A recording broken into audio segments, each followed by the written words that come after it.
Helsinki dedicated for cultural diversity and inclusion. Because the project is ending this year, we also started a new association which aim is to continue the findings of the development project from 2024. The name of the new association is House of New Theatre, of course. But let's get back to this seminar. Our initiative had the goal to create three-level structure. One was a local influential structure, one a national one, and one in the Nordics.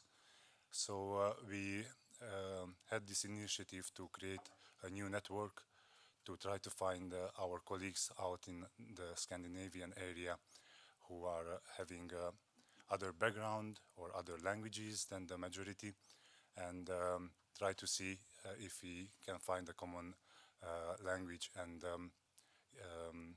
if we can bond together and see what are the good and the bad examples from where we can learn. Because this network, we wanted to have it as a learning process because we are all artists, or we want to be artists in a pretty hard ground, and the artistic collaboration can be developed anyhow, but to learn the cultural policies of each countries and to find what are the good and the bad examples in that way, from the minority point of view, there weren't so many networks like ours. And today we are here after almost 3 years of networking. We have partners in Iceland, in Sweden, in Denmark, and in Norway. And today we are going to hear some very special keynotes. In the morning we have invited Riita Heinama, Senior Ministerial Advisor from Ministry of Education and Culture from Finland. Then we're going to have another keynote from Maija Lumepuro, who will present, we're going to see Art and Culture and Diverse Finland. This was a working group that came up with a very interesting report, and now we're going to hear what are the post implementation of the report. Welcome. And then we're going to have a theater example from Norway. We're going to be with Cliff Mustache, the artistic director of Nordic Black Theatre. And then we're going to have a fantastic, hopefully, roundtable with Riita Heinama, Maija Lumepuro, Anis Surahman from Sweden, Michael Omoke from Denmark, Tomi Purovara, Julius Chavez, and I will try to facilitate as much as I can to have a very good conversation. Then we're going to have a little break, lunch break, and in the afternoon we're going to continue with focusing towards the future, because all what we are doing today is having an impact in the future, and we want to see what we can do today to have a better future tomorrow. Yes, but I don't want to keep the microphone busy. I want to still remind that we have a safer space guideline, and it is very important to remember that in this seminar we want to act positively, and I would ask not to make assumptions. If something is not clear, ask, because English is not our mother tongue. We might be very rough, but the intention might be very good. So don't take things personally. Ask before you get offended. Yes, and let's try to treat each other equally and respectfully. And another important thing is that our seminar is recorded, so hopefully you are okay with that. If not, then let us know, and we're gonna try to take out the thing. But long story short, Rita Heinama, please come take over the microphone from me. Welcome.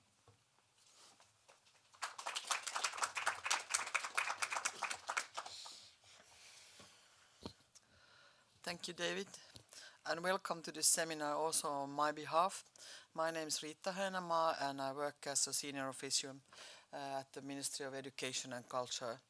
And I'm here now today speaking in the capacity of a member of the steering committee of the Nordic Cultural Cooperation.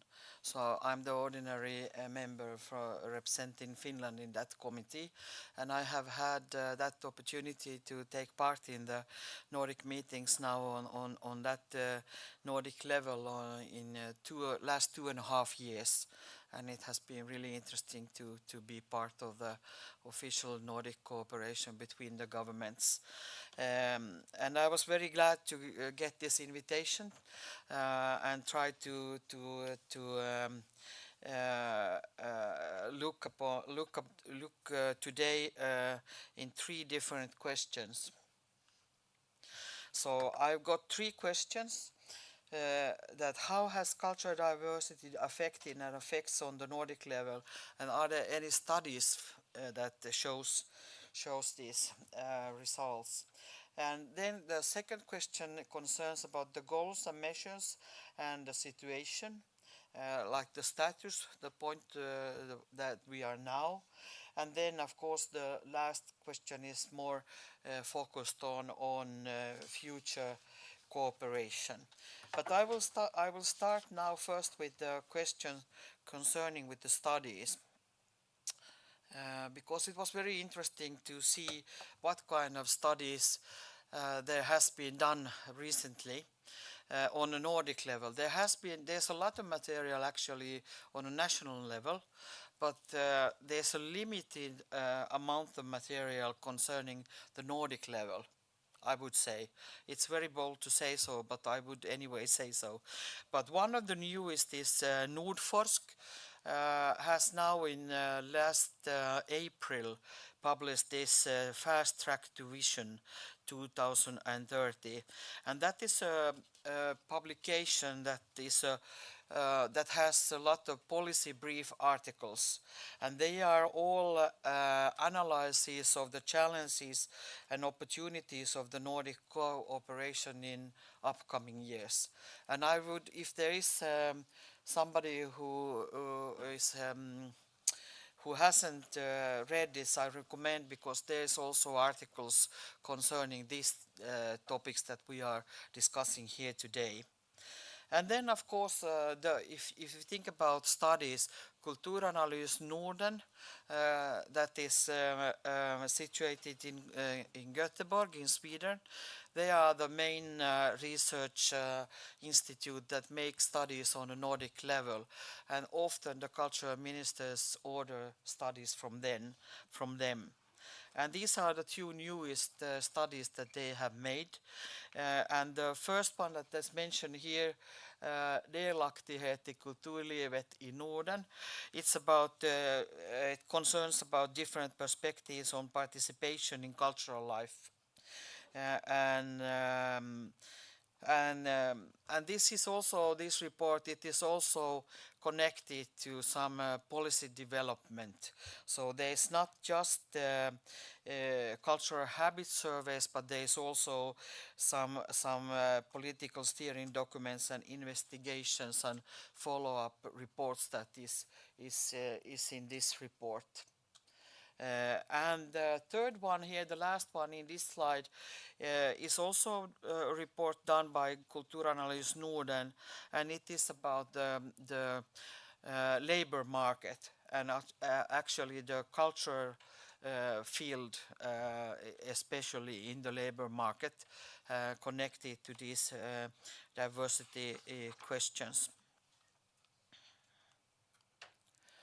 Then I would warmly also recommend you to have a look at Pasi Saukkonen is a Finnish researcher who has been doing a lot of research in this field, and one of the newest articles he has published in English is in 2021, Cultural Policy and Cultural Diversity, and I would recommend you to read it. It has a description of each Nordic country, the situation, the multiculturalism status in each Nordic country. And it has also, he has been using, the Queen's University has developed an MCP index, the Multicultural Policy Index, and he has used this index when he has been doing this report. So I would also like to recommend this material. And then many of you maybe know the next material, Eikemus inkluderande kulturliv i Norden, because 3 years ago the Nordic Arts Council had a project, they led a project called an inclusive cultural sector in the Nordics. And there was 7 different networks of artists, libraries, cultural centers, and schools and other cultural organizations that work together. And the topic for this project was that how to make the cultural sector more inclusive and relevant for cultural and ethnic minorities in the Nordic countries. And this report is the results of that project. And then the last example I have here on the Nordic level is also done by Kulturanalys Norden. And it is about inclusiveness, that who have the possibility to attend in the cultural life. And this is a little bit older. It's done, next one here. The last one here. Vem får vara med, who has the right to attend. So this is a little bit older, it's done in 2017. And then I also forgot to mention this kultur med olika bakgrund. That means that there's a report that is about the labor market. And I will show you one diagram later on from this report that shows the situation in each Nordic country. Then I wanted to take, even if this isn't actually a Nordic material, but it's a material done in Sweden by Kulturrådet, the Arts Council there. But I would like to recommend also that you get familiar with this material, because it has a lot of good best practices. All the share music, the art of participation, the National Black Theatre of Sweden, Folket Husby in Stockholm, and also a very interesting executive education program for performing arts by Swedish Performing Arts and so on. So these are all case studies concerning cultural diversity and multiculturalism. So there's a lot of other material also in this report, but I think that these case studies are extremely interesting because they speak about their own experiences in these case studies.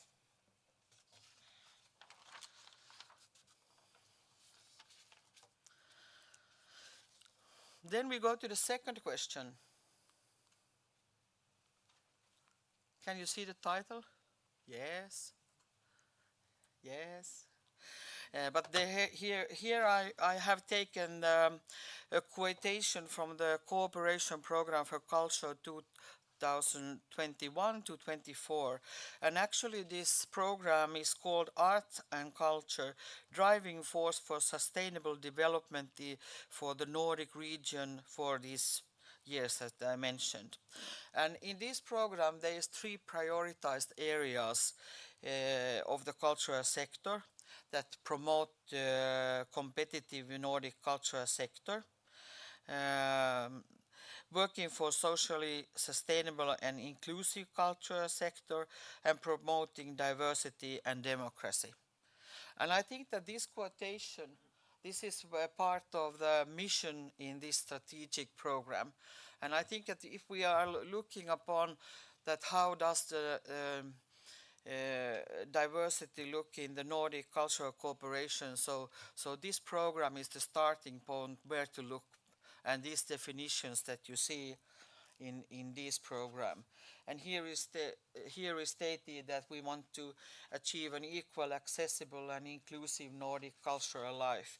And if you go a little bit more deeper in this material, in this cooperation program, you can go to one of the main goals in the program: an equal and inclusive art and cultural life that is accessible to everyone throughout the Nordics.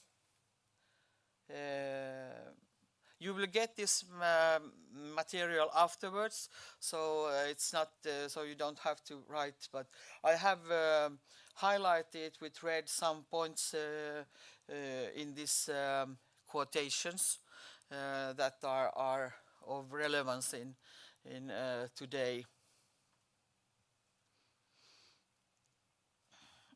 For instance, here in the second chapter, within the Nordic cooperation, it's important to be able to initiate and promote cultural policy conversations and debates where a diversity of voices can be heard. So, and I understood that this, for instance, this program today has some support from the NCM also, so it's a good thing to know. And also here is in the last point, here is also it's identified the need for a structural change.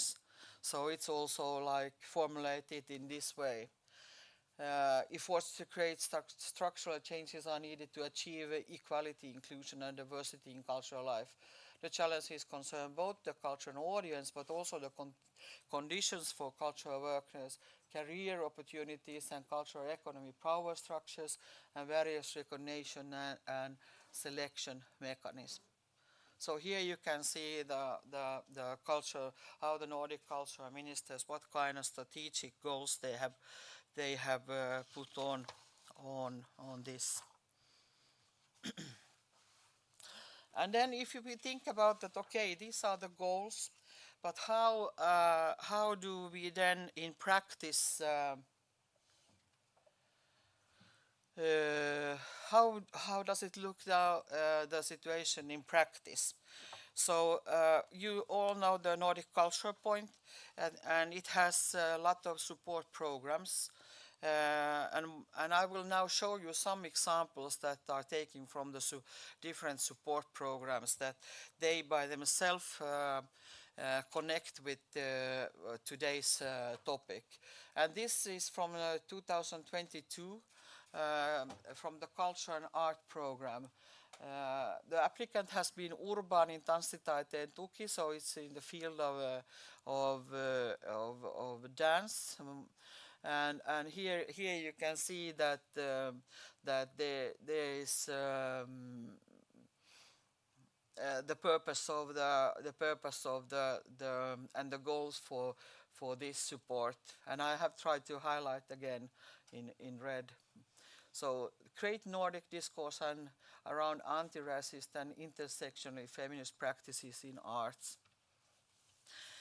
And I took also from one example from the short-term network funding, and this is also from 22, and this is Tampere Theatre Festival that has been the applicant, and they look upon this systemic change and the power structures in their project that they have got. Aims at increasing social sustainability in the future power structures of performing arts. Then again, I run with this project. This is also from short-term network funding from 21. This is outsider music, and the focus here is the artists with learning disabilities. And this project is about the right, who has the right to be an artist, and on which terms. And then they have also a program called Norden from 0 to 30. And this is that young deaf people who has had a camp, summer camp with taboo subjects. So this is one of the projects in this Norden. Then I take the last, and Demos is actually a new program that was launched in 2022, and it is for the applicants from the civil society. So it's not directed to the cultural sector, but there is some like connection points. So this is, for instance, the Saameradi that has been arranging this kind of their own industrial professional meeting across the borders from this program. Then, of course, in the Nordic cooperation, the Cultural Institute and houses has also they play a key role also in the cooperation.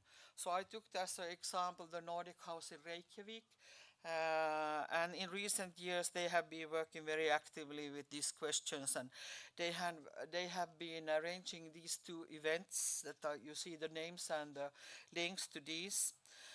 And these events have been a program, part of a new program that the Nordic House in Reykjavik has been arranging and focusing on diversity and inclusion in the Icelandic arts and culture scene. And here is the first one. Why don't you just marry an Icelander? And here you can see that they have introduced panel discussions where they have been asking these kind of questions about the role and the possibilities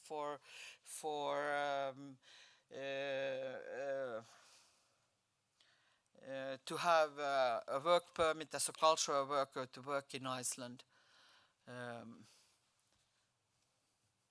And this was the second seminar panel discussion that they have been, and here they had all the directors and leaders from the cultural institutes in Iceland attending to this panel discussion and answering questions from the audience. So they had a conversation in the institutional level, who is included and how could you build or change the infrastructures for this work. And I would say in Iceland that these events have been very well visited, so that they are now continuing this kind of dialogue that they have started.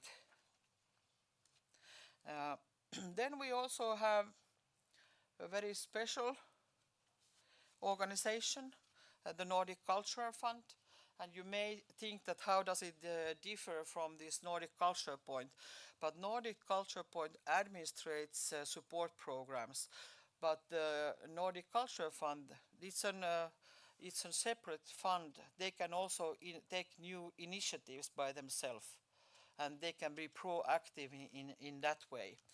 And one of the initiatives that they have done is that they have their own strategy, and here you can see that how they formulate their mission in this strategic material that they have. The Nordic Cultural Fund works to support an innovative and dynamic artistic and cultural life in the Nordic region that is diverse, accessible, and of high quality. And one of the recent initiatives is the program Globus, that they have opened up the Nordic cooperation so that it can be a more international dimension in this through this Globus program. And here you can see an example from the first Globus application round that was supported. Amplifying heritage, exploring local artistic and educational opportunities of heritage through a global perspective. And this has been in the field of music. And the next one, this is also from the Globus program. So they have been trying to have create a transcontinental network. But then this support program is from the project support, and that is the biggest support program that the Nordic Cultural Fund has. And I don't know, I'm sure that you know this, sustainable diversity offstage. So I have put also the links here if you would like to go and look more closely to the programs.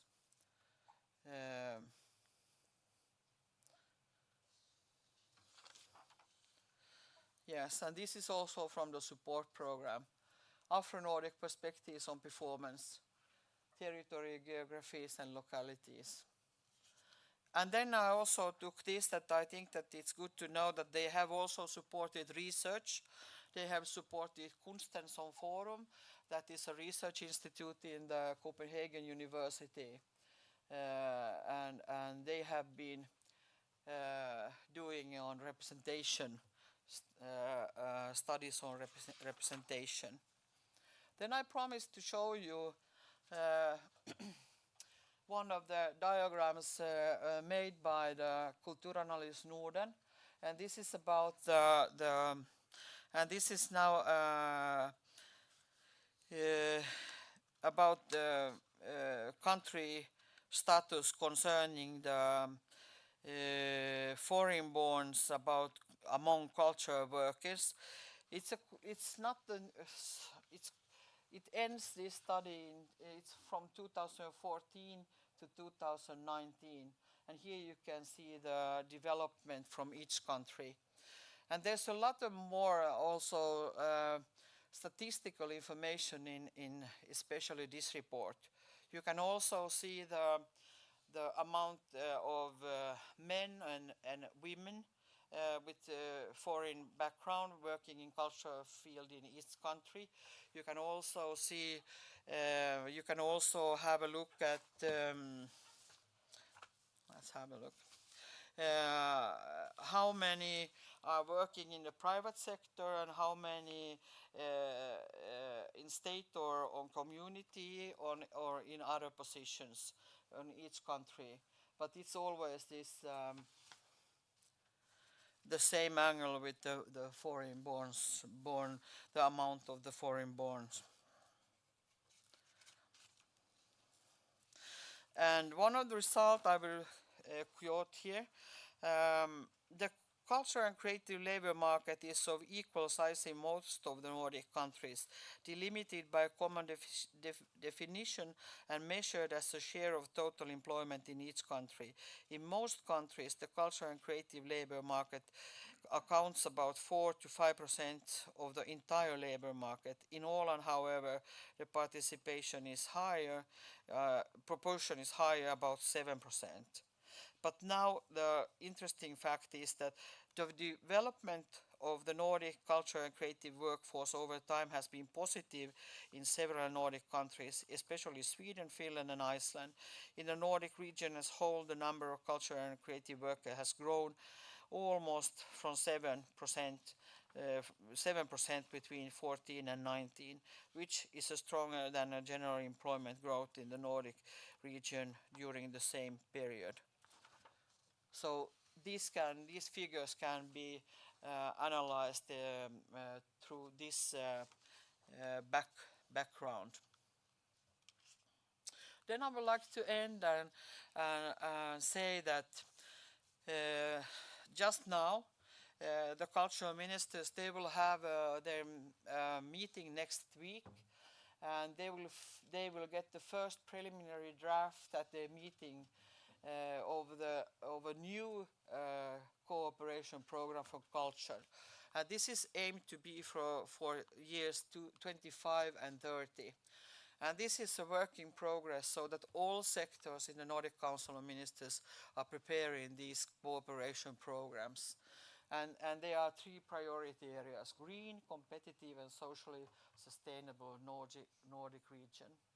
But this is the first draft, and the material should be finalized and ready in spring 24.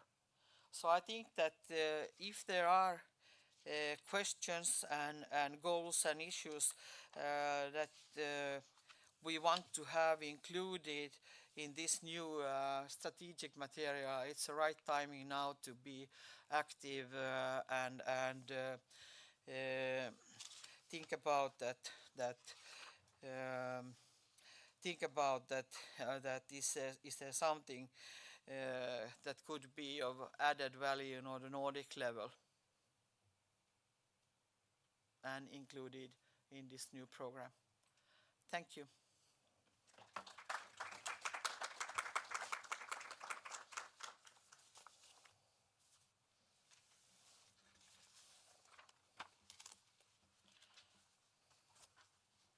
Thank you, Rita. Very good package to learn, and hopefully you will share with us your slides that we can also share forward to the participants. And now I would like to welcome Maija Lumepuro from Ministry of Culture, and I'm very curious to hear what you are bringing us today to the table. Welcome.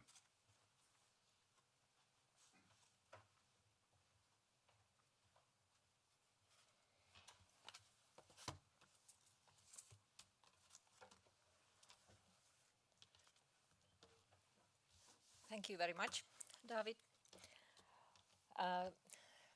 Thank you for inviting me to this seminar, and my name is Maija Lumepuro, and I work as a senior ministerial advisor in cultural affairs at the Ministry of Education and Culture at the Department for Arts and Cultural Policy.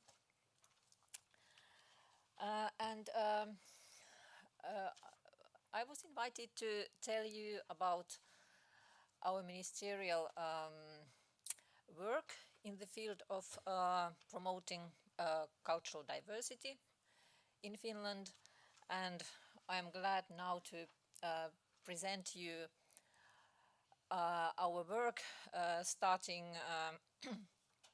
from 2020. And at that time, our ministry appointed a working group, which was named Working Group for Cultural Policy, Immigrants and Promotion of Cultural Diversity. And we can take second slide. You will see the the working group name and the report, final report, which was then prepared during the year 2020. And we approached to this work so that we invited experts outside our ministry, because we wanted to collect the different views and knowledge from the field of arts and culture. And we also wanted to invite people from different arts sectors and also from different NGOs who were working specifically with multicultural issues, and also who represented different largest language groups in Finland. And then we invited also experts from Finnish national art institutions, and the idea was that already in our working group we would have very different kind of expertise and also good discussions about how cultural diversity should be promoted in Finland. And also during the 2020, as corona pandemic started in March. So we were working very much online. We had different, we collected information in different online brainstorming events, and we had 3 different workshops, 2 of them online. One it was possible to organize on site at the Arts Promotion Center, Taike. I think that our work was quite intensive, quite active, and we can go to the next slide.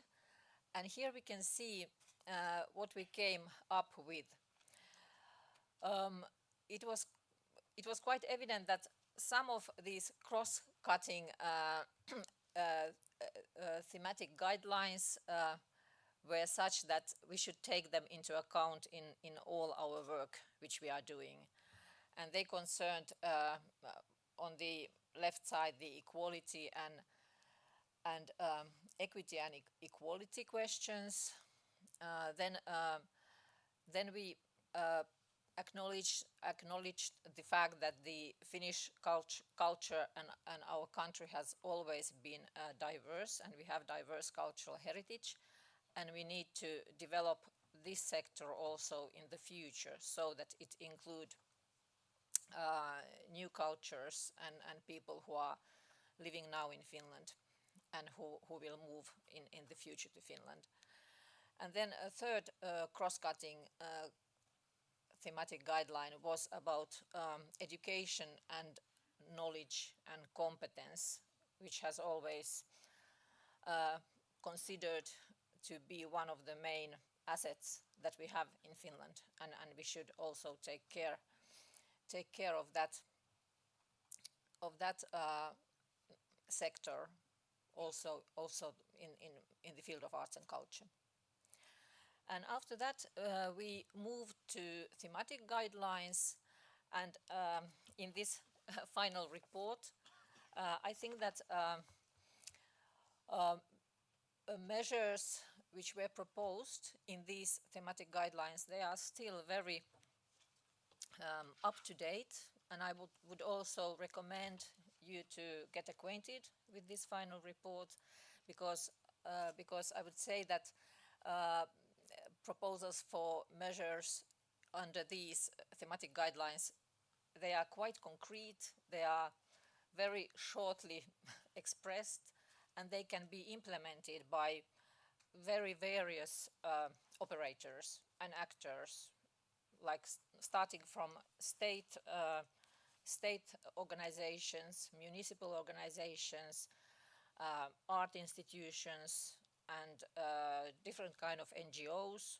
So they are very concrete, and they are like for implementation in the field of arts and culture. And just to briefly read them through. So there are cultural policy measures, there are funding for culture, there are very concrete measures for employment and professional development. Then there are cultural services, how we can develop cultural services to be more inclusive and more diverse. There is also intercultural dialogue. What does that mean, and how it can be promoted? Also, working group considered that statistics and research is very important, and we need to get new information so that we can base our decisions and our policy work also on some concrete information. And then last suggestion was that Ministry of Education and Culture would prepare its own action plan in order to promote cultural diversity in the field of arts and culture in Finland. And now we can go to next slide, and here you can see the picture of our ministerial action plan. which was now published in the end of June this year. And I have a few copies of this action plan with me. If somebody would like to have one, I can give it to you here also. Yes, so we can go to this next slide.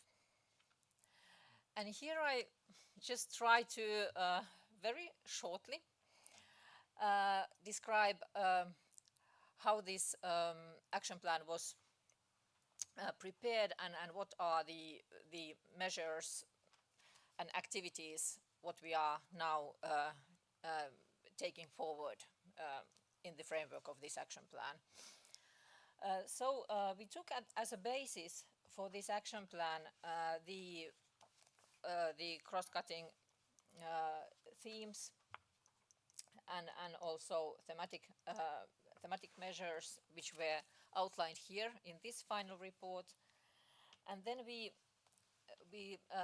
discussed with our agencies which are working in the field of art and culture. And then we also contacted our national art institutions and asked them how they are working right now, what they are doing in the field of promoting diversity in their work. And in that way we started to make the content framework for this action plan. And we included into action plan the strategy work which is done in the ministry, and also looked into the financing questions, how we can take into account diversity work there. And here you can see, for example, the second bullet point is about our work with agencies. We are preparing right now, we are preparing the agreement on performance management of agencies for the years 2024 until 2027. And that agreement is a very important document in that sense that we can now have this discussion with our agencies, how they will promote these goals in their work during next 4 years. And we can also monitor and discuss these issues with them yearly, and we can also up to date these goals.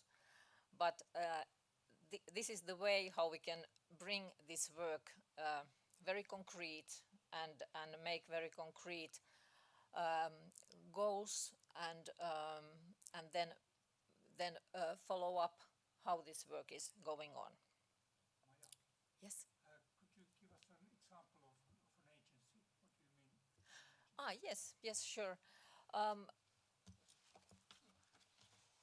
We have actually 5 agencies.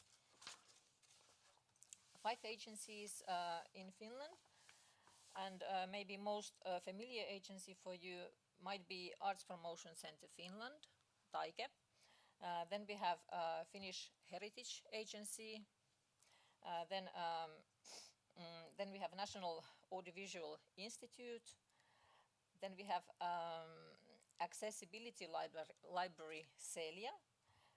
Then we have governing body of Suomenlinna. And then we included also Finnish National Agency for Education, which was important in recognizing professional competence and diplomas gained people who have these university, for example, university degrees from other countries, so that they can be then qualified in Finland.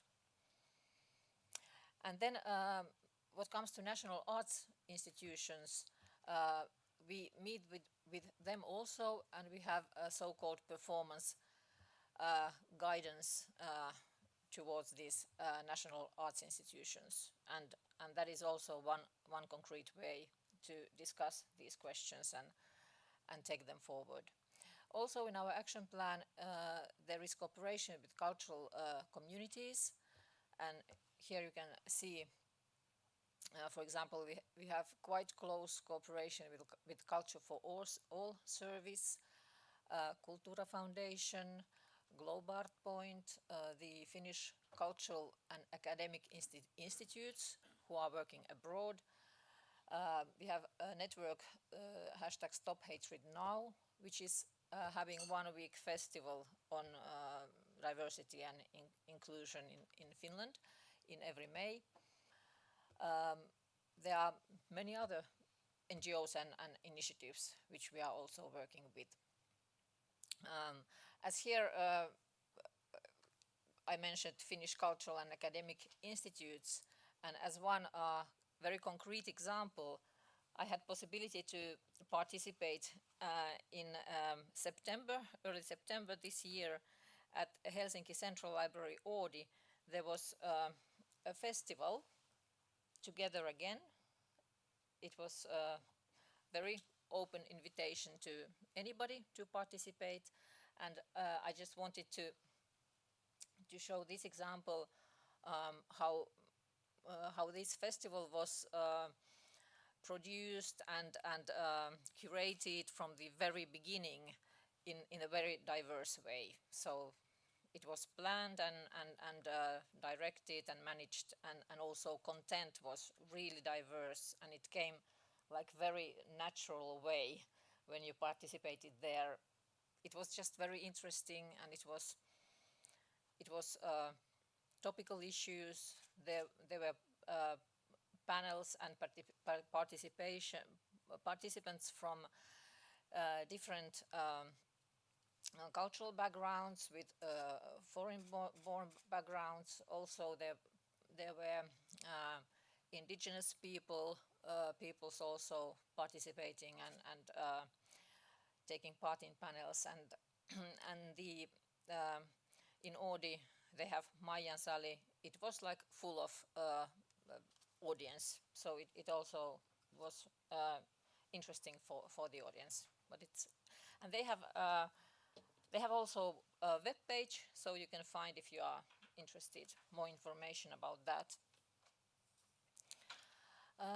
Then we have also one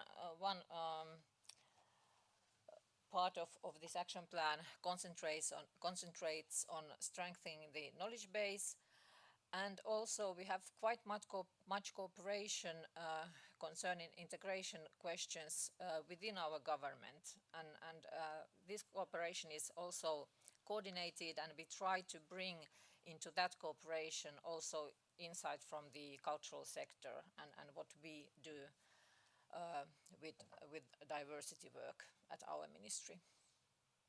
And then we can take another next slide, and here you can see one example, which is from our Finnish National Theatre. There is a play called For Girls Who Think They Are Alone, and it is the premiere was this autumn, and this is the first time when our Finnish National Theatre has brought to the main stage a play which has been written by a Somali background writer, and also the actors are Somali background actors, and it I would say that it has been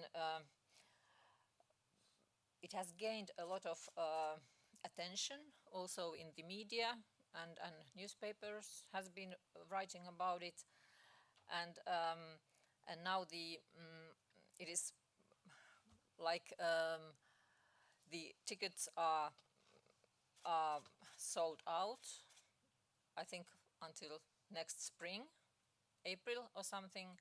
So this is like one big step, we could say, in Finnish arts and cultural scene right now. And now we can go forward to the next slide. And here are some very concrete suggestions how we can promote diversity in the performing arts, and they are quite straight from our final report from the working group, and I think that you might be quite well familiar with these suggestions,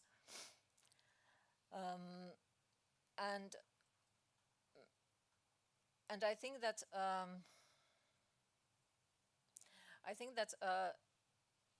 if we follow how we do work now, I think that many organizations has already started to implement these suggestions and measures in their daily work. But of course, it's not so self-evident that it is everywhere, and I think that awareness-raising work and very concrete initiatives, for example, like this seminar, is very important in order to take these suggestions forward. And we can take yet another slide, and here we can see some more of these suggestions, how it can happen, this promotion of diversity in our concrete everyday life. And I wanted to share with you one concrete example from my working life. About 2 weeks ago, I participated in Jyväskylä 2 days seminar for cultural producers and municipal cultural workers in Finland.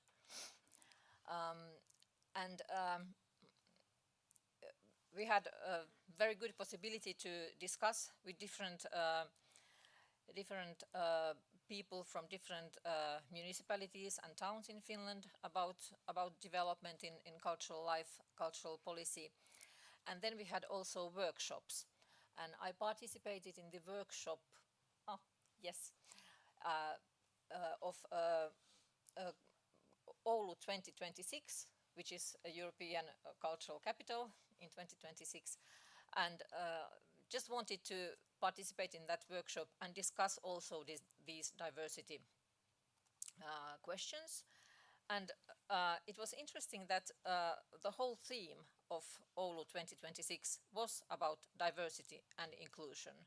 And we have had a very good workshop there, and one dancer was participating my smaller group within this workshop, and we were telling about our work like this here, like I'm doing here now. And then this dancer, and I think she was also a cultural producer, she looked at me at some point, and then she said, "Wait a minute, now we are talking about power." And I was like, yes, indeed. When we are talking about diversity, promoting these questions, we are talking about power. And she was looking at me very persistingly, and then she was also like, well, I don't know, it's quite difficult. But I think that at the same time there was some kind of enlightenment also from her side. She understood something very quickly, and then we continued like this discussion in our smaller group, and then we draw our conclusions, and we even draw a picture how this look like when we start to develop in concrete way our work with promoting cultural diversity. So it was really interesting to see how these concrete meeting places and people start to discuss these questions, how it really can open eyes and can help people to go forward. Because I felt that people came there not because of diversity, but in the end, when we when that was our theme, it was really rewarding to somehow understand that people are interested and they see very clearly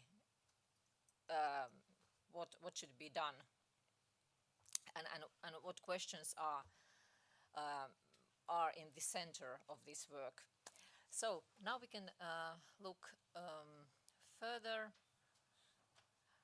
and yet I wanted to go to the next slide, and I have here with me, yes, we can go to the next slide. Here you can see ongoing and coming projects, and I wanted to just show you the dialogue cards which we have prepared together with Arts Promotion Center Taike. This suggestion was already in final report of our working group, and it is also in our action plan. And these dialogue cards are to help the communities and organizations to develop their own competence in diversity work and inclusion. And there is many ways how you can use them. It can be like competence work within your own organization, or you can use them when you start to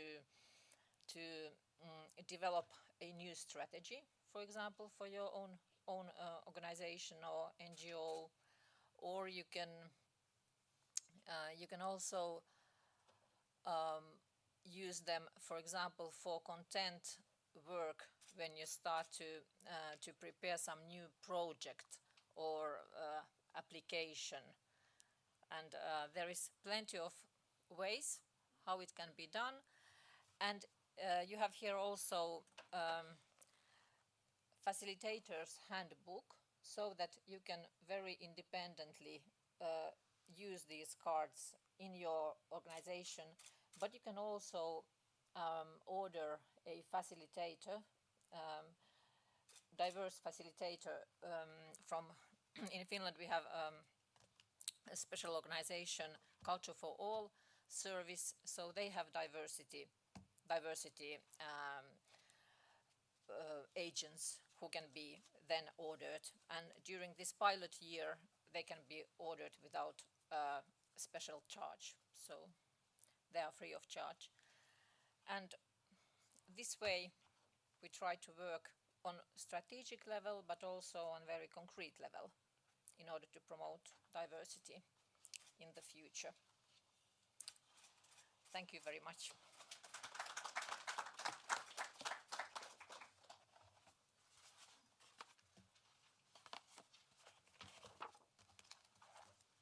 Thank you, Maya. Thank you. We are moving forward, and we are going to have a guest from Norway, and also we have a little break to have a sound check and to see that the connection to Norway is working. So if you need to have a glass of water or visit the 5 minutes break, yes.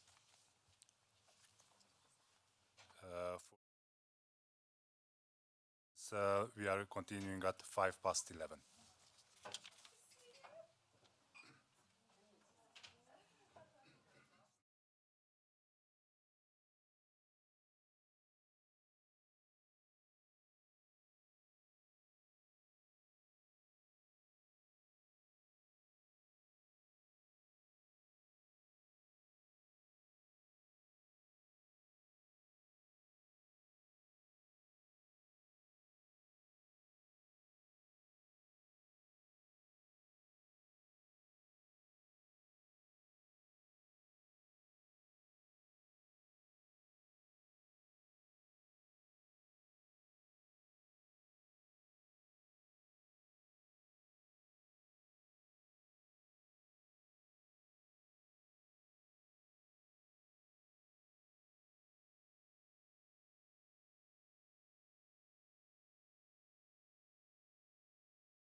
and he will gonna give us an input how is to work as a theater professional in Norway and how is to run a theater. And Cliff has been active for so many years. I think he's a walking legend already, at least for me. I had so much to learn from what he's doing, and I'm very much looking forward to hear his input for today. Cliff, the stage is yours. Thank you very much. Thank you, everybody. Thank you, David. You all hear me? Nice, nice. That was a very nice introduction, and I'm so blessed to be part of this journey that the artists of Finland are dreaming of, to that it become part of the society.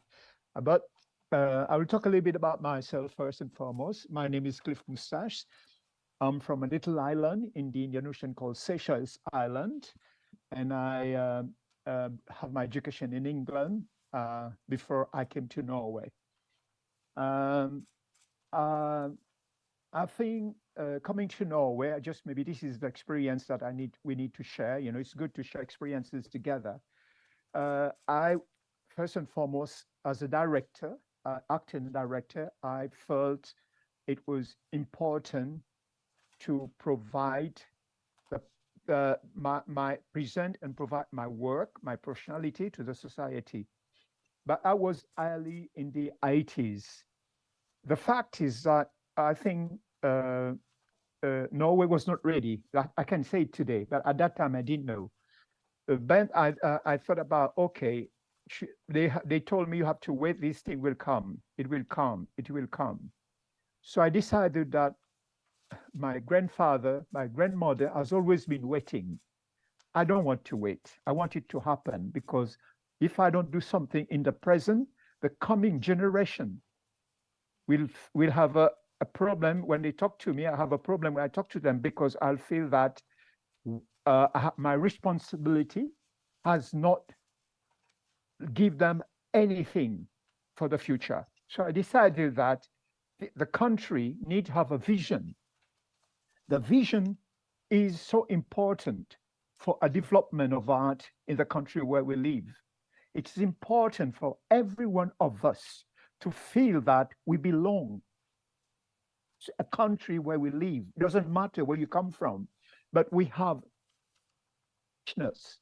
We have something to give, to offer to the society, because you want to be part of it. This is the primary thing of my driving seat. You know, it gives say, okay, I can contribute. So we decided to start a Nordic Black theater for the coming generation, because people are born with different nationalities, married to white, married to Swedish, married to Norwegians, and the kids are diverse. Prepare the future. We as grown-up, we as politicians are responsible for the problem that the youth is having in the society today. So the thing is, we have responsibility, all of us in the society. Artists, politicians, individuals, and every one of us. We need to think constructively, visionary, what sort of future generation we want our country to have. Art is very vital and essential. So my friend Jarl Solberg, the administrative director, I as the artistic director, we decided to draft a pilot project and approach the Norwegian Art Council. Why I did that? Because I approached the National Theatre, I approached the theatre. They were very positive with my meeting with them. They said to me, unfortunately, we'd like to help you, but you don't have the language. I said, fine, but I think that if I work close to somebody who speaks English and Norwegian, I can also work as a director. But what I see that really made me more engaged in that work was that half a year after, I saw English directors from London come and work as use Norwegian translator with them. But that, I don't want to be negative, but give me a lot of boost and go for what you go for your dreams. Like one great American huge said, hold fast to dreams. For if dreams die, life is like a broken wings bird that cannot fly. I want to fly. I want to have that freedom, which is very, very important. So we came to the Art Council. At the same time, I had a job. I was invited to work at the academy in Prague, DAMO, the institution there. So I said to my friend, the director, that if we got the funding, a 3 years project funding from art culture of Norway, I'll come back to Norway. If not, I will never come back. So that was that was momentum. Half a year when I was working in Prague at the academy, he sent me a letter. He says that the Norwegian Art Council has given us 3 years pilot project for the Nordic Black Theatre. So I decided to finish my job in Prague and came back to Norway. So, okay, now we're going to make theater. It was also to see, okay, what sort of theater we like to make? Who is going to be the actors? Who is going to be now work? We can shape them to be professional, to work in theater. The problem was that I knew it, a lot of our people didn't have any theatrical backgrounds. So I decided we should invest in young coming generation who speak both English, Norwegian, and the mother tongues. So I start doing a lot of workshop and pick up different people and then have a performance. And then after performance was finished, I decided that we need a school. The Norwegian Academy of Theatre at that time was one of the very important art academy in Norway, which were so difficult to come in. Every year in the 90s, there were about 2,000 to 3,000 applications. Only 10 people comes in because it was the only institution for acting in this country. And I thought about, okay, that's fine. Our people will never, because they don't have that competence, the knowledge and all that. So we need to find tools for education for them. So I thought about, we have to think differently from the mainstream. At the same time, there was a big social challenges in Norway for the young generations, because what happened was that they fail at school. They don't know how to be when it comes to at home, because of the language, the culture and all that. And they were nothing. So they decided that the school is not for them. So they start to drive different kind of activities for themselves.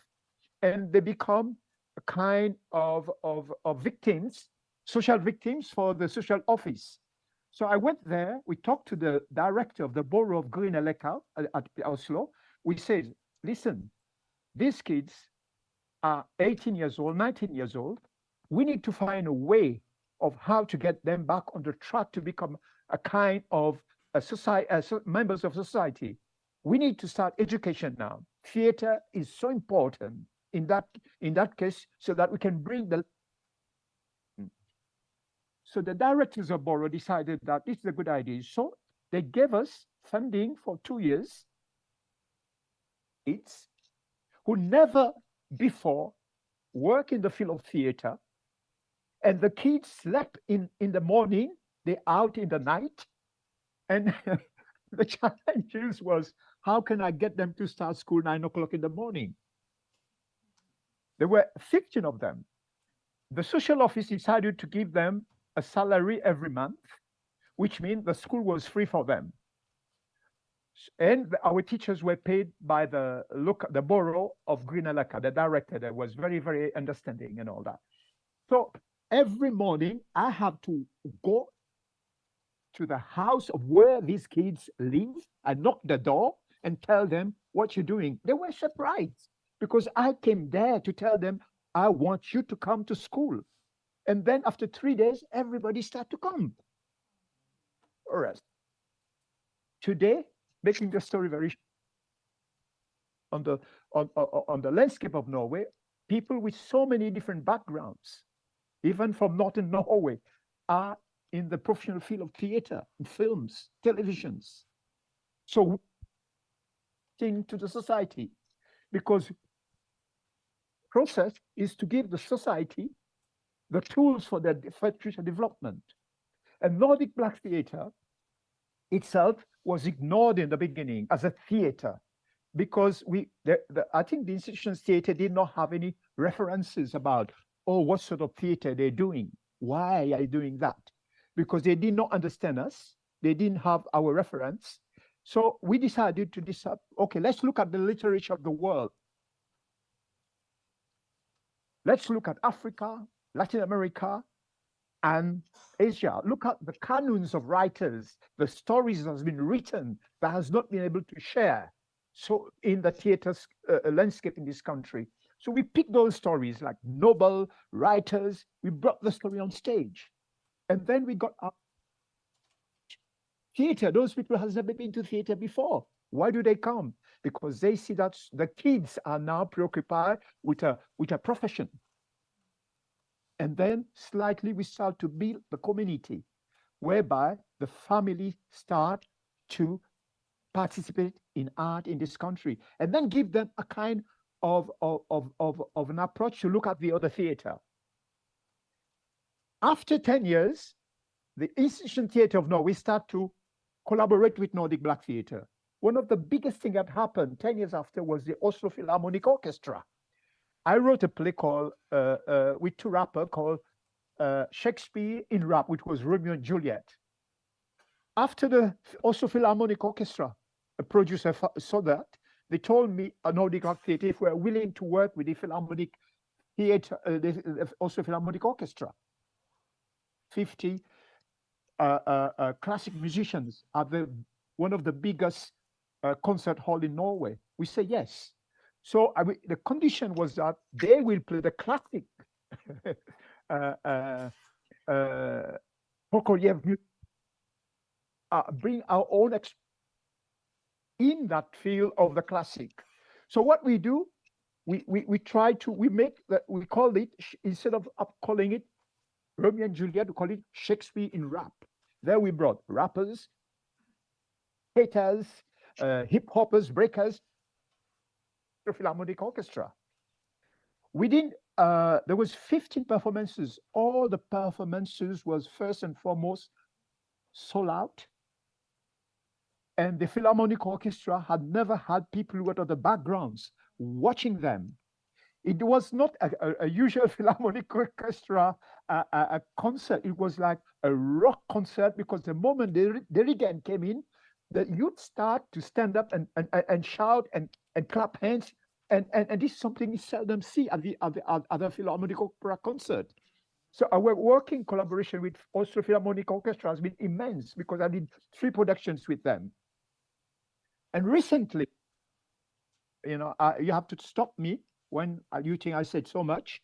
Recently, collaborations with the Opera House of Norway. I just want to see if I can share a little bit of rehearsal, so they can get some minutes of where you can just relax a bit and see a little bit of our work at the opera.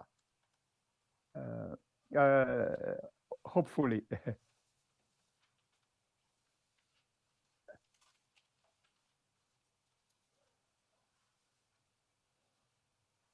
Yeah, here we go. It's some.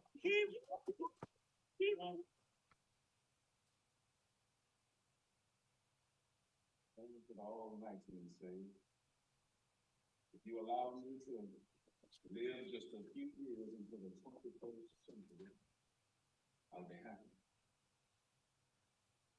Now, that's a strange thing. For the world's all missing. Troubles in the land and confusions all around. That's a strange thing. But I know somehow that only when it is dark enough can you see the stars. And I can see God working in this period of the 21st century. in a way that men in some strange way are responding. Something's happening in our world. The masses of people are rising, and wherever they are assembled, whether it be in New York City, Chicago, Paris, London, Mogadishu, Kabul, Sanaa, Hong Kong, Caracas, Melbourne, Australia, even right here in Oslo, the cry is always the same. We want to be free. Well, I don't know what will happen now, but we've got some difficult days ahead. But you see, it really doesn't matter to me now. And I don't mind because, like anybody, I'd like to live a long life. Longevity has its place. But I'm not concerned about that now. Because I just want to do God's will. And He's allowed me to go up to the mountain. And I've looked over. And I've seen the promised land. And I may not get that with you. But I want you to know tonight that we as a people will get to the promised land. So I'm happy tonight. I'm not worried about anything. I'm not getting any man.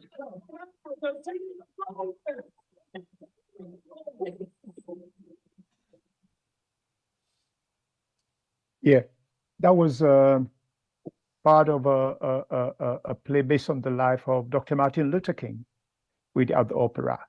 So we do so much different things. And I think that we got a very big audience when we have our performance at the Oslo Opera House, meaning we sold a full house all the time. The thing is that I can continue a little bit more if you want. If not, there will be, if you think I've used all your time, so you have to just stop me, but I want to say more. The thing is, the Nordic Black Theatre today has become a very vital institution in Norway because of the work that has been done.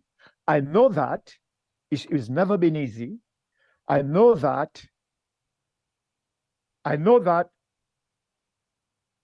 what's happening? You hear me, people? Okay, it's never been easy, but we have to have the focus right. We need, if you believe in something, don't give it away, and because there's a hindrance, there's something that stops you, prevents you from doing it. If you do that, you will never be able to make the change especially with the art, with the kind of work you want to do, because it's always a hindrance. Because when you got hindrance, you have to feel that this is a big challenge. How do I proceed further on without stopping my belief? And that belief is the one that keeps you alive. And also later on, the society will understand that, oh, the society needs that. But at the same time, when you say it to them, it's very difficult, especially, I'm sorry to say, I've done a lot of in this country. We talk to today, to our premier. Before that, before 10 years, nobody come to, we give them free ticket, they never come.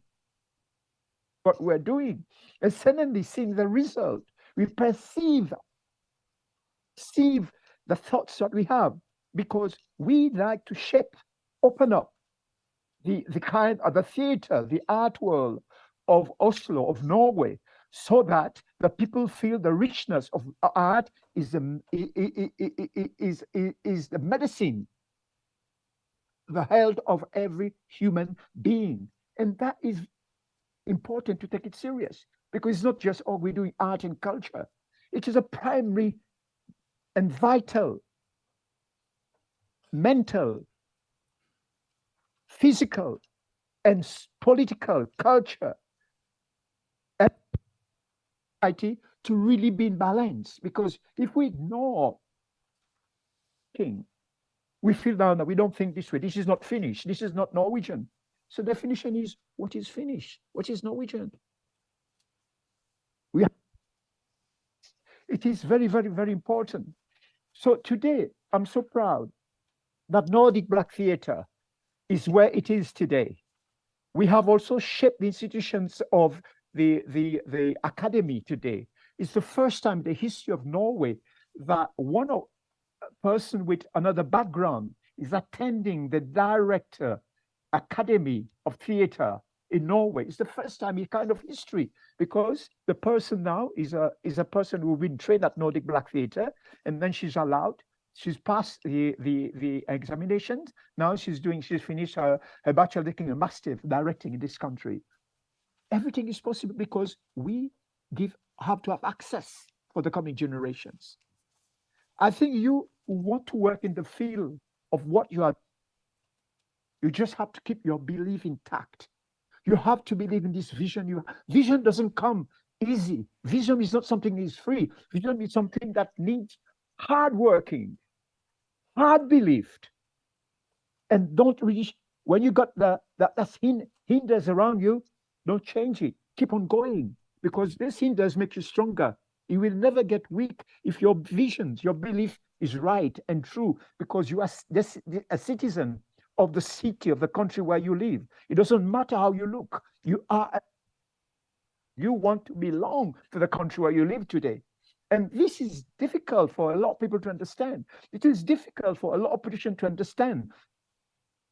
In practical, what do they do? What do they do? Before election, they all talk about it, but we need to have a constructive dialogues on the issue, because those people who want to have diversity in the field of art are people who are visionists, who are futurists, because they think it is a very good richness, a values for the society in the future. Let me just give you one more end of, I think there will be some question to come. I don't know about my time. You have to help me if I do something wrong. But my time is, I think, half an hour, isn't it? Yes. So I have to stop now. We are still good. We still have about 5 minutes. We are running a bit late beautiful. because of the technical issues, and it would be lovely if you could take a couple of questions from the audience as well. Okay, I can do it now, right? Yes. Okay. But close down your thought first, and then we take the questions. Okay. First and foremost, people, first, I think this work is very important. It is a work which is global, universal, and national. It's not just for the benefit of the city where you live, for benefit for democratic. It's also a human right. We artists, but to me, with my experience that I have, it's also a right to feel you and to exercise your art in the country where you live. Because if I'm not allowed to exercise my art where I live, then I don't belong anywhere. And that's why we face a lot of social problem in the society, because we ignore that. Want to hear from me when they never give me the chance to explore the possibilities. So I become a citizen of your country, then I become the opposite of it. And that's where the problem starts. We have to be aware of it, because it's not just art, just making things for people to, it's a whole benefit, democratical and human rights benefit for our society where we live today. To me, we start to talk constructively about the benefit of art, because they prioritize, they say, if you talk about art to the society, to politicians, they say, oh, we have to prioritize your old people house. We have to put this employment. Yes, we understand that. But this is not what we're talking about. We're talking about also as important as, if we say yes to them, then we fail.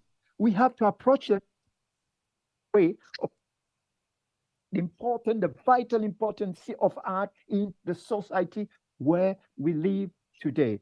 I will just round up short citation from the great writer Maya Angelou, where she said, do the best you can until you know better. Then when you know better, do better. Thank you. Thank you. So we can take two questions for Cliff. We have one there. I think you'll have to come here because I don't know if you have a microphone free. Or come on.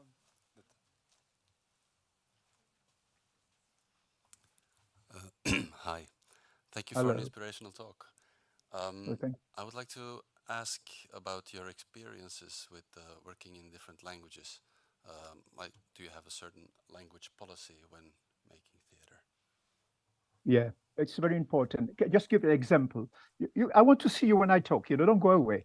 The thing is that I was doing a play once, Midsummer Night Dream with Shakespeare. Just to tell you the truth, there was one guy from Pakistan.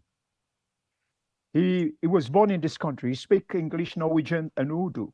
So I'm trying to see how can I sort of work with this combination of that. And then there was one scene in the forest where I said, you have to take off your shirt. And then he called me by the side. He said to me, Cliff, I'm sorry, I'm a Muslim. I cannot take my shirt off. I said, I'm sorry, this is a theater. This is another universe. For me, I'm strict with my work. If you feel you cannot take your shirt off, then you should. I cannot help you to be in the performance. Because in my performance, nothing to do what religion you belong to. It's about what is sort of art we're creating together as an ensemble. The next day, the first guy who took his shirt on stage was the guy, To me, it's just like, I think the art becomes so strong for him. I decided that, okay, this is what I come to language. We work in Norwegian, English. And I think that what I did in Norway now today, the young so-called people with other backgrounds, the family, have the mother tongue. And these youths now, they try to derive the Norwegian language. We call it kebab Norwegian, which the grown-up don't understand. So when they write rap or poem, I just say, wow, this is a so good language to take on stage. And I try also to bring that is a value, is a sort of expression we need as a tool to society. For me, the language is not a barrier. The language is a richness, because if you don't talk a language, then you have no voice. So a voice is each voice represents a language of a nation or people and all that. I don't know if I answer your question, but this is the way I look at it. It's important that people is a sort of language. Speak my language. Like I never learned I'm from Seychelles. I didn't learn Creole because it was not allowed for me to learn until I came to Norway.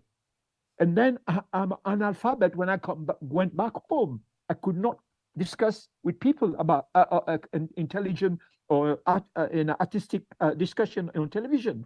So I felt that I knew so much. And so life is a livity, is a culture, is a human being. So it's a part of a values of every language has to be taken serious by the nation.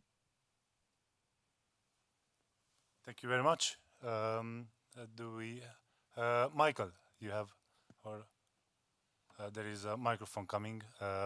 One more question, and then we'll have to move forward. Hi, Cliff. Can you see me from there? I don't see you, brother. Come on, sit. Because I know Cliff. I have to say hello to him. Right here, right there. Oh, that's nice. Good to see you again, Cliff. Oh, thank you, Mike. Man, it's been a minute. It's been a minute. So I'm so happy to see you. We collaborated in 2017, and that gave us a big push to where we are. Probably I'll talk about it later on. And I'm just curious, Cliff, as to, you've had such a profound impact in Norway, and I feel like in Denmark we're probably 100 years behind, right? Finland seems to be way ahead, and Sweden is moving forward. And I'm curious if your vision that you have right now at this stage sort of has the propensity to see, or rather to expand beyond that, and how we can generate what you've achieved over the years with us who have only been trying that for the past 7 years, and we are at the same place where you were maybe in 1990. Do you have a vision for that? Do you see a collaboration with that? Do you see a way that can can gain momentum beyond Norway? Thank you.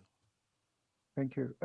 I think Norway has history of doing things, Sweden, Finland, and Denmark. But the thing which is important for us now, we need a very strong Scandinavian collaborations to talk constructively about the development of the art in Scandinavia, in the Nordic way of thinking. We need new thinkers to reshape the frontier of art now.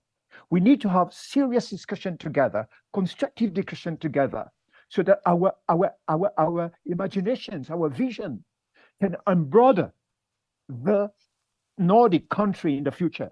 But this discussion has to be constructive. We have to formulate it. We have to have a common interest so that we can at least use the draft to cover the Scandinavian all throughout. But this question, it needs to start. It needs to start. I think Finland put itself in a very important position now. It started with David. We have a very good working collaborations. We've been discussing many years ago, and I'm so happy to see that he's there working still to make it happen. So we need now to say, okay, where do we go from here now? After the meeting, we just have a meeting, we clap our hands, it's finished, or we say this is a beginning. Call it a new dawn, a new beginning. So how do we take the next step to ensure that the whole Scandinavia are aware of those new voices now that are part of Scandinavia? We're not part of a nation, but a part of the whole Scandinavia. We feel there's something missing. There's a missing link in both Norway, in Sweden, in Finland, and in Denmark, where people who want art field professionally feel that they are not looked upon, ignored. They are as professional. What is the funding art doing to them?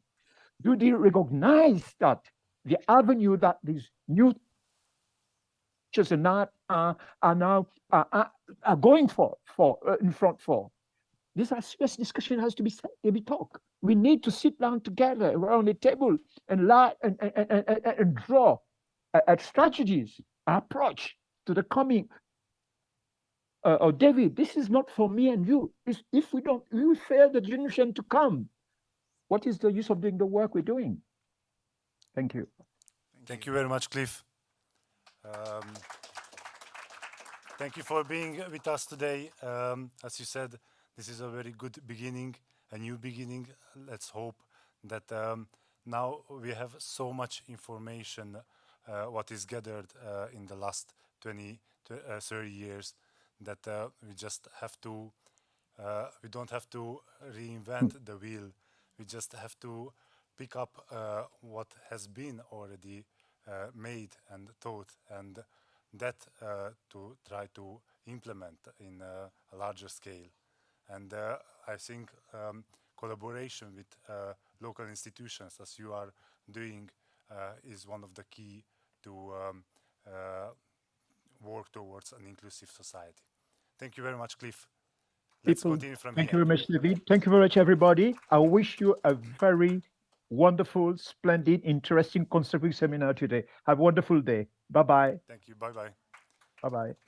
We'll have a 1.5 minute break just to pick up our headsets, and we are moving forward to the round table, without a table discussion.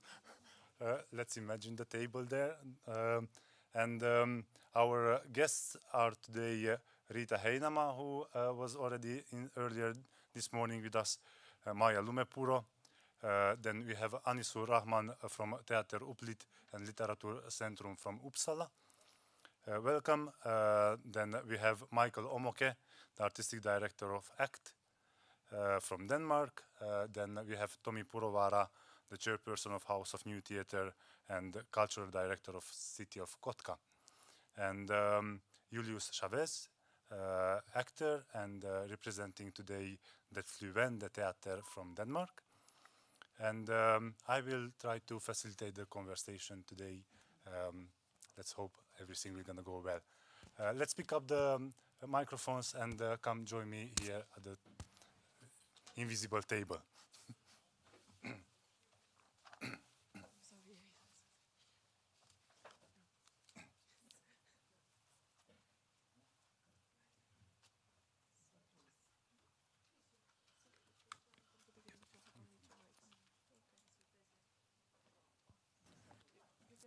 and the other.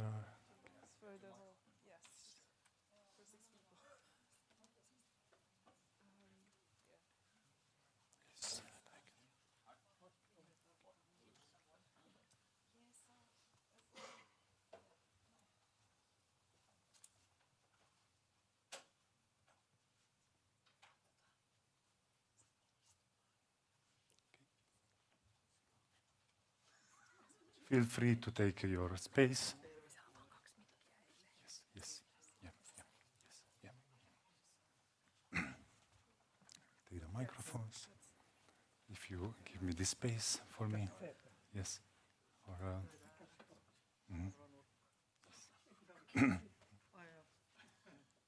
Mä voin seistä.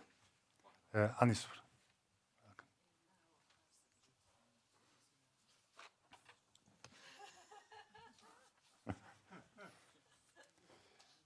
Okay,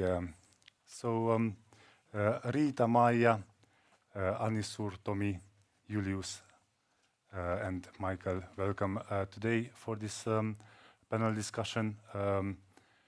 I was thinking, Maija, you were talking earlier about the National Theatre and Oyuni Ahmed's play.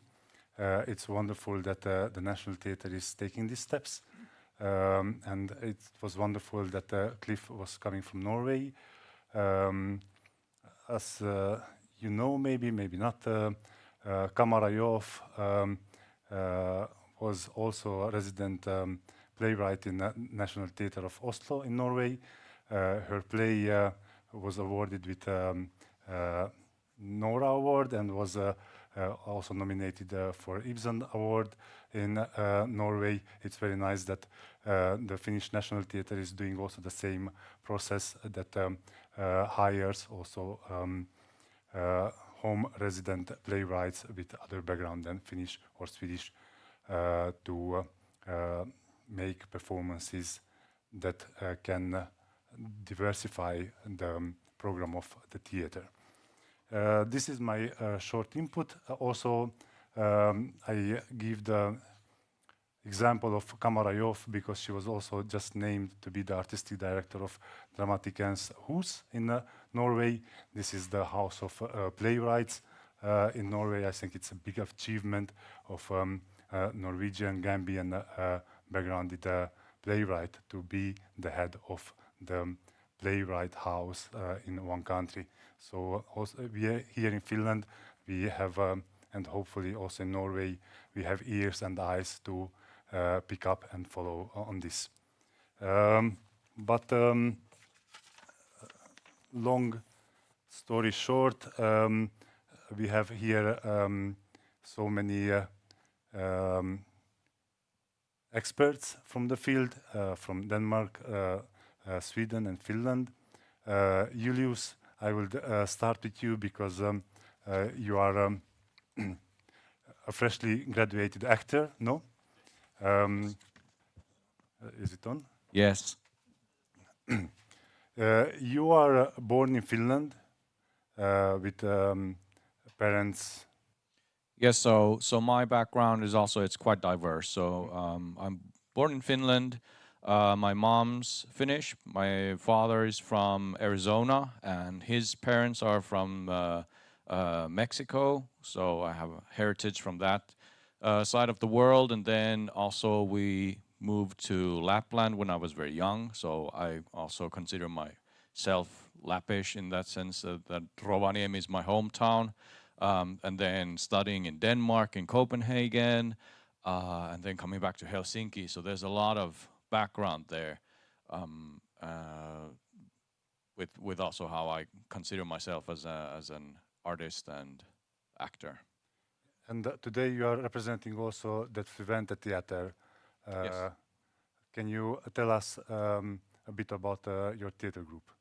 Yes, so in my last year of studies in Copenhagen, we started working our class with the Fluente Theater, which is a theater group that operates from Billund, so Jutland in the rural Denmark, I could say.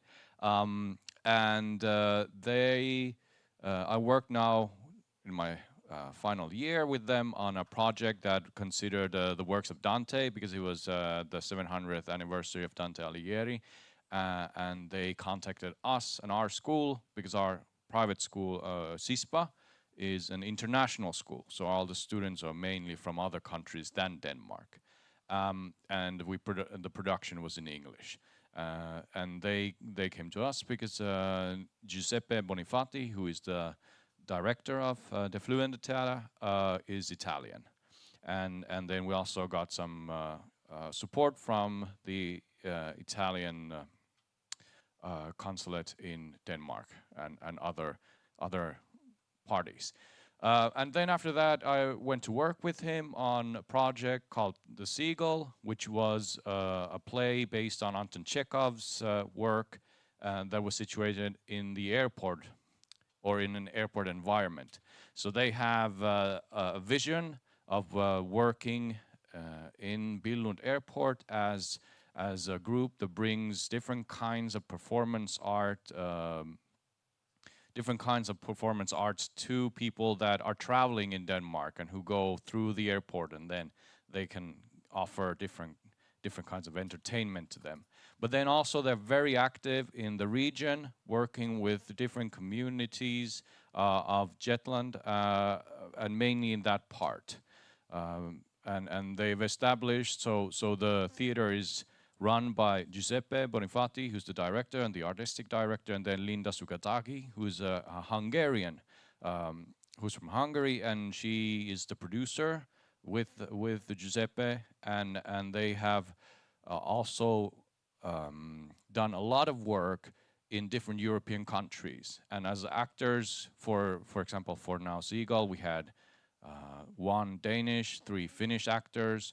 For the Dante project, they had, of course, our school had multiple different nationalities, but then the main actor came from Spain. They had another project in Billund, which had another Spanish actor and a Danish actor. So they've been working with very much of bringing different kinds of cultures together. And also they've done a lot of different projects that have been taking culture and different kinds of performances to, for example, Eastern European countries.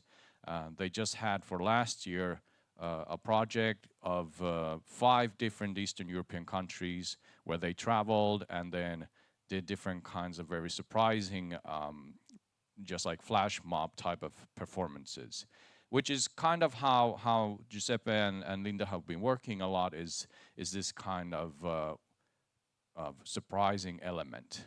And also underlying is this kind of study of otherness. And I think also the fact that they have been working in multicultural environments. So the base of the Fluent Theater is in a performance company called DOO, and they've been working in the residency with Oden Theater in Jutland. And through that, they've started to create the people they're working with and also their identity, and then staying in Billund. Thank you, Julius. Anisur, you're coming from Sweden. Could you give us a short introduction of who are you and what you are bringing with you today? My name is Anisur Rahman. You know, I'm a Bengali Swedish individual. I have double identity, double culture, and I speak Bengali, Swedish, and English, and I also can communicate some other languages. And I work with diverse field in writing and theater. I write poetry, prose, short story, novel, books for children, and play, and I also translate. And I have over 50 minimum literary works in different languages. One of my last plays is translated into 50 languages, and I had theater productions in India, Bangladesh, Georgia, Armenia, Azerbaijan, Sweden, Norway, and Wales, Kenya. And I had theater production on Norwegian Radio Theater and Swedish Radio Theater and theaters in Sweden. And in addition to it, we run a Center for Literature to promote reading and writing with a multi-diverse background people. and it begins from children to old home, and school to the university and folk high school, and people from Sweden and other countries. Now we have also international exchange with different countries, and we are also involved with the book fair, particularly in the Gothenburg Book Fair and book fairs in Dhaka and Kolkata. And then that's, I think I should stop. Yes. Michael, we go to you. And could you introduce yourself a bit? You are coming from Denmark. What you brought for us from there? Right. So my name is Michael Omoke. I'm originally, well, I was born in Kenya, where we have about 45 different countries, tribes, and it's very diverse in that respect.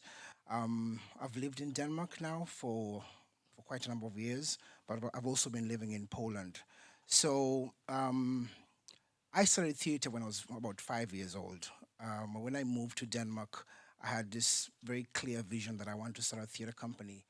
And then I realized it wasn't that easy to do so, not just start a theater company, but to go to acting plays.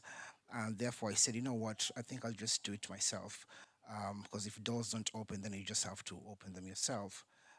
So what happened was in 2016, it was our first production, and we had this big idea, oh my God, we're going to do a Shakespeare, and they're going to fund this thing. Shock to us, nobody gave us any money for that. And we ended up, we were about a team of 21 actors from 14 different nationalities, and we just had to do it. And it was a really interesting project. And then we moved to 2017, where I thought I have to rethink this thing in terms of broadening it to the Nordic region. And so I reached out to Cliff, and in Malmo, where is she from? Malmo. Yeah, can't see her right now. Yeah, oh, there you are, Vanya. I reached out to Malmo with the soldier community, and we said, okay, you know what? How do we collaborate to produce An Ending of the People by Henrik Ibsen? Because the vision of the company is to have multiple cultures share a stage, and that pretty much includes everybody, even though the acronym of ACT is Afro Cosmopolite Thespians. So we had that project, and with Norwegians, Swedes, and Danes, and it was a very short period of time, and that's where I realized, you know what, because of our cultural differences, even Jutland and Sheeland, they're quite different. Then this thing needs some extensive rethinking. And then we moved to 2019, and I think that was just what kind of gave us propensity. I produced for colored girls who've considered suicide when the rainbow is enough. It was originally written in 1974 and premiered at Broadway. So we produced that, and luckily, not luckily, because it was hard work, we got collaboration in Finland, and the Nordic Culture Points paid attention to it, and we premiered it on the International Women's Day 19 at Kaiser, and then we toured it to Stockholm, and then we toured it to Copenhagen again with a cast of seven women from diverse backgrounds.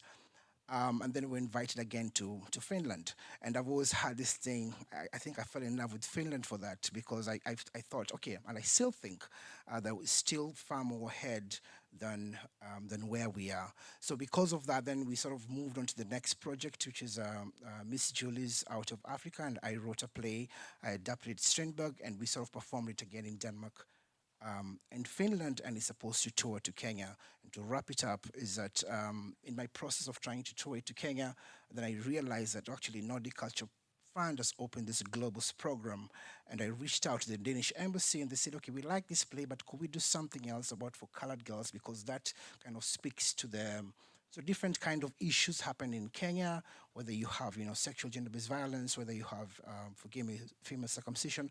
And then the Danish embassy brought in the European Union, and now we are collaborating. Actually, it's premiering, not premiering, but the rehearsal starts in about 4 or 5 days, but with Kenyan actors mixed with Danish actors. So, and that's sort of the expansion of the vision, and like we spoke a little bit outside, that how then do we tap into what's beyond the Nordic countries, and how can we collaborate that? So that is a brief introduction of what I bring on the table and who I am. Great. Thank you, Michael. Tommy, Could you also give us a brief introduction of you and what you are bringing, who you are representing today here? Yes, my name is Tomi Purovaara. At the moment, I'm a chairman or chairperson of a new association called House of New Theatre, and it was established a year ago here in Helsinki. And the meaning of this association is to continue the work of the New Theatre Helsinki project after its ending in the end of this year. My background is in general in culture. I started to work in culture field here in Helsinki in 1988, and since that I've been working in almost every art field, from film, theatre, new circus, literature, what else? And then in 2014, I ended up to be the manager of international culture house here in Helsinki called Kaisa. I worked there for 2.5 years as a director, and since that, these issues of diversity has been very important for me.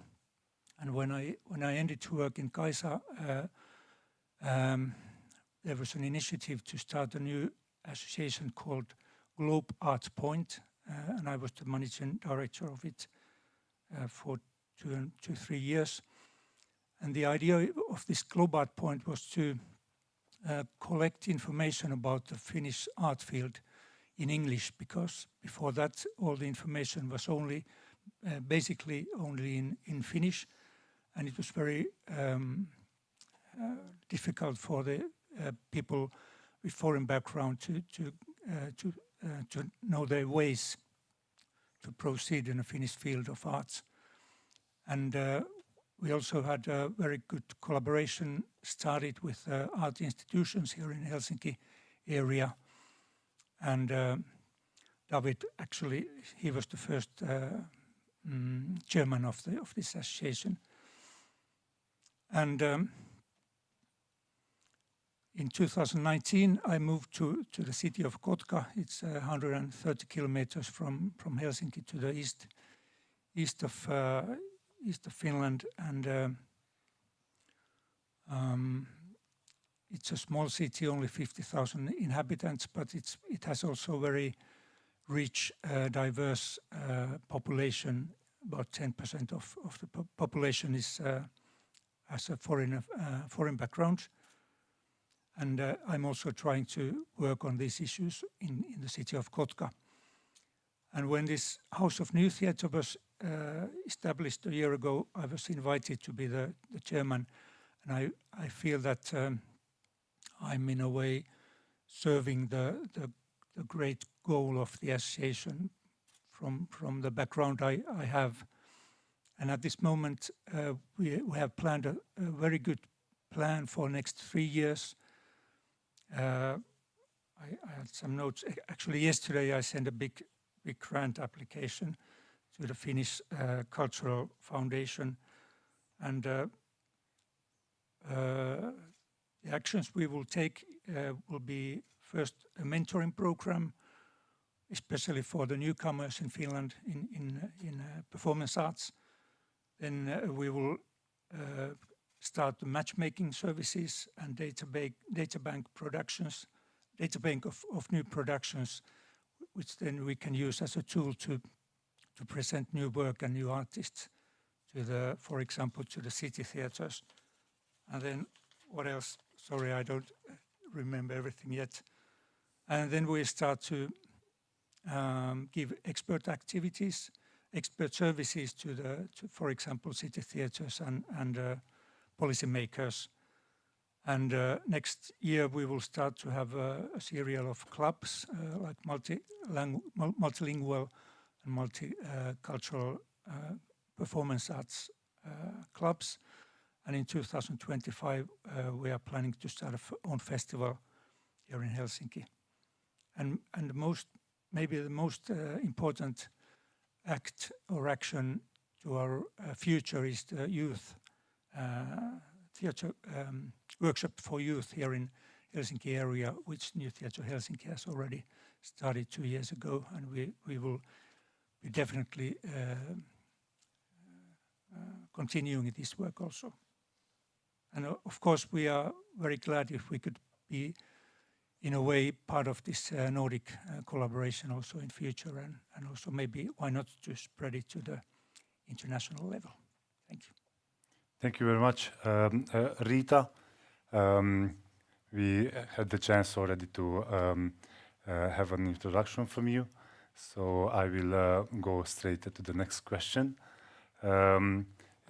You are representing the Finnish side of the Nordic Council of Ministers, under it the cultural level.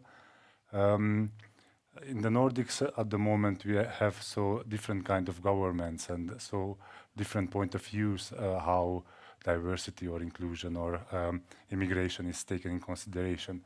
How does it influence the work of the Nordic Council of Ministers, this polarization, let's say, of these governments in the countries? Yeah, is this on now? Yes. Thank you for the question. For first of all, as I mentioned, there is now next week the next meeting with ministers of culture, and a little bit it describes the situation that in 1 year now there is just one minister who has been the whole length of my period, 2.5 years. It's the minister from Iceland, and then there is the minister from Denmark has been now for 1 year, and the minister from Sweden half a year, and all the rest are new, so I've never met them before. And Åland Island had a parliamentary election for 2 weeks ago, so they don't actually have a new minister yet. So of course it influences the decision processes, and therefore, as I tried to underline in my introduction, it's very important that you work on a policy level. That now when it's going on this preparation for this new cooperation program, it will be for a long period. That means that it will be for 2 times 3 years budget period. That it means that all those priorities and goals that are in this strategic cultural policy paper are very important, because all the budget decisions are then, of course, also connected to that.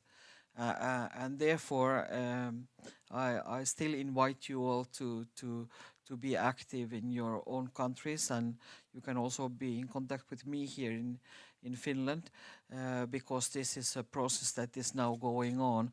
And as I mentioned, this is the first draft now that is presented to the ministers. And for this draft, all the directors for the cultural institutes and houses have had a possibility to bring up their opinions.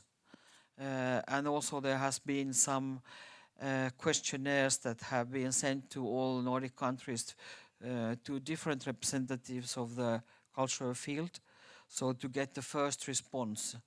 And there has also the Nordic Council of Ministers has a working group representing civil society, and that means that there is approximately 40 organizations that build a working group, and they have had I think 2 or 3 digital meetings concerning this preparation of the new policy paper, and they have been all chosen by open call, these organizations. There are youth organizations, they are from different kinds of fields from society. And why am I telling this is that this time the ministers want to prepare the new policy by participating the cultural field. And I think that is a very positive thing, that they are interested to hear that what kind of problems and what kind of things could be solved on the Nordic level. Thank you. Maya, my question it will be that everybody for sure is very interested how this new Finland government will work with inclusion and diversity, and how all the work what has been made and the report what you presented, you have showed also that there are some ideas how to implement it. But how do you think, because the part of the government has a very strong opinion about immigration, about how foreign backgrounded people should be or not to be in this country, and how this report and the implementation of it and the government, how they will collaborate together. What do you think? Yes, thank you for the very good and topical question. And I don't know actually where to begin, but maybe I'll begin from our ministerial action plan, which was prepared, and about the background of that action plan, and also background for the working group, which was working in 2020 and came out with this final report. I think we need to remember that in ministries we also try to preserve the continuity of the cultural policy work, and that is very important, because of course we have parliamentarian elections and governments change every 4 years, but at the same time we have basic cultural work and development work and strategical work going on, and this continuity is very important. And we can look back to 2017 when we published our ministry's cultural strategy for the period of 2017 until 2025, and there in this strategy we also paid attention at the immigration questions and also how our society is changing, and we need to look into these cultural diversity questions more precisely. And in that strategy we also wrote down that that cultural guidelines should be written in order to promote cultural diversity. And in order to implement this strategy, the ministerial working group was appointed in 2020, and it came up with this final report, and after that our ministry was able also to prepare the ministerial action plan, which I also presented today. And somehow I see that this kind of implementation of strategies and continuity of this kind of work is one of our tasks, and very important one. And then when we come back to our new government, they came out with non-discrimination report, which was prepared during the summer, and there is also a short mentioning about cultural sector and youth and sports also, and we don't know yet how this work will be implemented. I think that it will be somehow coordinated, this non-discrimination report. It will be somehow coordinated from Prime Minister's office and we of course then will follow that work and try to give our contribution to that.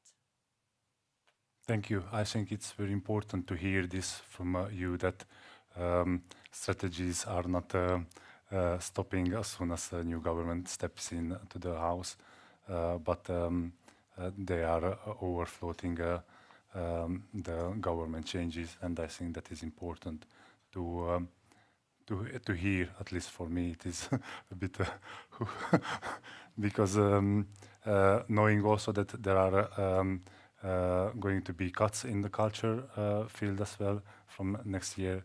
It's good to be prepared a little bit what to expect from the future. Michael, you had a little bit of introduction about the work, and also you mentioned Nordic Cultural Point, who also made possible this meeting today here. How do you get the funds for your theater group? Wow. No, but you said that in Denmark there is a challenge when it comes to be founded and so on, and I think it will be so valuable knowledge to know how actually you managed to survive there. All right. So what we have, I mean, what I've had to do together with my team is to sort of develop strategies to understand, what implementations are in place, and to try and configure ourselves to that without losing our artistic thing. So, and of course, like I mentioned earlier on, the very first production was not funded, and that's probably because who are these guys, what are they doing, and so on and so forth. That's how I want to interpret it on a diplomatic level. But at the same time, I do know that there are structures in place that could prohibit that. So on the second production, because we collaborated, as I mentioned, with the Nordic diverse groups, so that gave us sort of a unified voice, I think. And therefore, we were able to also tap into that as to get funding from the Nordic Culture Fund and from the AP Muller Foundation and the Tuborg Foundation, and of course working together with the embassies. So, for instance, at that time we're doing a Norwegian play, and I had to approach the Norwegian embassy because this is their canon, and we're interpreting it as new Nordic voices based on that.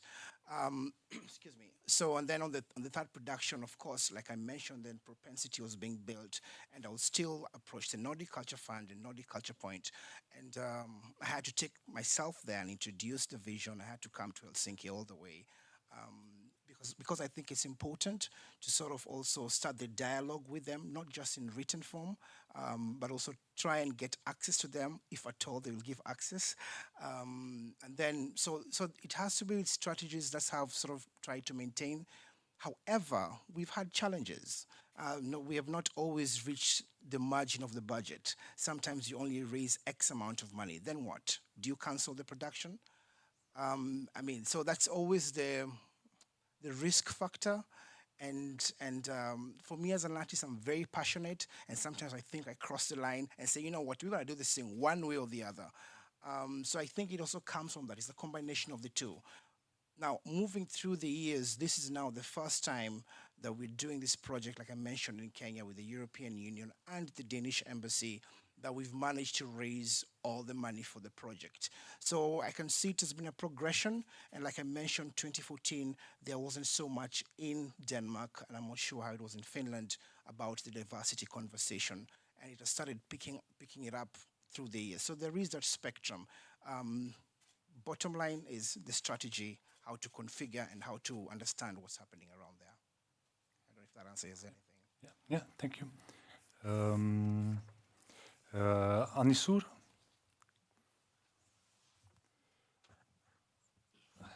You're some writer with a foreign background.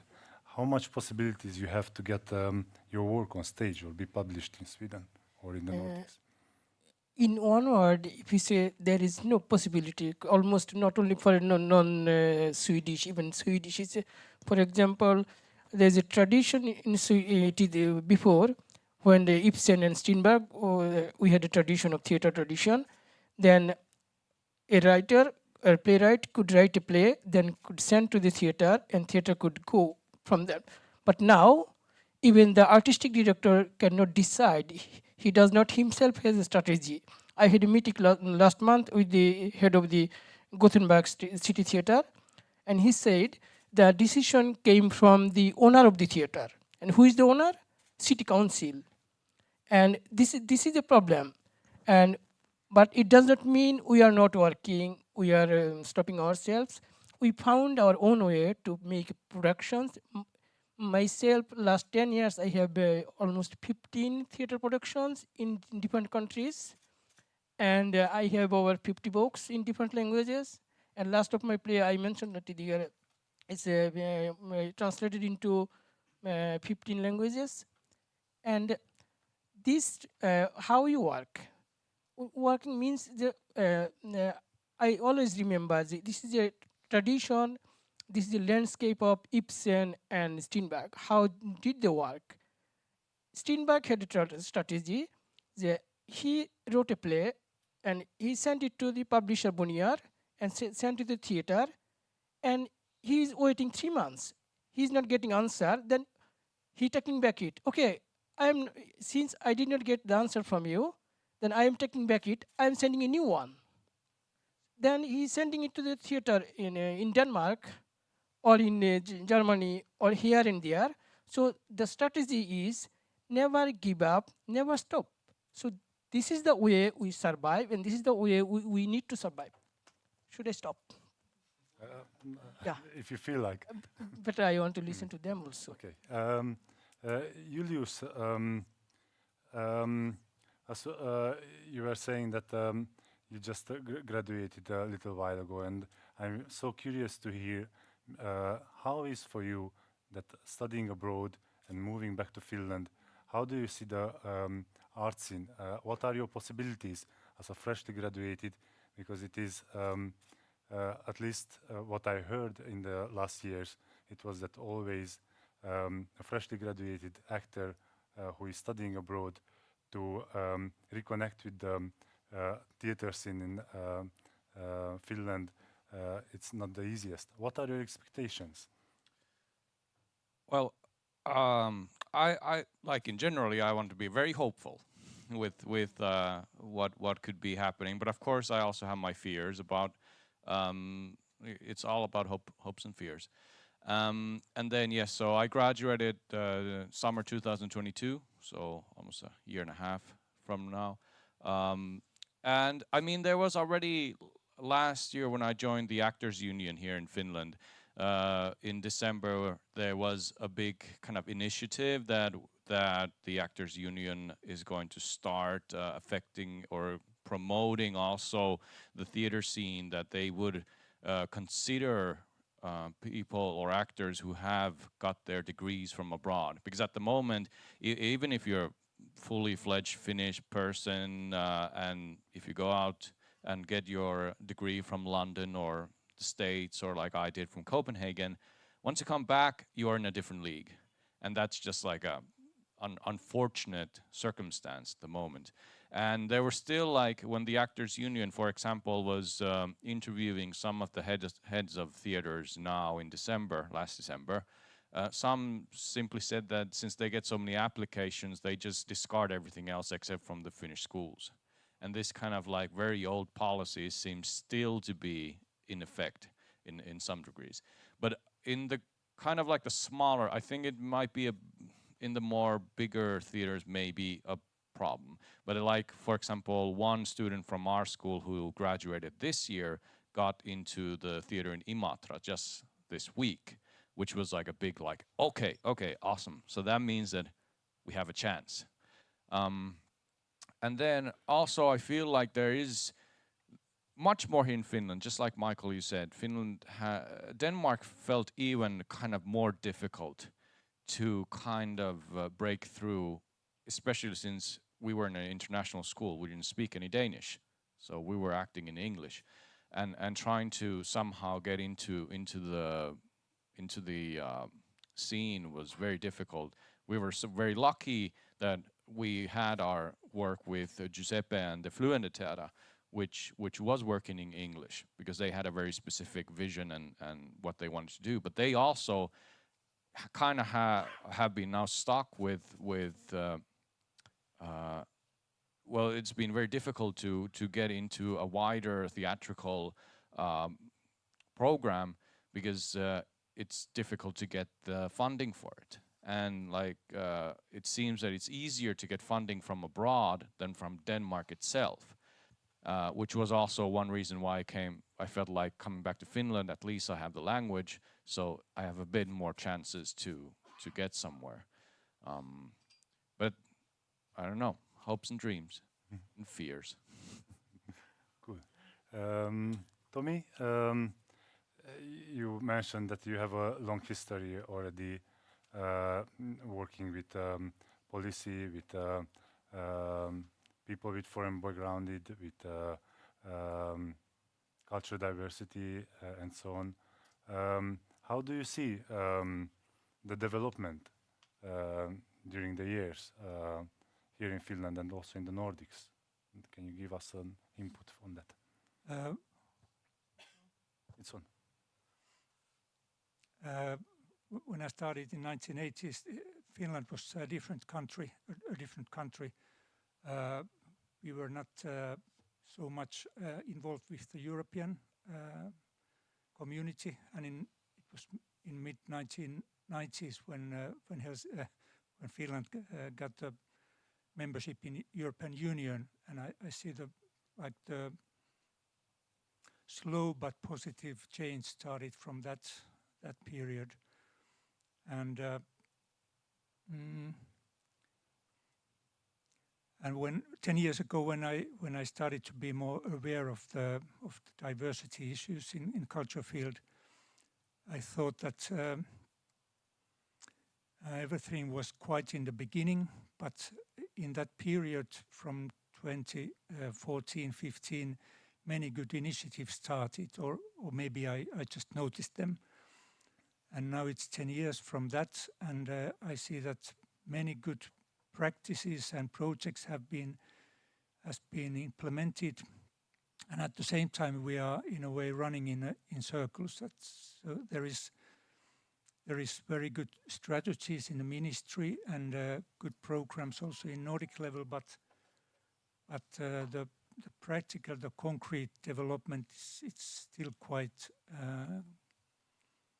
slow.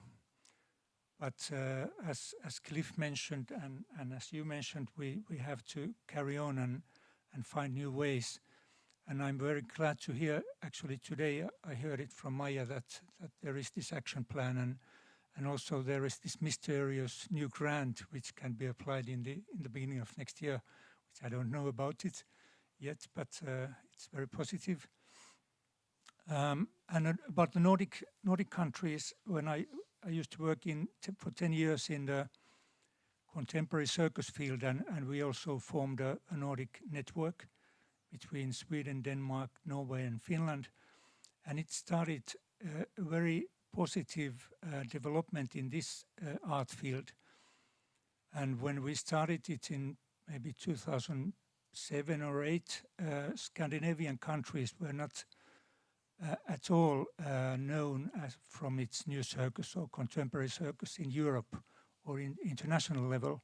But as we joined our forces and started to work together, this development was very fast, and I was part of it. And this example gives me very good hopes also now when I hear about your work that New Theatre Helsinki has made and the development that has been taking place in each country. I see that especially this collaboration between these Scandinavian countries is very important, and since there are these funding instruments, we really have to use them and find ways, as Cliff told us, how to continue in practical ways. So we started I started by trying to understand the situation, and now, as I understand it a little bit, I feel positive. Great, thank you. Rita, I'm thinking about this inequality in the Nordics, and then we have this Ministry of Councils that can like Finland propose measures that Sweden or Denmark would say, oh, this is a great idea, we want to implement it in Denmark, or the other way around.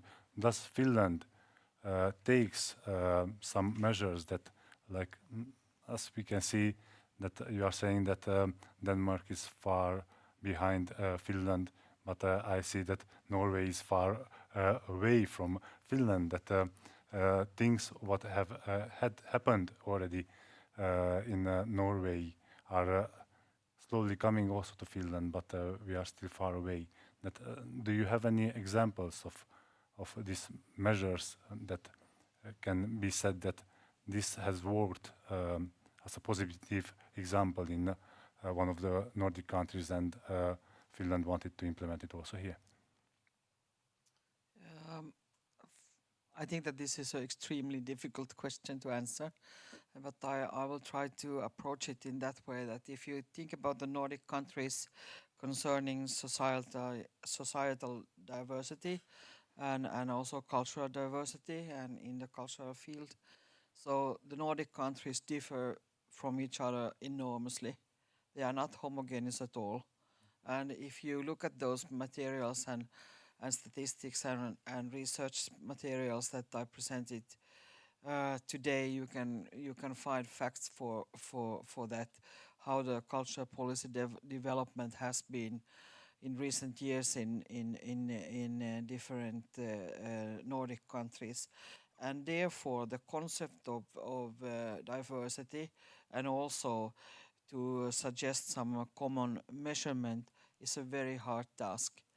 So there hasn't actually been any attempt to do it on a ministerial level, but there has been a lot of research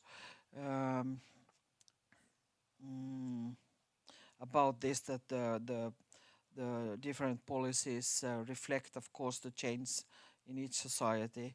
I will quite shortly, it takes half a minute, quote Pasi Saukkonen on this topic, because he says that about this difference is that there are some more cultural policy multiculturalism in Sweden and in Finland, whereas Danish cultural policy has not accommodated cultural policy in an increasingly diverse society. In contrast, the governments have often explicitly expected newcomers to assimilate to Danish values. The Norwegians development has again taken a position in between, gradually approaching the Swedish and Finnish recognition of the need for policy adjustment. And this is actually the conclusion that could be done for the moment. So I was just asking that if Michael would contact you, for example, will you be able to influence back the Danish policymakers through the Nordic Council of Ministers?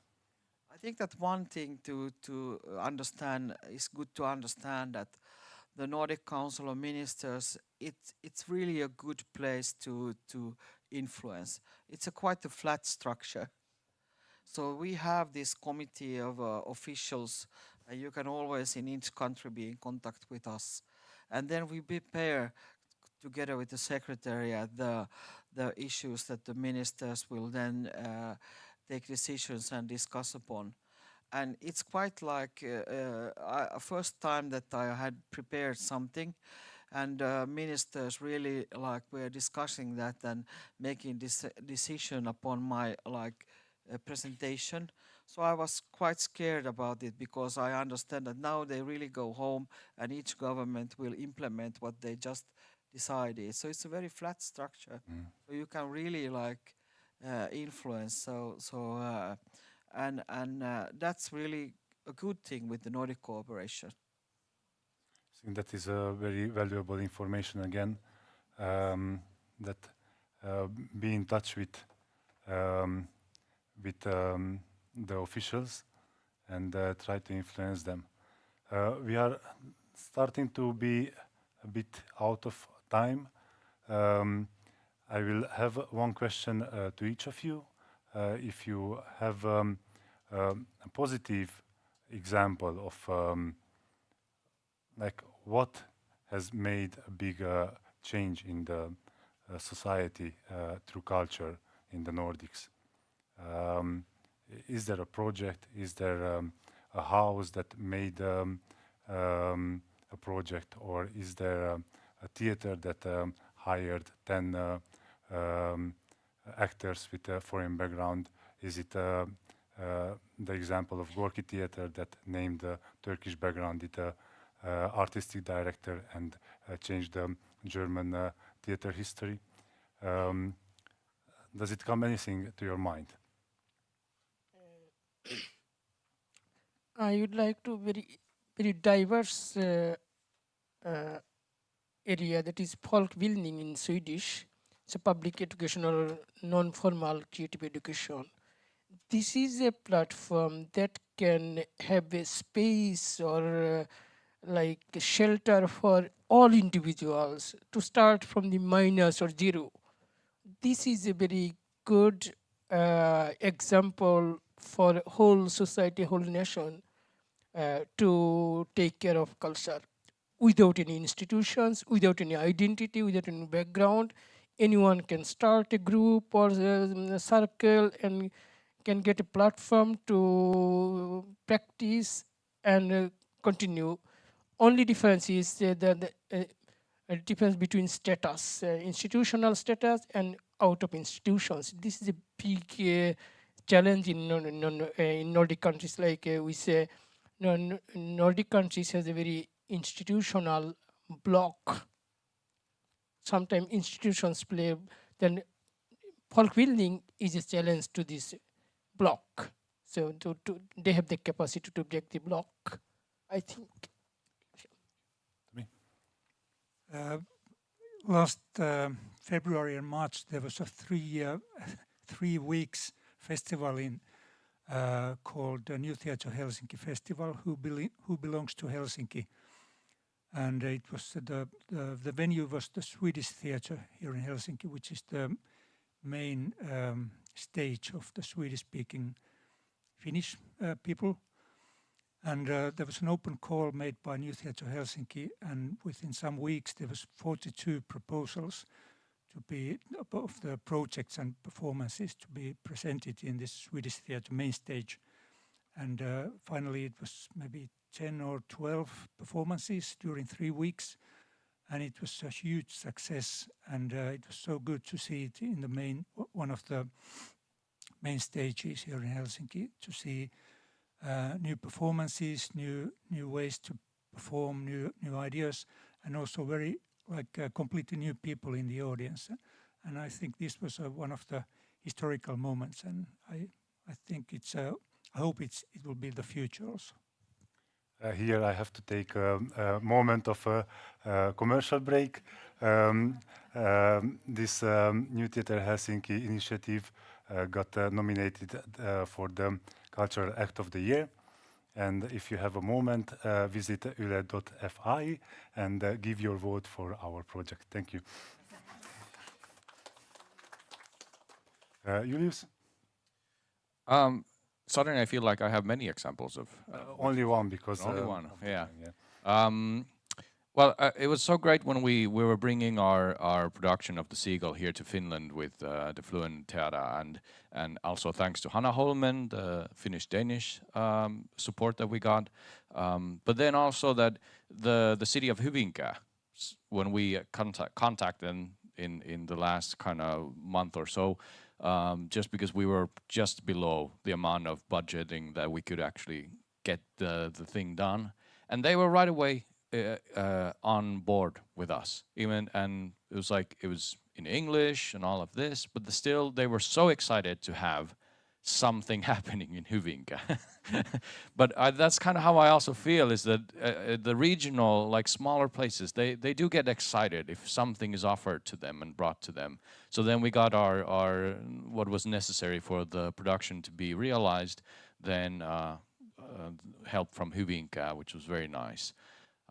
and this kind of positive energy that comes from different places that really gives much hope to the future, I feel.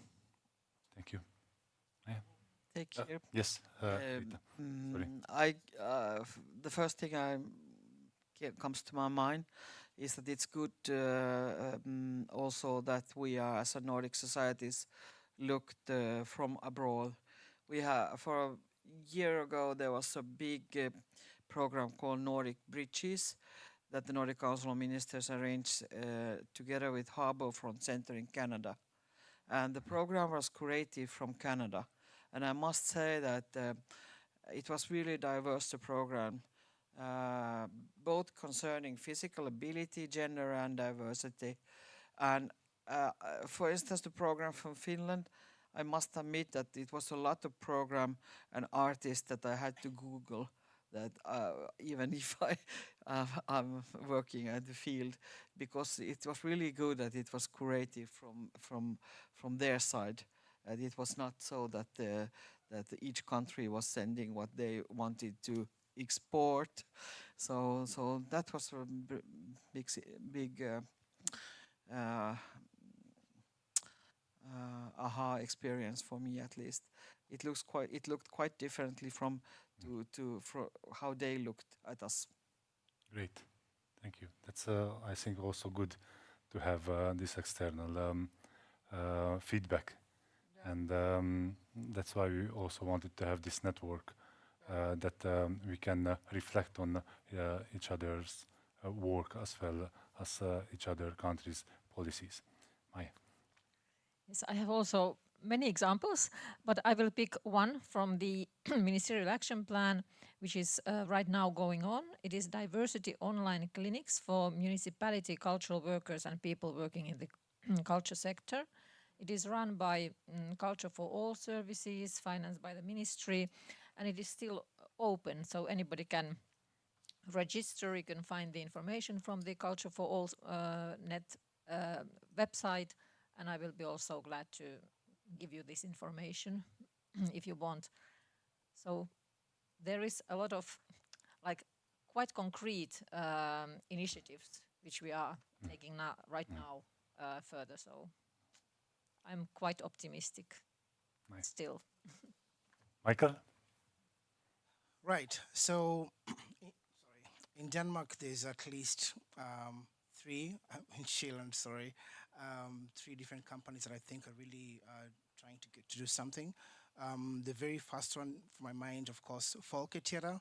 I mean, they really opened up to us to perform Miss Julie, which I think was absolutely profound, because it's a really, Folketeater is probably, from 18th, 19th century, it's an institution.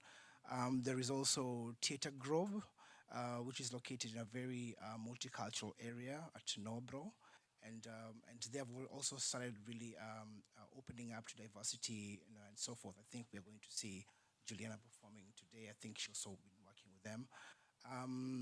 Other Betty Nansen Theatre and Frederick Speer, they've been doing this for quite some years, though it's very inside, and they work a lot with young people. So I think part of the, for us, we've worked with at least 100 artists from 44 different countries. And what I've seen over the years, it's become a springboard. Some of our actors, they went to act at the Royal Theatre. And that was interesting because I can see the Royal Theatre is also opening up the conversation slowly. Cool. Now it will be time to have a couple of questions from the audience. And there is, I could grab a microphone from here. Yes, it was first. Who you are? My name is Mania Al Khatib. I came from Finnish Syrian Friendship Association. I am the executive director.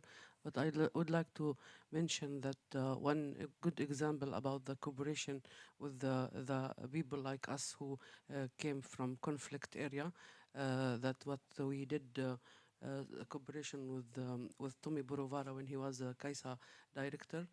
That's what I would like to remind, especially because the ministry people is here, that now the culture and this kind of work is a security issue nowadays, because, for example, Basi, who you mentioned in your comment, he is our guest in.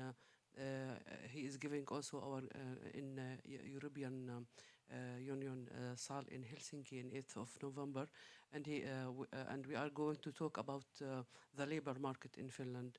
That's why this labor market and social issues and security issues now is very needy, that the culture strategy could be updated to be more practical and more pragmatic to approach this kind of targeted groups where they came from conflict area. Thank you. Then a question from here. Who you are? Well, it's not question, maybe it's a more comment. And thank you very much for all of you for your inspiring stories and projects, grassroots projects. And obviously there is a lot of going on in the Nordic countries. But I would like to bring the attention to one point that Maya was mentioning, the power, the word power and the art field. We are talking about diversity, but we didn't mention the decision making and who is involved in the decision making. I would like to share one thought from the research we did at the Sibelius Academy. I'm coming from Sibelius Academy. I'm head of Arts Management Department, master program in Arts Management. And we did research with our students in the Tululahti area, the central area of Helsinki, where a lot of cultural institutions are located. And we did this research about how many people are involved in the top management with diverse backgrounds. And the results were quite striking, because it was 0.00 something. So this brought question about this decision making. Okay, we are agreed that diversity is very important, and how we understand actually diversity. Is it only access, and but what it's about the decision making power? We don't want to be only part of the game, but also to set up the rules of the game. So that is, I think, it's a very important issue that all of countries, not only Finland, but I think in Norway and all other countries, we need to work on it, involving more people, qualified people in the top level management of the cultural institutions. And this is links to the language policy, immigration policy, etc. It's a complex question, which I think we should really think about it. And my fear with the new government in Finland, it's exactly on that direction, about the rules with the employment of the people with different backgrounds and diverse backgrounds. So what will be the future? And also this is linked to the education. The new government proposed a lot of restrictions in the education, particularly for foreigner students, and this will directly affect the diversity question. I'm sorry to pose those questions at the end of that, because that was very positive, but in the same time I would really like to have a positive kind of attitude toward those important questions, just not to forget that this could influence in few years quite negatively the art scene in total, in all countries, in all Nordic countries. Thank you. Yes, that's a valuable fear, and I think at least in the performing arts, we had also earlier Kupore did Avaus research together with Culture for All and Global Point. Also, we found out that the structure, it is very homogeneous and dominated by the majority, and only the physical side, cleaners, technicians, and so on, are mostly working in the cultural institutions.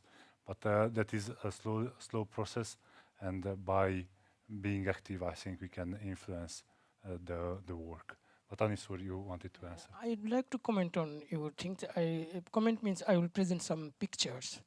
And in general, a job market is very conservative. I would not like to say it's racially profiled. At least it is very conservative. I read an article this week in Expressen, one of the leading Swedish newspaper from Stockholm. So one boy, his name was a foreign name. He could not get an invitation from the Arbetsgiver, like who gives the job. He never got answer. But he changed the name. He took a Swedish name. Then immediately he got a call and he got a job and he is interviewed. It's published this week. And I myself sit in a board in the Swedish Writers Union.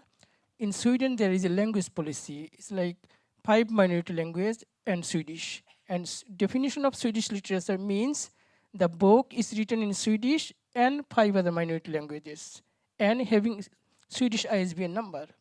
But any other books you write in Sweden, publish in Sweden, do everything in Sweden, but it's not a Swedish literature by definition. Then distribution policy, the authority has a policy to give some support for books, and those are books written in over 100 languages. Out of these 6 languages, those are not in the system. They excluded already by law or by practice or by system. What is happening in Norway? Norway has a system. I don't know if it is changed or not. I don't have the update. If a book is published from Norway, having Norwegian ISBN number, and no matter what is the language, the book will be in the system, like 200 or 300 copies will be bought by the authorities to distribute. And the picture, I got the last picture from Finland, it might be wrong, I don't know the update. In Finland, one cannot be the member of the Finnish Writers Union or Swedish Writers Union because their language is not Finnish or Swedish. And also there is also a ground law. One cannot, if a child is born in Finland, its mother language is automatically Finnish, or his language is not recognized. These are the basic problems. Having those basic problems, all these discussions, debate, research is a kind of surface things. They don't have any chance to influence. And another picture in this, particularly in Sweden, my country, is when many people are making decisions, nobody's make a decision, because decision can come from the commune, from the region, from the central authority, and between these three there are also some other authorities. At the end, nobody is taking care of. No particular specific decisions. It takes long time, and the 4 years the government period, the new government is coming. We have to conclude now. I think what I learned from this morning is that building allyship between minorities and the majority, and I think it's the only way to move forward, and to build allyship also between the groups and the people, between Nordics. I think that we can have an influence if we are not having taken in consideration the local level. Maybe we can make a detour through Sweden or Norway or Iceland to get back to our place where we are living. But I think by discussing, by getting together, by learning the policies and also learning what has been made until here and to demand, I think that is the way how we can move forward. Thank you very much for this morning, and hope you can stay with us also in the afternoon, where we are going to take care of what is going to happen in the future. Yes, we are continuing at 14:00 Finnish time. Thank you.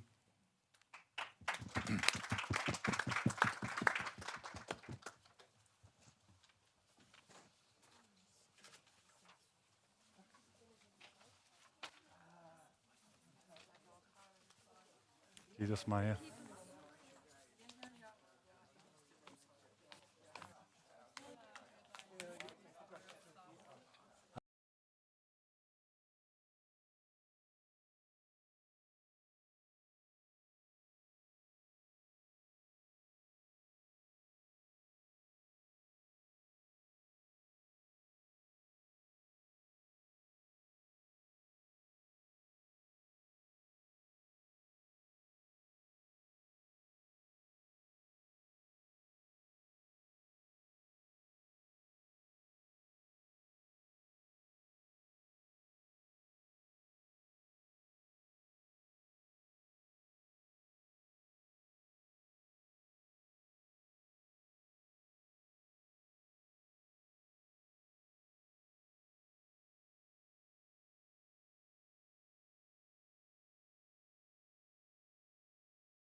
streaming? How to know? It's good to know if we are. Mario, we will I say. don't know. When do we know that this continues? No. The streaming when he. Are more people coming back? No, some of them left. So it's over just a network. But So we will Mauri start. is not here. No, I went up to say to him, but I saw that Shall we wait then? Or, No, we start. Let's start. I introduce Vanya and Thank you. And then you introduce. It feels a bit silly now, but you can do it. Yeah, no. Yeah. no, you can No. just speak. Okay. Okay. It was a right fit. Is there space over there?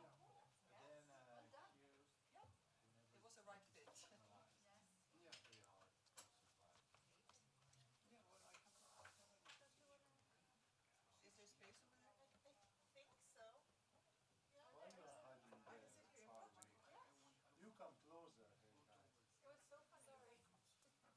guys. Will you give me a sign when you... So, welcome back from lunch. Hope you enjoyed it. Now I will take the role from David Cosma here. My name is Vanya Hamid Isaksson, and I am here now just to introduce two persons from Sweden. I'm living in Sweden myself, and I will be part of the panel discussion.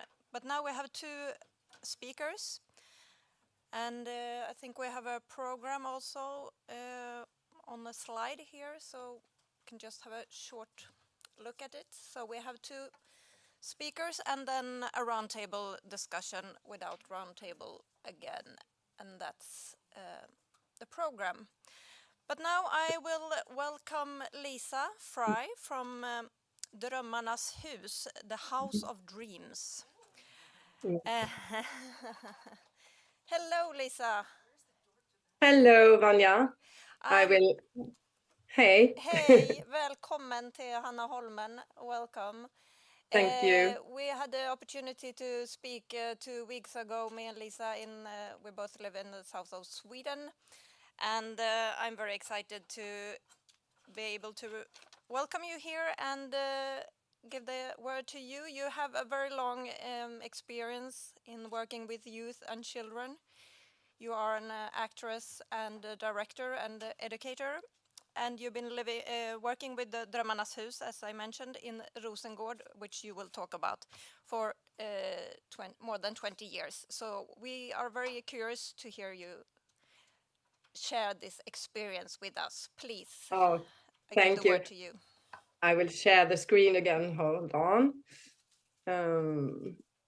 So, hello. As Vanya said, my name is Lisa Fry, and I will talk about my experience in House of Dreams, the Drömmarnas hus in Malmö.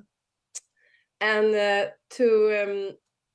it's situated in Malmö, Rosengård, and I have to tell you a little bit about Rosengård first before I start to speak about our productions and stuff like that, what we did.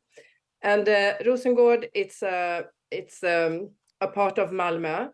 Malmö is quite, it has social disparities, you can say.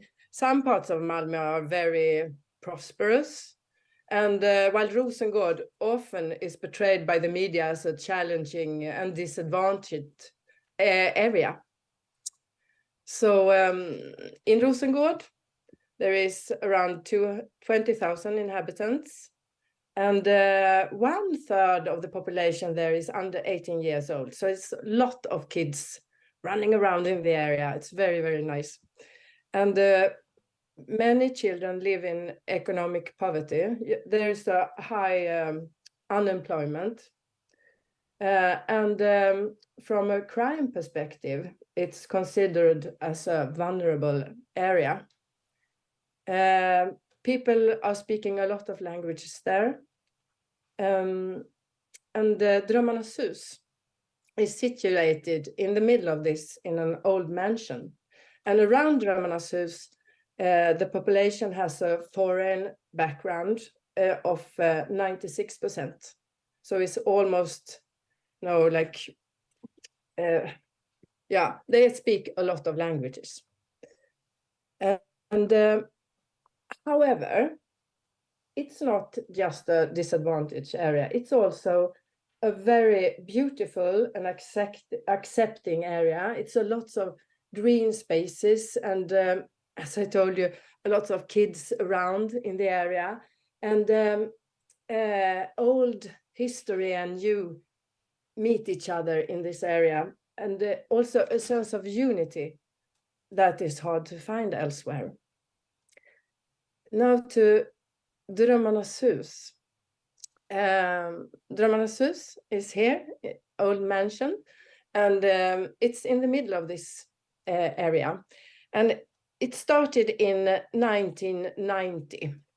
And it was a couple of actors and drama educators that were bicycling around in the area, trying to do theater with the kids and make them watch theater. And yeah, it was just like a small project.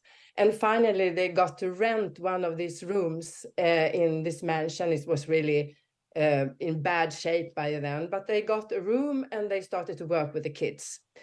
And after a while, it grew bigger, and it was they were working with the kids in Rosengård, and then it was all Malmö, and also in the region of Skåne. And depending on the budget, it has been various people working there. Sometimes it has been like 9-10 people. But when we have done our big productions, it has been a lot of people during a year. We get the money from the city and the region. And when we do our big productions, we have to seek grants to undertake larger projects like that. Everything has to be free for the children that comes to us. And the productions we do also have to be free, since we operate in this environment. No,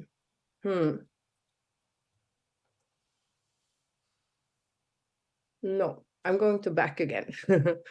My mission in Drömmarnas hus has been to engage children in artistic activities, and that we did while to start to discuss with the young people what they were interested in. What do you want to discuss? And so we started doing workshops after school. We wanted to meet the children a lot, so they came every week, and we had open every day a week. And and we wanted also the kids from Rosengård to meet the kids from other parts of Malmö. So they work towards a common goal, sort of. Maybe not to speak about what their differences are, but to work towards a common goal. Often the material that we do is newly written, since we work with the kids and we examine what they want to discuss. So we have to write new material. And we also do a big collaboration with Malmö Opera, for example, with big institutions in town, and the City Theatre, and the dance theatre in town. Now I'm going to close the door because I hear what the people are speaking next to me. Hold on. So I'm back. So Drömmarnas hus is situated in the middle of Rosengård, and next to it there is a football club, and everyone is going to the football club. They are not interested so much in theater, and but everyone knows who Zlatan is. Zlatan grew up here in Rosengård, and theater and stage art can easily be perceived as an uncool and ridiculous and pathetic thing to do in Rosengård. So it's really not easy to get the people trying to do theater in the beginning. But after we have done a big production, it has always created taste for more, of course. And the kids in the other parts of Malmö, often they are more familiar with stage art. So it's not so difficult to get them to join. But then we have the problem that the parents often won't let them because they have heard it's so dangerous in Rosengård. So many times I have been talking to parents to tell them that it's not dangerous, and I will meet them at the bus stop if you want. And so you really have to try to get these ideas away from the parents. We never do auditions. We have never done that. The people who wants to join, they can join. And who is on stage when we are ready? These are the young people that offer their time to the rehearsals. I mean, many young kids, they don't, I can't be bothered anymore, maybe. But so that it's a quite good thing to do, that everyone can join if they want. And I'm always happy if they come and want to join. We work with bigger themes. And within these themes, we do like improvisation. What do you think about this? What do you think about that? And it can be, I mean, large things like courage and fears. It can be like being outside the norms, injustice, greed, or climate threat. And sometimes it happens things in the area that we think that this we have to discuss with the young people. We can't just be silent about this. And so it was when we did a performance called Malmö brinner, Malmö burning, or Malmö on fire, you can say in English. And it was the year 205. It was really a bad time in Rosengård. Many bad things happened all at once. There was a young youth leader that told some young people that they couldn't jump over the fence to the swimming pool, and he got stabbed. And in one night, there were 600 windows shattered in a school just in one single night. And the buses couldn't drive into Rosengård, and the police cars couldn't drive into Rosengård because of stone throwing. And the cars were set on fire. It was really, really a terrible time. And we met all these kids that came to us, and we wondered, who is doing this? Because we only knew these young people as really, really nice persons. And we wanted to start a discussion around this, because we didn't want to know who did this or that, but we wanted to just start a discussion why, and how does this frustration look like, and how is it to live in an area like this? So we gathered the young people and started a discussion and questions. And we gave the material to a playwright, and that based a play around the input from the young people. And the result was a performance called Malmö's burning, Malmö on fire, with the idea that either Malmö is burning down or there is a burning force within. And the play was structured like a big video game. There were two violent gaming enthusiasts that downloaded their Malmö characters and started conflicts in the game with violence as an outcome. And then eventually the players grew so attached to the characters, so they wanted to pause to find another outcome in the game. So it really it really put questions. What about this? What if this would happen? Then what would we do? And if this would happen, then what would we do? So it asked questions about the situation. And we engaged a lot of people. There were dancers, singers, actors, of course, and a large choir. And we were 120 participants. This in the picture here is all of the people who were in the production. And we also had 2 professional actors and some professional musicians and a dancer. And what to do when you have 120 people that we want to put on stage, because there wasn't a stage in Rosengård, and there wasn't, I mean, not as big as this, and there were no stage in Rosengård. So we were wondering, what would we do?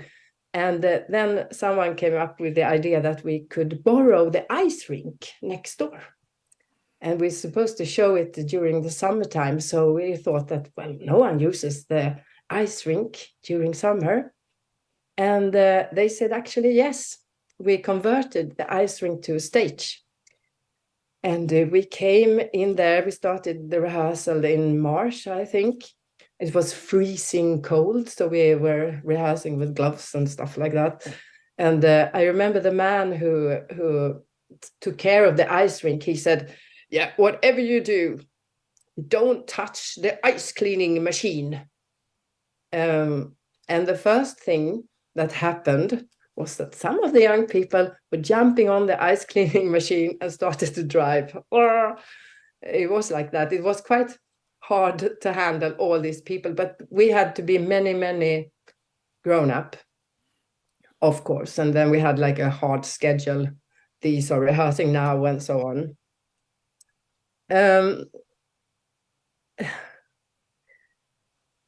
In this rehearsal time, people came from both Rosengård and from other parts of Malmö, and we never discussed with them their different situations, but they got to know each other, and they started to discuss how is it to live in these nice areas, of Malmö, and how is it to live in Rosengård, and how is it to have 6 siblings, for example. And they become really close friends during the time. And we also had a discussion with the young people all the time. How should we express this? Is the dialogue all right? Does that work for you? What kind of dance should be choreographed here? And also the choice of music. And if we wouldn't have asked them so many questions, we wouldn't be able to do it. We left room in the production for the knowledge of the children. And finally, it was time for the premiere. And you can imagine, just as much happened on stage, it happened also backstage, because they fell in love all the time. So I remember telling Ramadan and Cecilia became a love couple during rehearsal time. And I remember, I don't know how many times I told both Ramadan and Cecilia to stop kissing because you're going on stage now. So it was really interesting to be backstage as well as to watch the production. And choosing to convert the ice rink to a stage was a deliberate choice. We wanted to show the positive side of Rosengård. Back then Rosengård had a really bad reputation, and we wanted to attract an audience from other parts of Malmö. We wanted to prove also that it was a fantastic place, and we wanted to show these wonderful young people with a strong burning spirit. And Rosengård was not just a dangerous place, but sometimes it was difficult. I remember after rehearsal one time we told the set designer that he could put his car there. It won't happen anything. And then the next day the car was burned down. And we were thinking, okay, now we're going to take the audience to Rosengård from other parts of Malmö. We want to show that Rosengård is fantastic. We can't have that the cars are set on fire. So we asked the toughest guys in Rosengård we hired them to watch the cars in the parking spaces. So when the audience came to Rosengård, they met these really tough guys, telling them that I'm going to protect your car. And that was really good. And the press was, they wrote positive reviews, and it shifted really to a focus on a different side of Rosengård. Just seeing all these kids having this amazing strength really gave you a lot of energy. And I still hear from a lot of people that were in the production that they are still friends and they are still meets.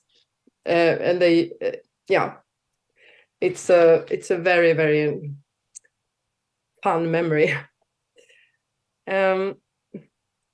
After a couple of years, in 2015, I think we did like these big productions every second year, because it costed a lot of money, of course, but we tried. And in 212, we did the Zone.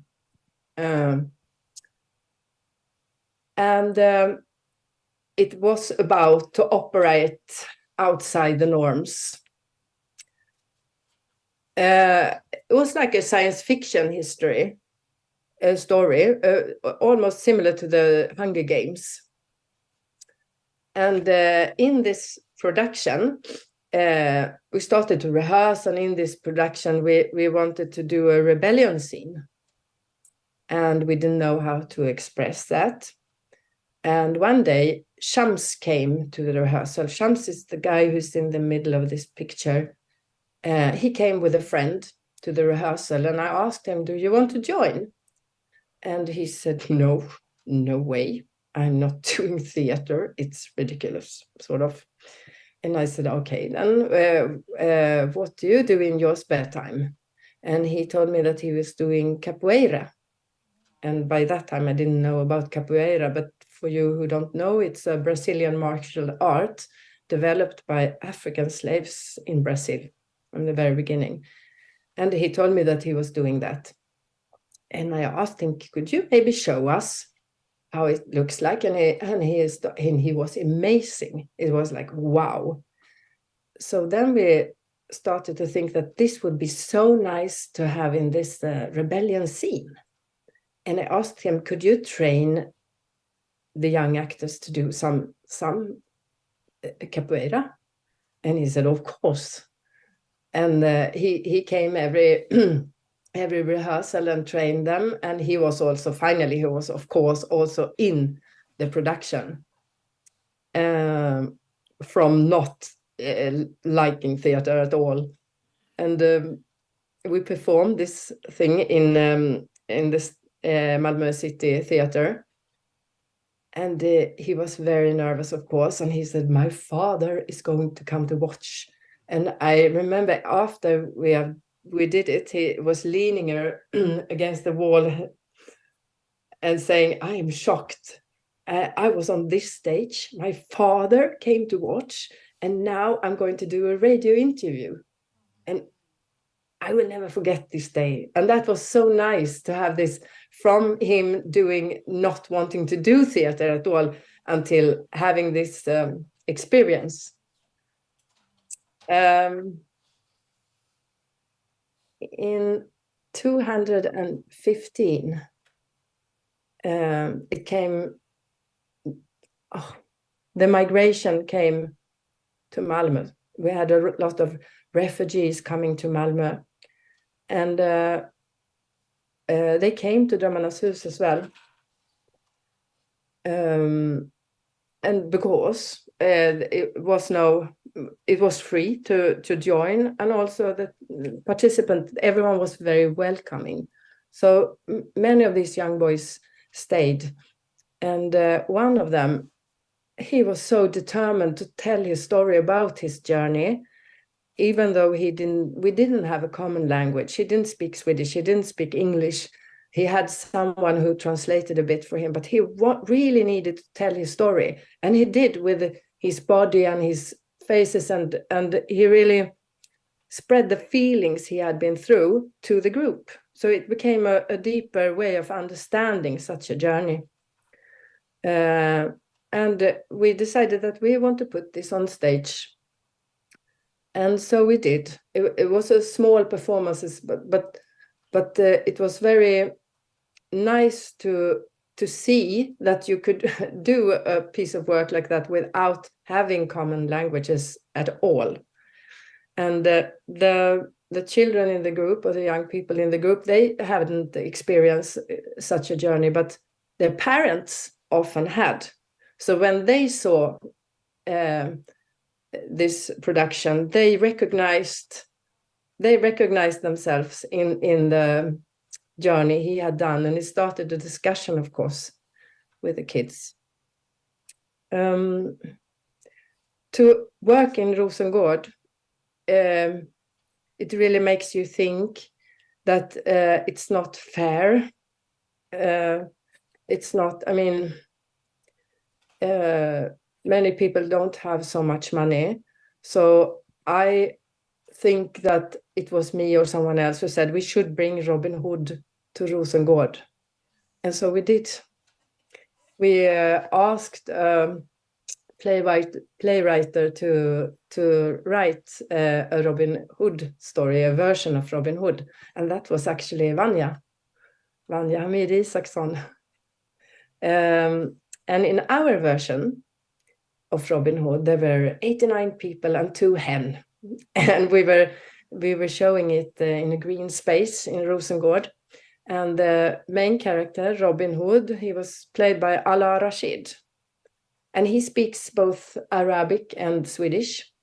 And we thought that is so important because many people who live in Rosengård speaks Arabic. And it's so important to be able to identify with the main character, with the hero. And also to see that I can also be an actor. He looks like me.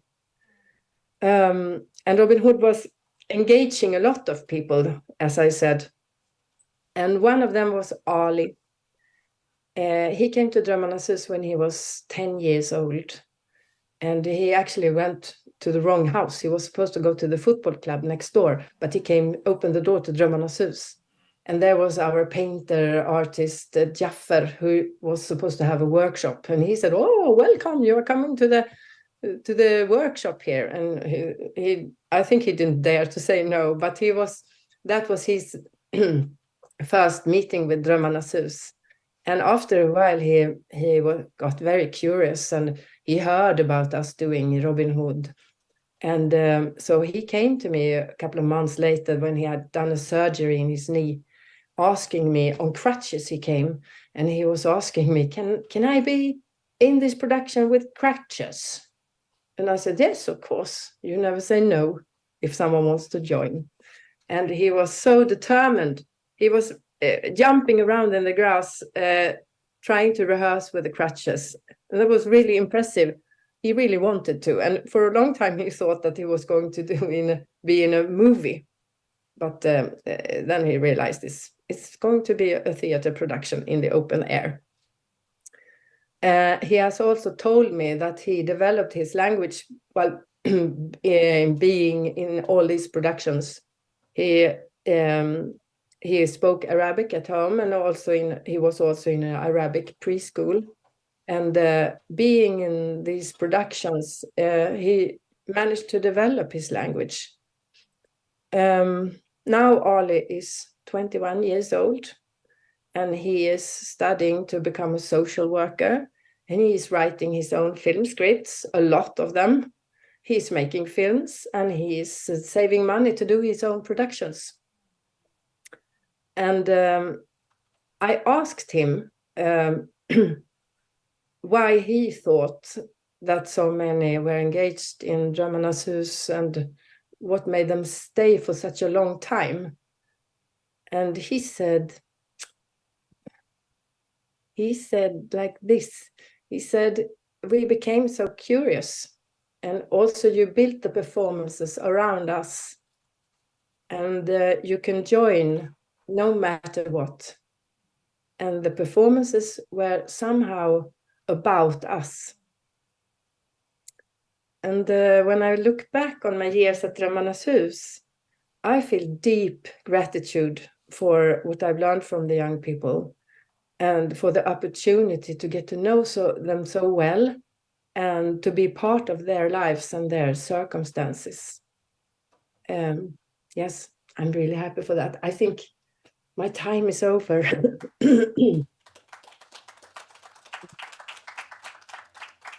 Thank you so much, Lisa. Do we have a few minutes for if there's any questions now, because we were a bit late in the start? Is there anyone who has a question for Lisa? Yes. Hania, do we have a mic, or should you come up here? You can come up here. So we have a question from Hania to you, Lisa. Yes. Hi, Lisa. So interesting. So interesting to hear about your work. I run a theater organization too, and we work a lot with youths. And I'm amazed about the sizes of the productions that you're doing. So, do you want to share a little bit about how you work with so many youngsters at the same time, and how do you break down the rehearsal process, and where do you rehearse? Because I mean, 89 actors, that's a lot. Yeah, that is like a nightmare for the schedule person. That often was me, actually. But no, we had like a big choir, for example, in Robin Hood. They rehearsed it one day, and the actors rehearsed one day, and then we put together the big scenes in the end. So we really put down small groups, and then we used a couple of days to put everything together. And everyone who joins the project, they know, like, they get a sense of the schedule from the get-go. So, for example, they know that they're going to be performing in, say, April or something like that. Yeah. Absolutely.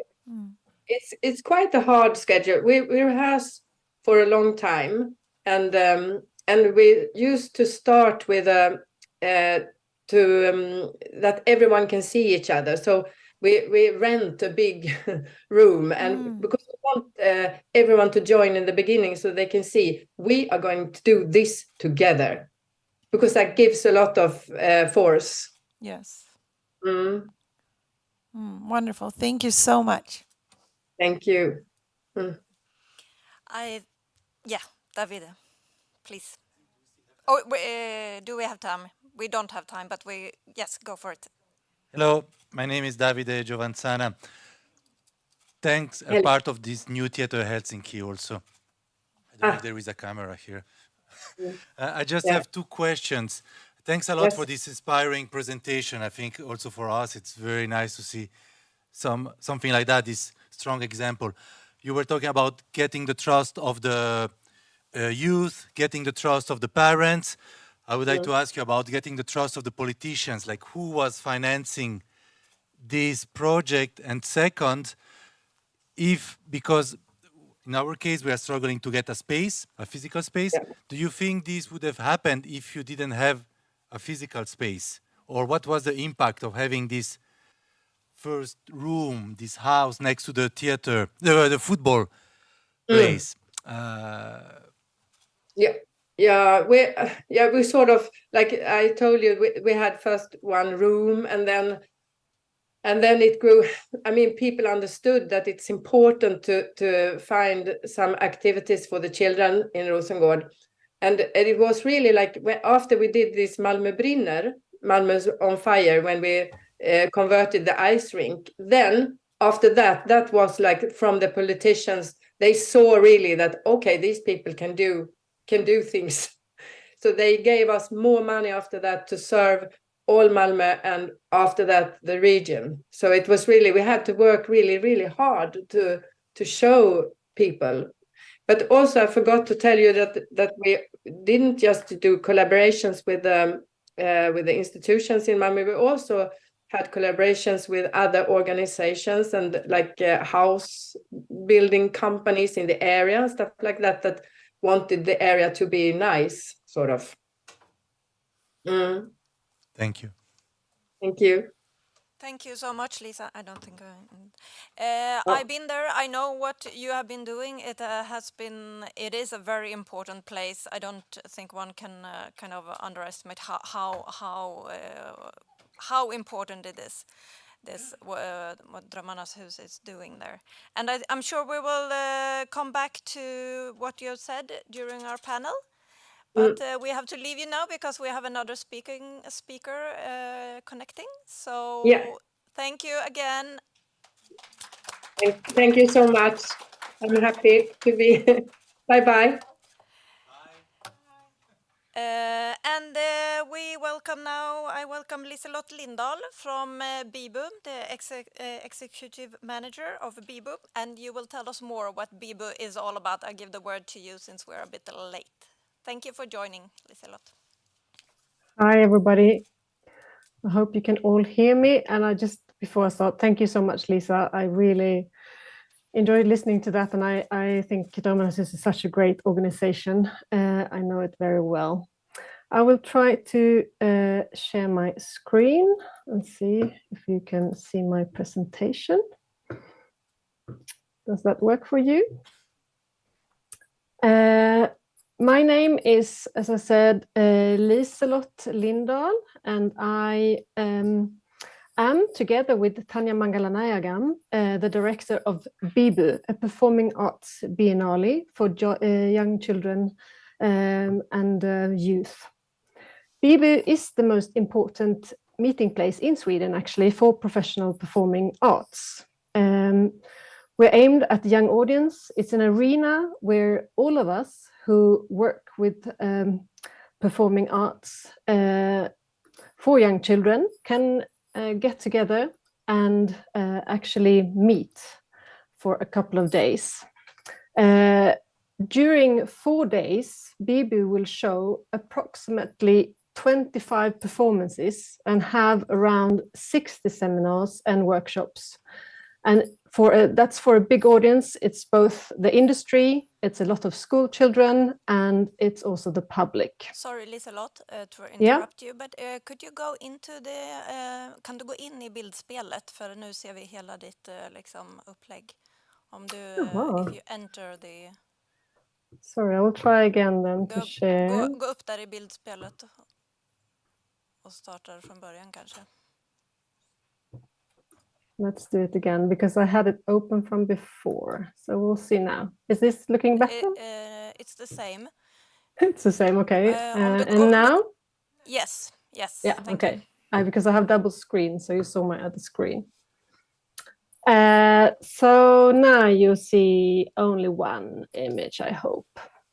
So Bibu is owned by the organizations Teatercentrum and Swedish Assitesh. And we have the support from the region of Skåne and the city of Helsingborg, where we have our office, and the Swedish Arts Council.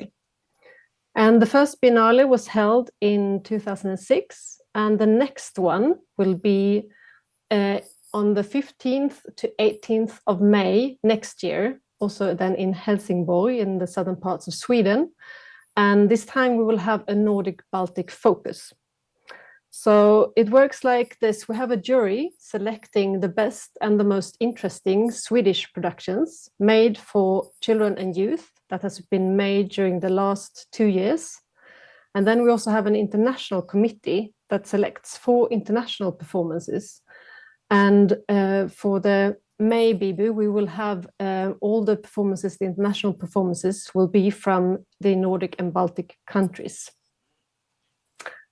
So BB is this meeting place, and it's a platform where we can get together to raise the importance of culture. I feel that at the moment, culture is not so highly prioritized in the political arena in Sweden. I think it's not shown in the national budget. It's rather being slowly eroded with cuts and lack of inflationary adjustments. And cultural issues are very rarely discussed in political debates. I think the one debate that has been in focus on a national level is about the profitability of culture, or rather the lack of profitability. We seem to no longer recognize that culture and the right to express oneself in different ways is a fundamental part of being human.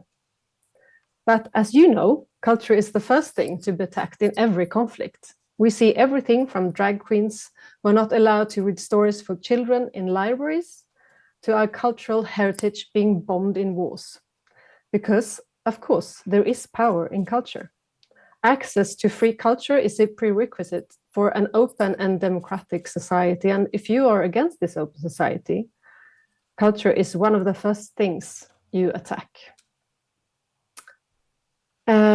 I work with performing arts for children and young people, and access to culture is a written and decided right for every child, in Sweden at least, and I think in most of our Nordic and Baltic countries.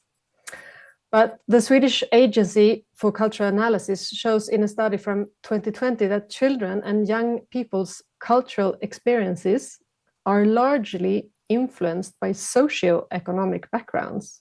This we could also hear from Lisa. And that children of parents with post-secondary education are more culturally active than children of parents with pre-secondary or secondary education.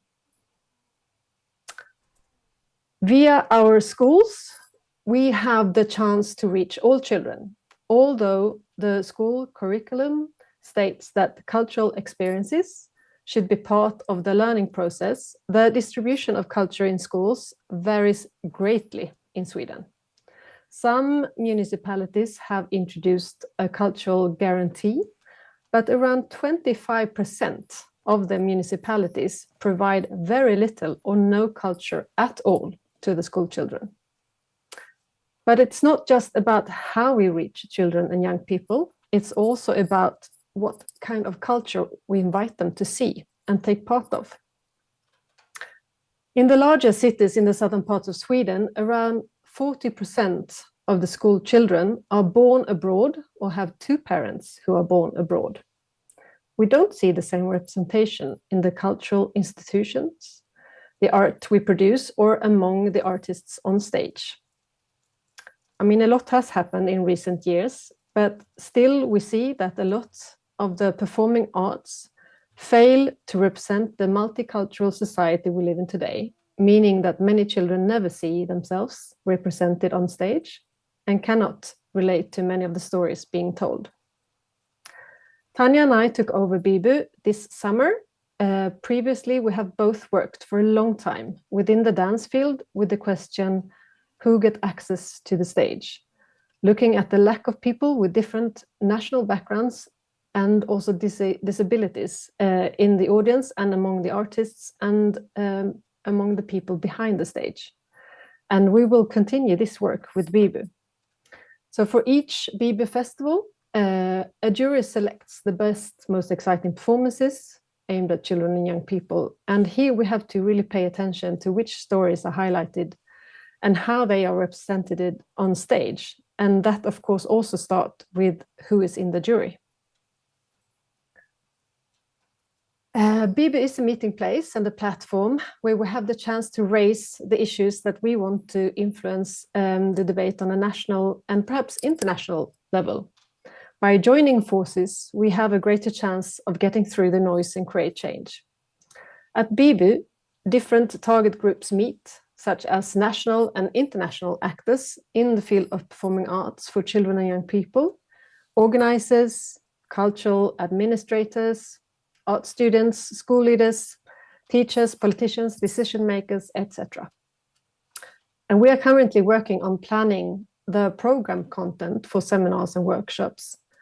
And until Monday, probably also after that, but Monday is actually the deadline. And you then have a chance to be part of our program. So we're currently asking what issues and perspectives everybody in the field wants to talk about. So what would you be able to contribute with, or your organization?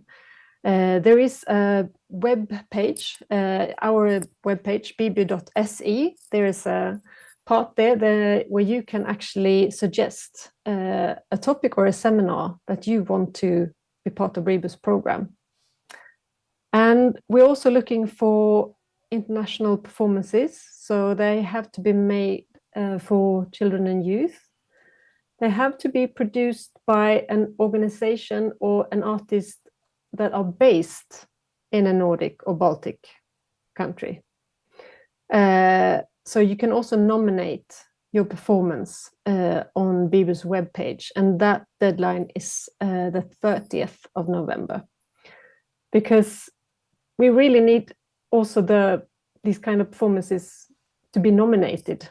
And if they're nominated, the jury will look at them and consider them for the showings. And I feel also that maybe there's not that many performances that are actually being made for children and youth. So we also need to look at that. So at Bibu, we want to investigate which questions that are interesting and relevant to discuss on a Nordic and a Baltic level. We see big differences from country to country in the ways that we, for example, reach school children. The example of the cultural guarantee or lack of is a big issue here in Sweden.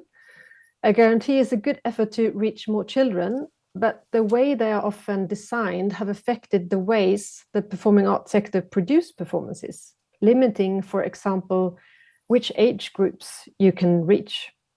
And there are subjects and stories that are not possible to show in schools because it would make it difficult for the teachers, or maybe even because there are protests from the parents. This has happened. These questions would be really interesting to discuss and compare with our neighboring countries. And we also talk a lot about how to make our sector more environmentally friendly. One important issue is around touring. If we can come together and create tour routes where companies don't have to fly back and forth, but instead go around to neighboring cities or even neighboring countries, that would avoid a lot of the long plane trips. And since all of the countries in this region now acknowledge the lack of representation on stage, this would be very interesting to discuss more. I can see that it has increased a lot in the arts university in Sweden now, and I know that it's a really high demand on, for example, new actors with more diverse backgrounds, but we have a long way to go in many of these areas. So with this, I invite you to contribute to Bibu's program with seminars, performances, and to come as participants to take part of Bibu's very extensive program. So I hope we can meet and talk at Bibu. That was my presentation. I really wanted you to get to know this organization and to be able to take part in this festival. I don't know if you have any questions around this. Thank you so much, Liselott. And questions, please. We have time for that now. So please bring on questions for Liselott. Yes? Do you want to, can you come here?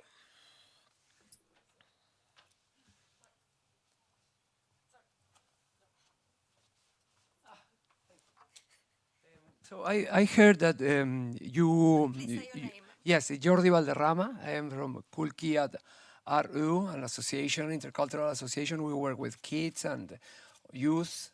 And my question, you mentioned there was like a Chilean group of people that moved probably 50 years ago, and then the grandchildren now probably are the Spanish-speaking group. Or so my question went towards what are the languages that are accepted in the biennial? Is only Swedish, or is English and Spanish, and are other languages accepted?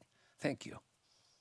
Yeah, that's a good question. For the international productions, I mean, it would be the easiest way to say that English would be the one language that would unite us all. Sometimes the performance way or how it's made, the language is not of great importance. It might be that it uses a lot of dance. It might be in, parts of like circus or something, and then it could work anyhow. But I do think it would be hard for us to have like a totally Spanish-speaking theater play, because also we invite the school children in Helsingborg to watch the performances, and we cannot expect them to know so many other languages. So yes, that will limit the choice. All right. Yes, please, Davide.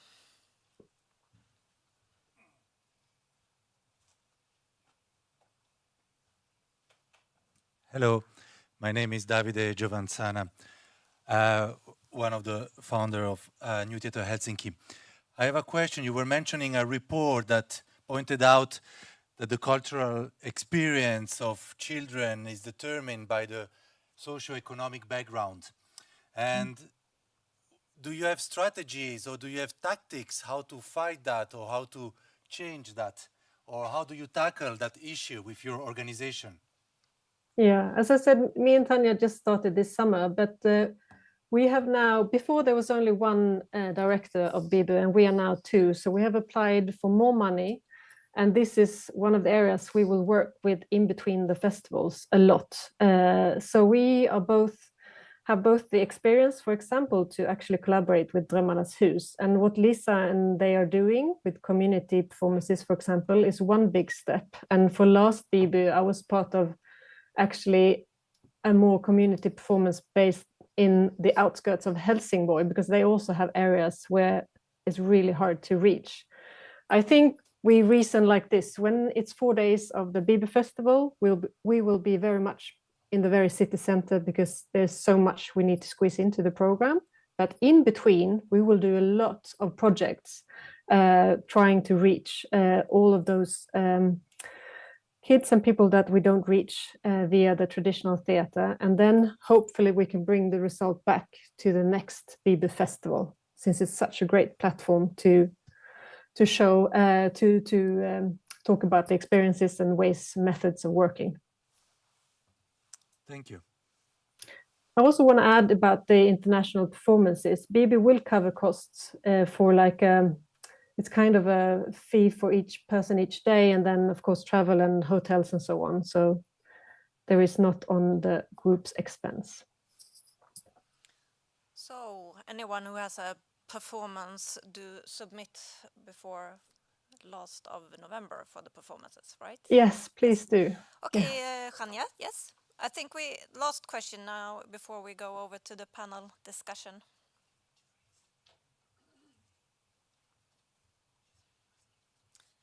Hello, my name is Hania. I have a question. Is it like, it seems to me that it's very like Skåne based? Is it? The festival is a national festival, so we have everybody traveling from everywhere in Sweden to Skåne, and we also have a large number of international delegates or participants in the festival. But am I wrong, or has BIBU also been held in other cities?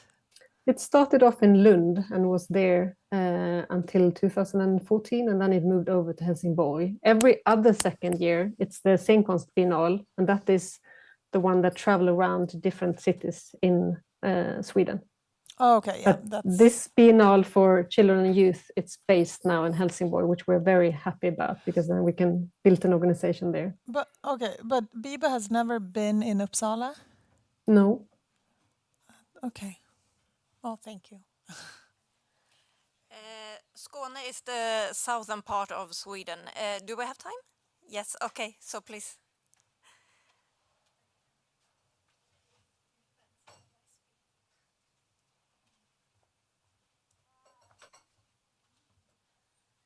Hello. Hello, my name is Nori Varga, and I work for New Theatre Helsinki and House of New Theatre.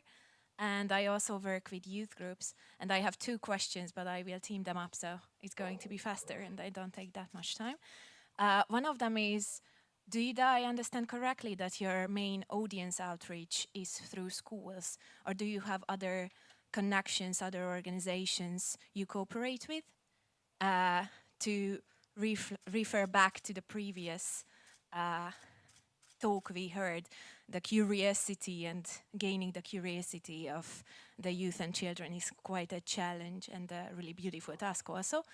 And my other question is, do you have youth performers performing for youth in Bibu? Very good questions. Bibu is a professional art biennale, so we have not had any actually community performances apart from that project I talked about that I was part of last Bibu. But hopefully we can increase that. But the base is to show professional performing arts. Before, in my former role, I did a lot of community work, and it was never ever going through via the schools, more of people on their spare time. This time now, when I'm representing Bibu, we are very small organizations. We're probably not going to be alone producing big productions. We're always going to team up with other organizations like Drömmarnas hus, for example. And I think our role will now be very different, but hopefully we can use Bibu as a great platform. And I would imagine if we did a big community performance, we could also then show it at Bibu if it was possible. So we hope to develop this now. Thank you so much, Liselott, for this inspiring presentation. And we will move on to our panel discussion. So, bye. Bye. Thank you. So I hand over to Davide.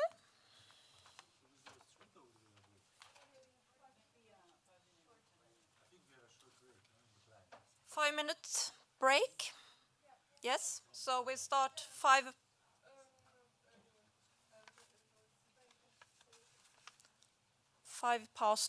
then.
And Vanya.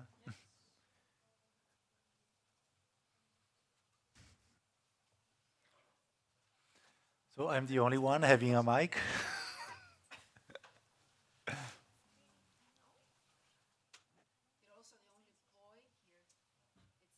Yeah, it looks like. Is it okay if I sit here?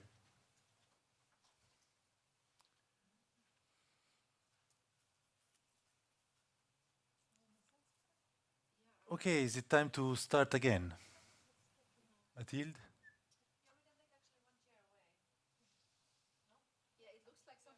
Yeah.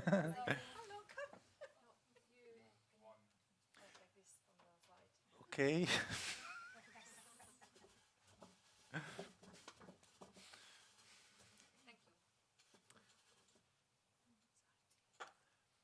Welcome back. Let's come back with the last panel discussion that we have for today, building bridges.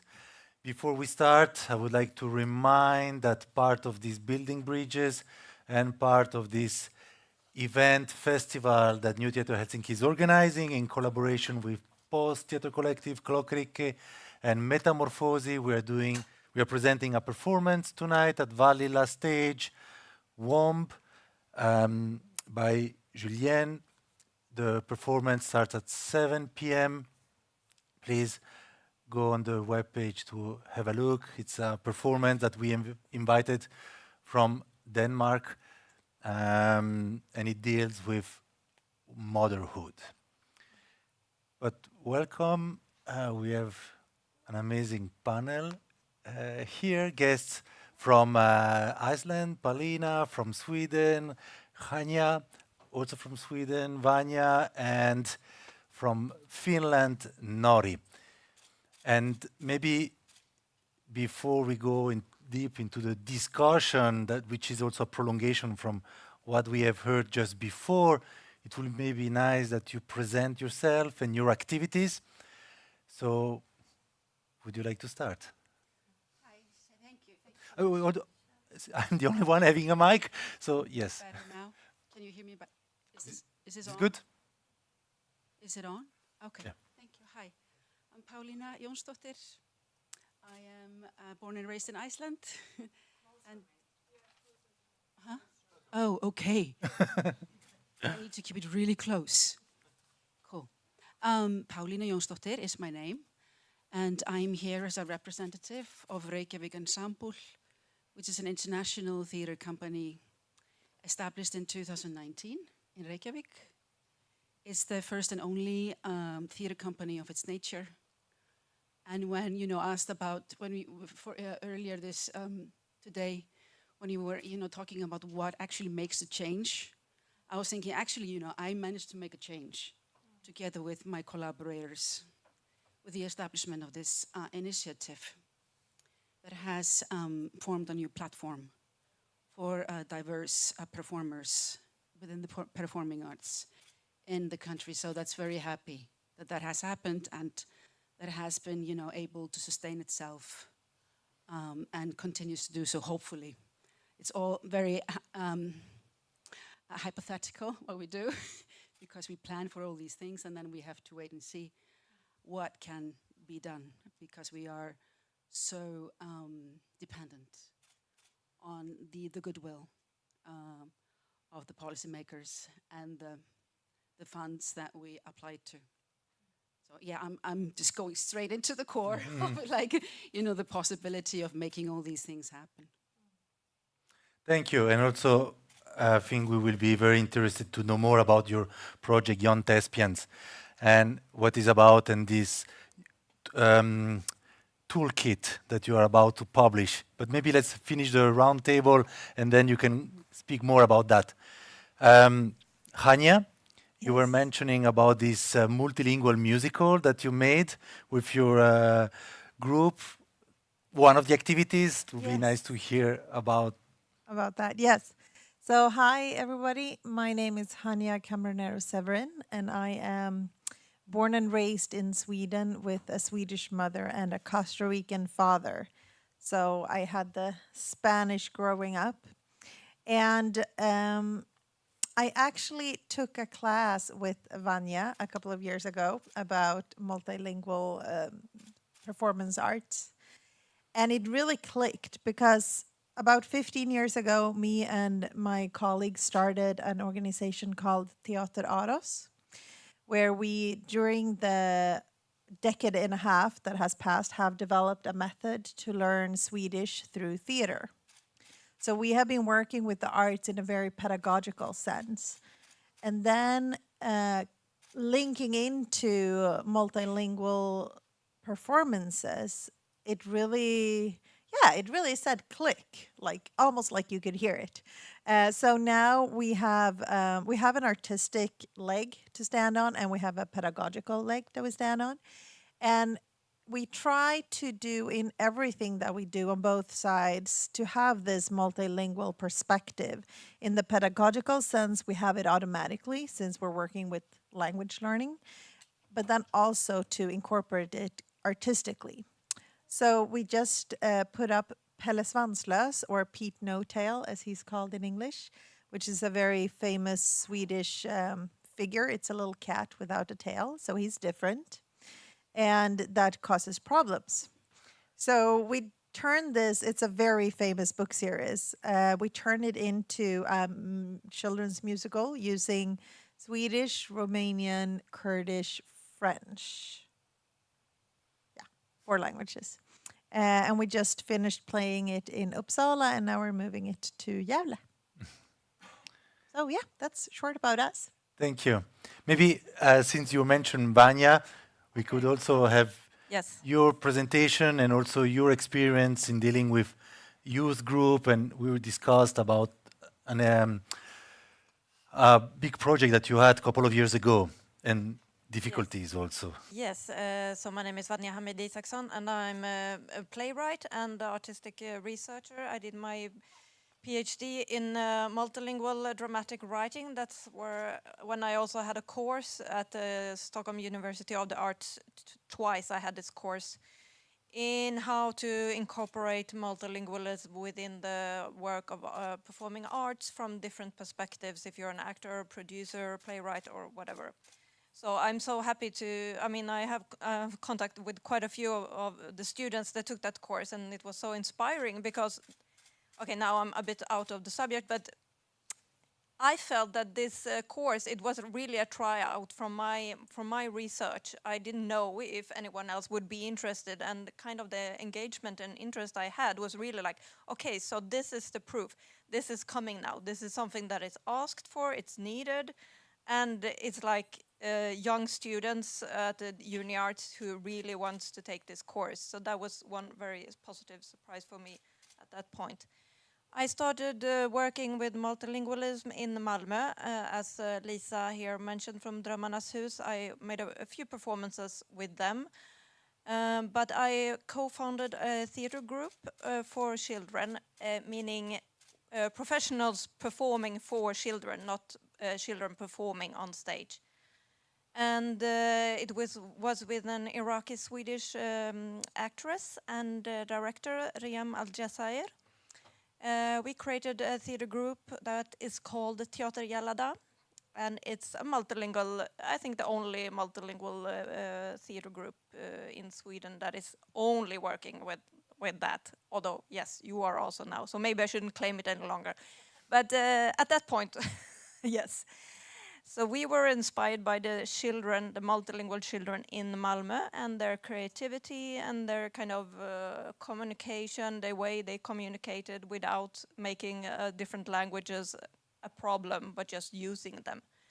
So this was the starting point. And then the theater group transformed and made project also including children in the process of making performances, but I'm sure we will come back to that. I will not take up more time. And now let's give space to Nori. Yes, thank you. My name is Nori Varga, and I work for New Theatre Helsinki as the coordinator of the Theatre of the Future project, the youth project, and I'm also teaching some of the groups. And thanks for these really amazing introductions. I'm highly inspired, and it just came to my mind, a fresh experience I just need to share, connected to what you mentioned earlier. We had students yesterday whose task was to communicate. We have weekly workshops in Oulunkylä, Kannamaki, and Lapinlahdenlahde, so 3 different regions of Helsinki for teenagers between 13 and 18. And just because it's so fresh and it's so connected, yesterday we had a group of teenagers who developed their own language, and they spent half an hour just talking, communicating purely on that language, giving instructions to each other. And then they didn't want to leave the exercise, so they went out for a break and they communicated to everybody else on that language, including adults who were in the space. And it was amazing and hilarious and beautiful and somehow, I don't know, symbolic image or scene, if we wish, we want to take with ourselves. Thanks. Paulina, you want immediately to... Share something and jump off from what you just shared with us, because there are twins in my father's group of siblings, and they were identical, and they developed their own language when they were little, and there was only one playmate, a girl who could understand and translate between the family. So they had to be actually separated. Just saying that, I hope that that's not going to happen in your group. Also, maybe an important addition that these students didn't know each other before the workshop. Of course, it's not their first year, so they kind of knew each other for a while, but their mother tongue is different. And I guess it's also a moment of empowering, because especially if you are immigrating, in the case of Finland, that you have to face the learning of a new language, so maybe you feel inferior to others who are native speaker, so how you can claim back self-confidence. So the question of multilingualism, it's a deeper question than just, oh, let's have different colors on stage. It's really an issue about self-confidence, empowerment, what kind of space you can own or you can have.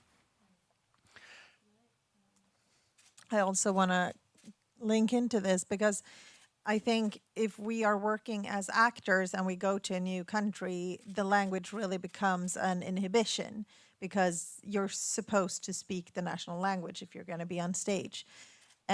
Whereas we've found using theater as a method with children or youngsters or grown-ups who doesn't speak the national language, it really becomes a tool. So like the complete opposite to in like making people nervous. It really frees them, because I think within the theater we have all these things, these nuances that make youngsters come up with the language and communicate for 30 minutes plus, because the expression, the art expression, is so rich in itself. So I think we're really onto something here.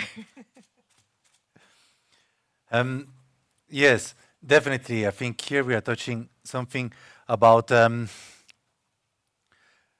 empowering and connection with the main narrative, which goes immediately about content. I would like to talk about the content and let's say almost a political dimension of youth theater in this case. But before we jump into this dimension, I would like at first that we talk about challenges. What are the challenges in doing this kind of work, youth theater, with indiscriminated areas or with marginalized people? What are the challenges that you have been facing? What were the strategies that you had to come up with? And when I talk about challenges, they are about motivation, how to reach out, consistency, how to ensure that the family supports and allow the kids to come every week, how to build a community. So what were your experiences on that?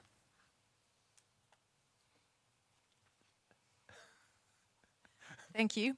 I can talk about challenges a lot because it's somewhat contradictory how big of a success the workshops are regarding the feedback of the students and the parents, and how difficult it is to gain the interest, as Lisa mentioned earlier, the curiosity of the youth. And people talked about before me about how untrendy theater is within the teenagers, and we just have to admit that. So we need to somehow find a way to explain and to show that it's about community and that it's about self-expression. It's about being accepted in a community, and that theater is so versatile that it really can be however you wish it to be, and to prove to the youngsters that they have the agency and they can decide, and we are interested in what they want to show us, what they want to work with, and try to give them tools and provide an environment where they can actually explore these possibilities. So one challenge is gathering the youth, raising their interest. Of course, the space matters a lot. And actually, I wanted to ask Lisa how the youth reacted to this really different building that was like this beautiful mansion. Meanwhile, that's not their everyday environment, because I think it matters. And for instance, we have workshops in different districts of Helsinki, and I think it really matters because some of the students are not allowed to use public transport alone because their parents think it's dangerous, so on, so on. So there are so many obstacles how to get the students to the actual space. And we need to provide support for that. So access is another difficulty. Of course, this is, sorry, I'm just going on and on. But also I think another challenge is the financial matters, the founders. Because this and this is something that's really hard to measure. The effect we can measure is within several years, and it's not so straightforward.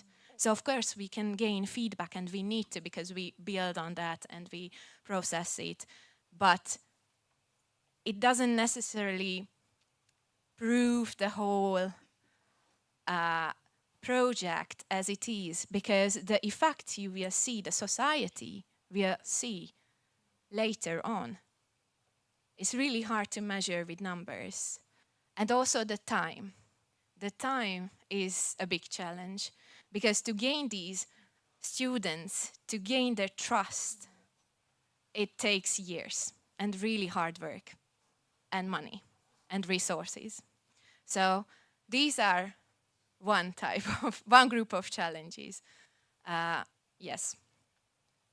I can maybe continue from there, just not talking about the challenges, but the possibilities that are actually, and now I become so aware of it, within the city of Malmö, for example, there are some structures that really helps out. That while talking about them, became more and more aware of it, how important they are. It's, for example, I mean, of course, this Drömmarnas hus, and that they are situated where they are and so on. But they are also part of something that is called the Malmö Sommarscen, that is a summer stage of Malmö, which is our free performances outside in different areas all around Malmö. Which means that a lot of people come there, they see performances, and they go to different areas around the city. So that's why the Robin Hood performance that Lisa showed had a very large green area, outside area, with a quite large audience, I would say, coming from other parts of Malmö. And there are also main stages within Malmö, the city. So this kind of program is very, very helpful in this kind of making it accessible, what is performing arts, and giving a diverse also program that includes all kind of different performances. And there are other structures, and I think maybe in Sweden the theatre for children and youth, both in professional theater for audiences that are children and youth, but also for participation of children and youth has been something that has been highlighted and are really considered to be important. Hopefully this will not totally change now with the new government, which is of course a big fear, but it has actually been working quite well in that way. So there are some crucial structural things here that for me it has not been a challenge with Teater Jallada. We could reach out because of this. We could meet audience easily actually. It was actually quite easy to found a new theater group, get funding and start to perform for the children. It was not such a hard, it was a lot of work, but it was quite, we made it quite quickly actually. Hanya, could you tell about the challenges that you face with your structure? Yes, I agree with what you said, like reaching out, and I blame the Swedish school system a lot because I think, no, but honestly, like the last 10, 15 years, the arts have been taken out of the school more and more and more. So a lot of children have never gotten in contact with theater. And if they have, they watched it, but they never really been given the chance of making theater. So they passed through the whole school system without ever trying theater. So then you're going to try to like put up a paper and say, join a theater group. And they're like, what's a theater group? Why should I? So it's really about building a connection with them and showing them, like letting them try it out in order to get access to them. So what we do is that we go to schools and we have workshops in their classrooms where the children get to try theater themselves. And then we invite them to come and do theater with us. And of course, that's time consuming, and you have to get hold of teachers and you have to get teachers to answer your email and stuff like that. So it's just that in itself is quite a bit of work. And then also what you said, it's building the trust once you have them in the space, so to speak. Continuation, showing up, being there for them, listening to them, inviting them in, and invite them as co-creators. And yeah, it's a long process, and that is a challenge. And as we all know, time equals money. So you need money in order to have the endurance to be able to do it year after year after year. And in your case, now you have a venue, so you have a physical space. Was it always the case? Did you start always like with a physical space, or were you nomad? Yes, we were absolutely nomads, and we did not have a physical space. We managed to get hold of an old lager, like a warehouse. Yeah, a storehouse, yeah, that hadn't been used for about 10 years, and we managed to get it at a pretty good price. So we signed a contract, and then we pulled everyone together that we knew and didn't know, and we made the theater together. We rebuilt the warehouse into into a theater, and that's a story in itself. So that was amazing, and that has helped our organization so much, and it has made it so much more accessible for youngsters to find us. But because before we collaborated with different spaces, and we explained to the children where they were supposed to go, and then sometimes the space could be booked for some other thing, and then we had to try to communicate, and everyone doesn't speak Swedish, so then trying to communicate that today we're going to be in this place and you have to take that bus, and that was really hurtful for the existence of the groups, because we some got lost. The moment that you start to have your own space, it changed completely your activities and the impact. Yes. And how was it for you, Palina? How is the situation in Reykjavik? What were the challenges, or what are the challenges? So just to make it clear, I'm very new to the youth work point of view, because we established a theater company that was working with professionals. So it was all professionally based work that we were producing. So it's a new initiative that we're trying to lift, and it's based on this project that you mentioned, Young Thespians. It's a research project a collaboration between Reykjavik Ensemble and partners in Austria called Educult and Musische Wien, which is a dance theater school. And this is an Erasmus Plus project. So, and it's a two-folder. The first part was a needs assessment that was published in June, and it's accessible via our website if you want to check it out. It basically, you know, was a research and with interviews, figuring out what the problems are both in Iceland and in Austria, and then addressing these needs into the toolkit that is in the making. And we just actually came off doing 2 pilots in Reykjavik with youth groups, testing out the approach of how to build theater works with diverse young newcomers.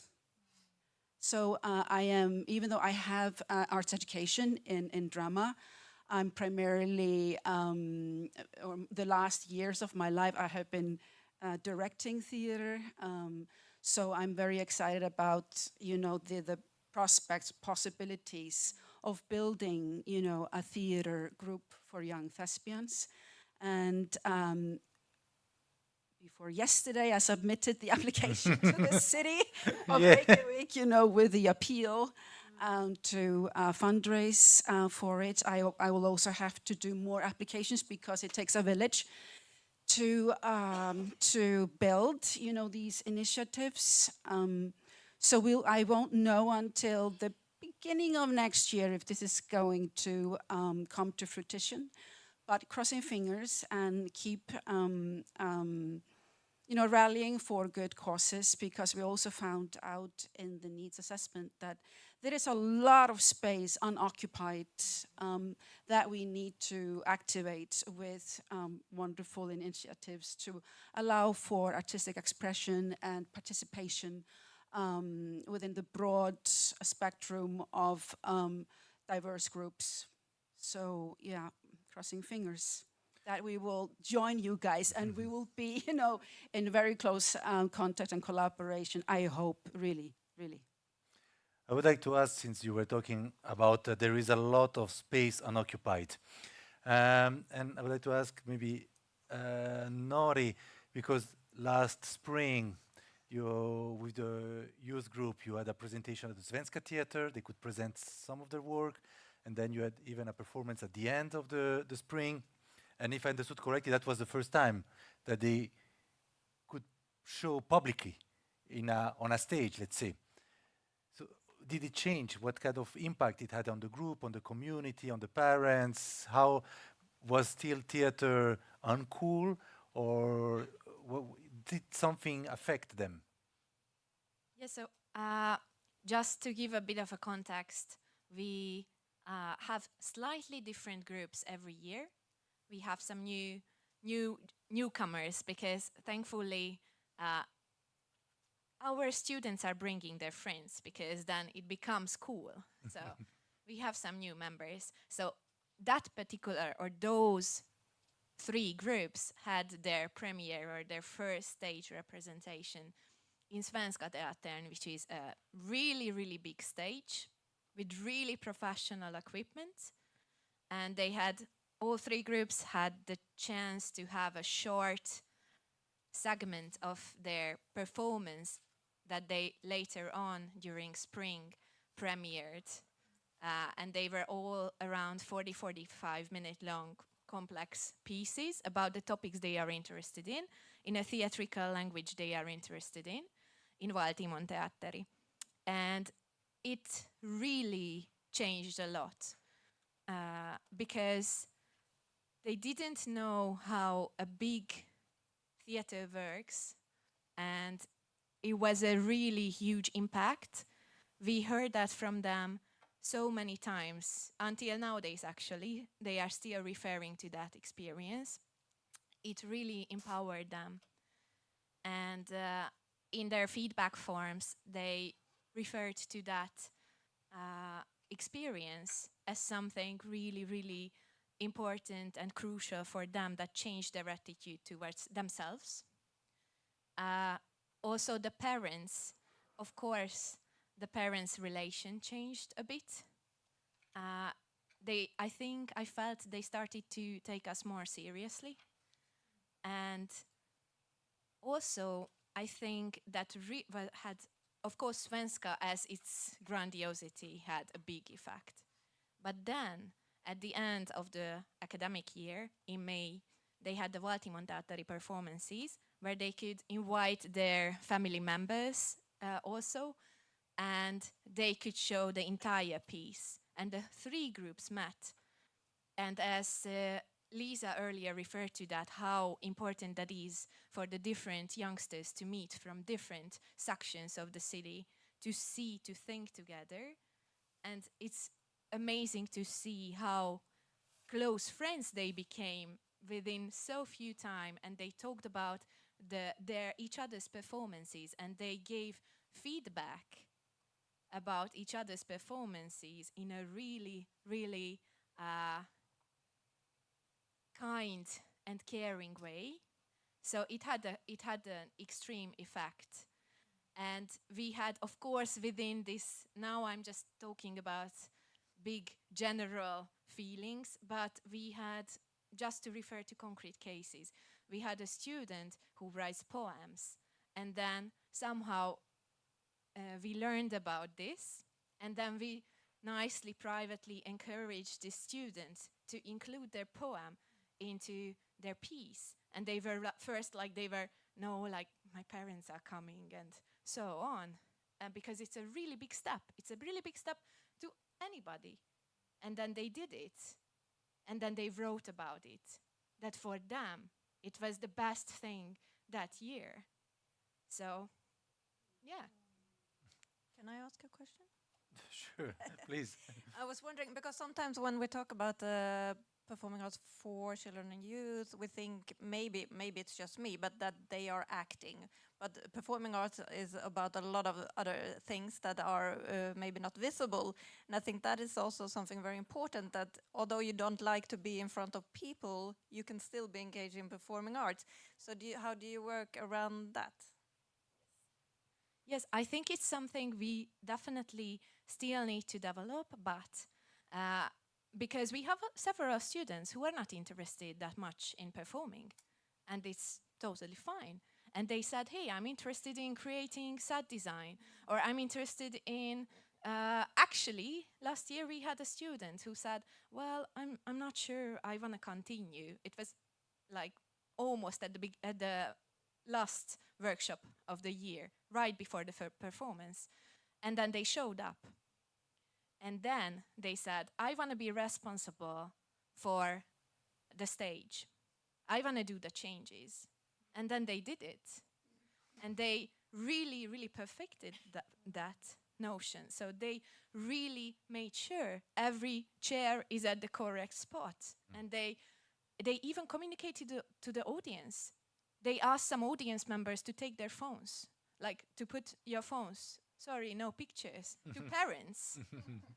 And I don't know whether you have this image that a teenager who actually belongs to a subculture, a real group, comes to the parent to say, excuse me, mom, unfortunately, you're not allowed to take pictures. Thank you very much. And then it was hilarious. So yes, it's really important, I think, to acknowledge that theater is a community art form, and there are really different roles, and we are trying them out, actually, and we are offering them. But there is still, of course, some way to go. We have students who are interested in writing. So now, this year, they wrote some texts we will perform. We have students who are interested, who wrote actually it to us that, hey, I really want to build a set this year. And we will experiment with that. And we have students who would like to be behind the scenes and do some stage work and some lighting design. So I think now we reached a point really that we have a deeper understanding on that. And we can maybe use the curiosity, but kind of offer this option, so serve the curiosity of the students who would like to try out something else than acting. I would like to continue this question of Vanya and open up for others also, because in the case of New Theatre Helsinki, we call this workshop the Theatre of the Future.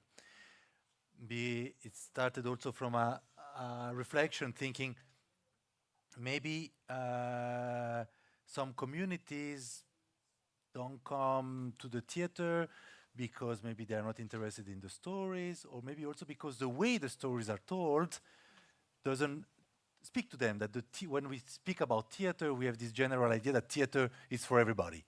But maybe not everybody, maybe it's just a Western idea, theater. And in other communities, there are other ways to display or share stories. So I think it's very important to see also what kind of structure, forms, what kind of stories they would like, or they feel it's important. So the next question would be about the content. We already talked about the language, but in your experience working with the youngster, what are the models that they follow, or what are the models they want to represent? What kind of story they want to display on stage or tell?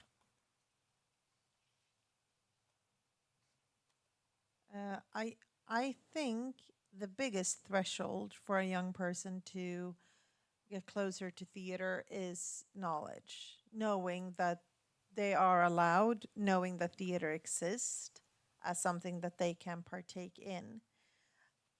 When it comes to the methodology or the stories, I think it's as wide as we are individuals and humans. Like there are so many different interest fields and so many different ways of doing it.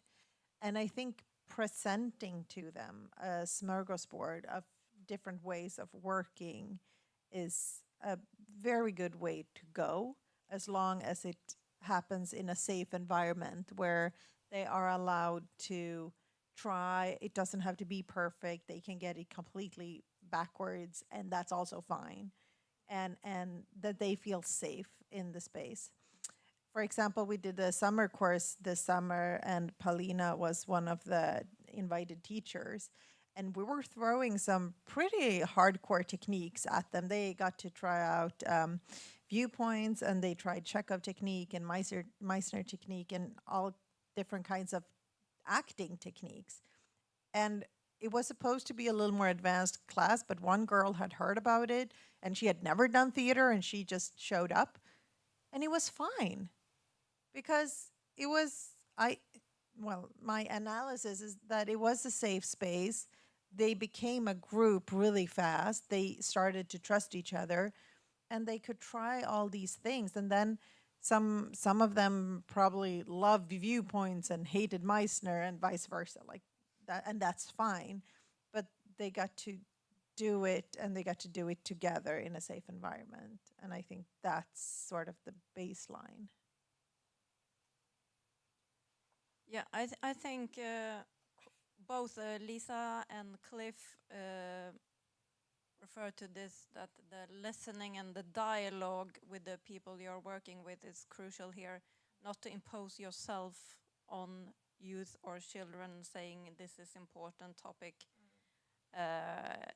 And I have a method for myself when I start to write, especially for children.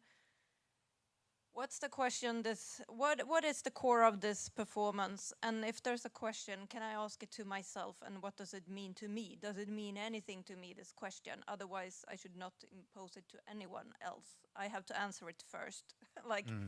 It has to also be important to me if I give it as a suggestion. But otherwise, I think this working from and with youth and children should always start with dialogue and listening. It should not be about what I think as a grown-up is important. There was a conference about the playwriting for youth and children here in Helsinki this spring. and they had made a survey about the topics that the youth in this specific project were interested in working with, and it was not at all about like general topics that we, now I'm also assuming what we as adults would think would be interesting, but it was a bit surprising to see the themes that they had chosen actually. So I think, yeah, I'm just repeating, listening and keeping in a dialogue and not to assume anything actually, and not also to assume what performing arts or theater, we talk about theater, what is that? How should that be?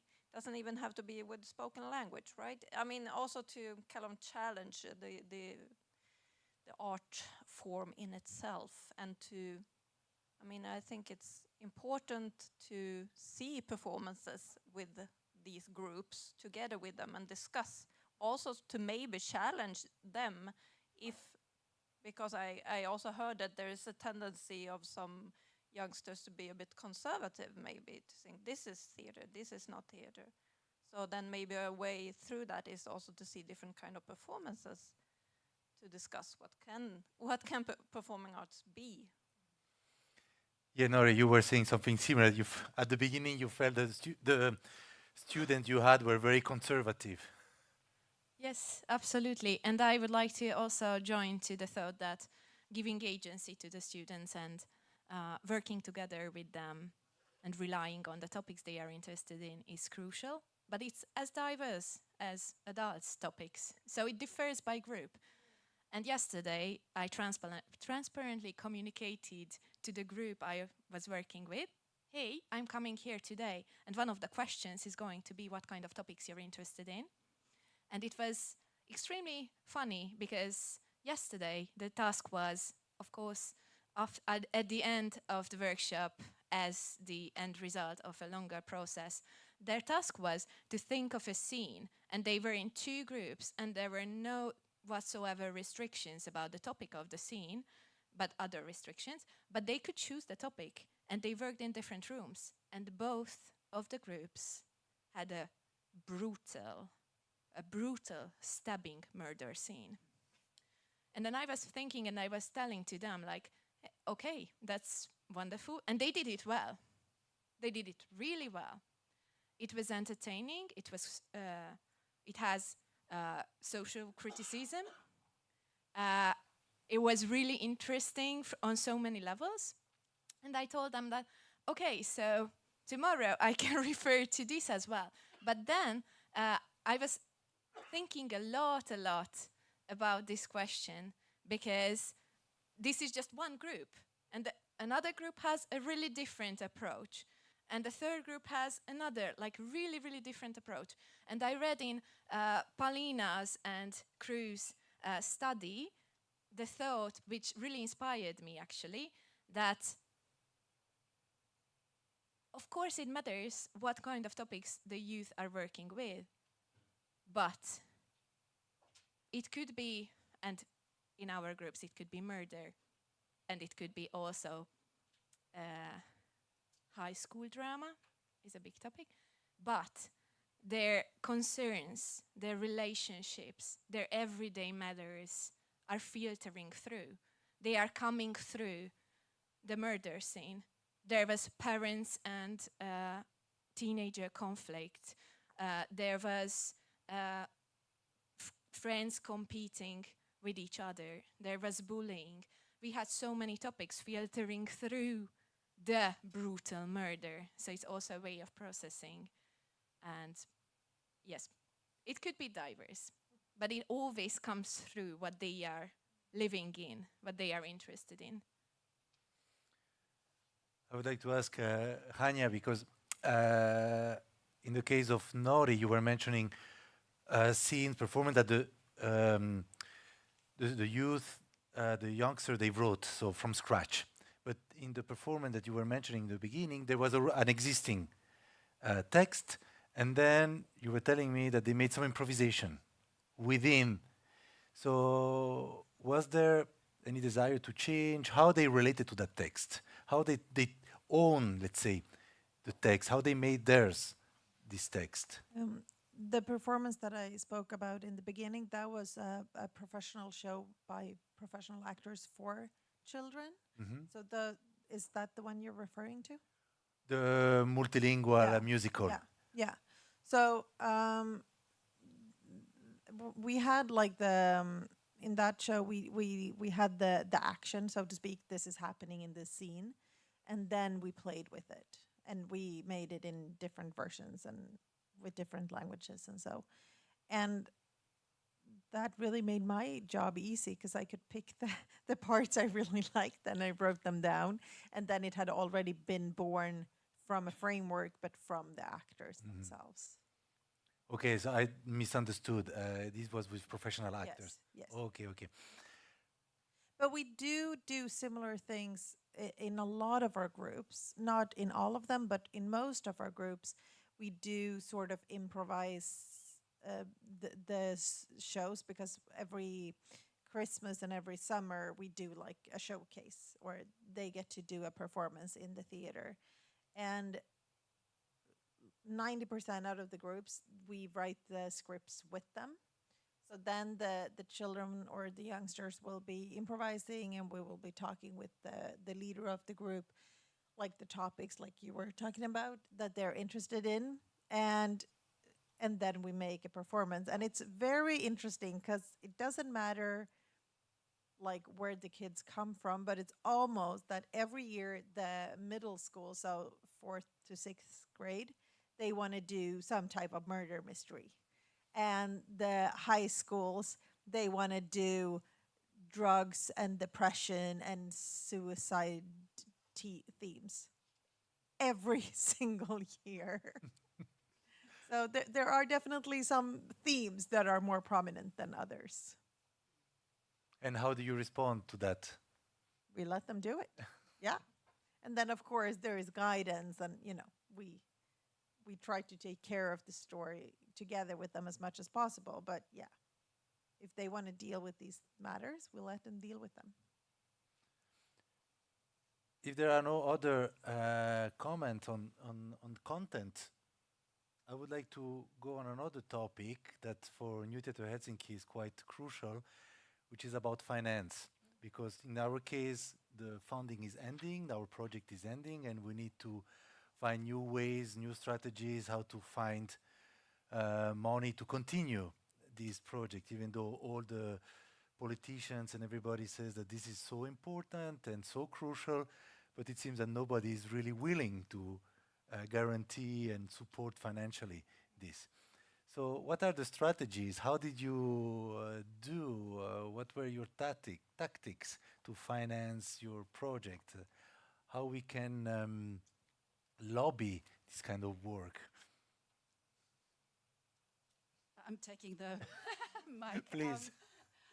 I can speak about the effort of fundraising for Reykjavik Ensemble. Basically, there needs to be such passion behind these kinds of projects that we are happy to do some pro bono work. And I just understood from the get-go that if I was going to get myself into this fund trouble, then it would mean that I would not see a penny for a while. That also became evident. However, in the second year of running the BIS, grants started to come in.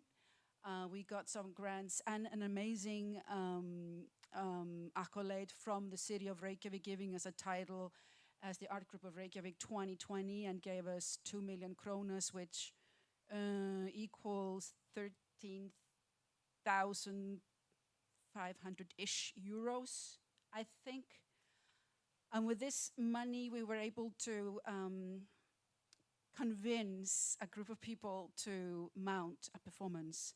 But me and my partner in the crime, we did not receive any money. But you just have to show the work so that the people who decide whether or not to fund you can actually see the potential and the importance of what you're doing. So that was just like ice-breaking for us to mount this performance and get all these amazing reviews for it. and to make ourselves visible on the map, so to speak, that we were in the landscape. And from that point, it started to be more feasible to spend all this money, spend all this time and money, because nobody pays you for, you know, these grants application writings, because it became more successful. So we have basically we don't operate on a project unless it's funded. That's what it is. It was just an exception for about a year not to see a salary for the founders of the company. We have first and foremost received local funds from the city and from the government, our artist salaries and a project budget for the productions, and the city of Reykjavik has supported us. So that's the two biggest funds in the country that we have appealed to. And then we have both received funds from Nordic Culture Point and the Nordic Culture Fund. And then we're doing, you know, these Erasmus Plus projects, which is a European-based money for research and education. So, and then we have received commissioned work. So we haven't had, you know, the pain of fundraising for those. But like, yeah, it's mixed. Yeah, but like finding ways of sustaining the work is very challenging. We have a collaborative contract with the city for this year and the upcoming 2 years, but it's a very low number. It's like 13,500 euros, which doesn't even sustain one person at the job. So it's obvious that the effort is gonna be about like making or raising funds from elsewhere to build the work that the company is set to do. Does that make sense? Okay. Yeah, I think I agree with you. To keep going is the difficult thing. I mean, to get money for projects that are like important and so on might not be that difficult. And as I said earlier, now I think about it, it was a bit shocking how easy it was for us to get money for our first performances for Teater Gällada, but it was like it hit at a spot that they needed us. It was like, yes, please. We need this. And it's I feel it's so much easier to argue about diversity and multilingualism when it comes to children.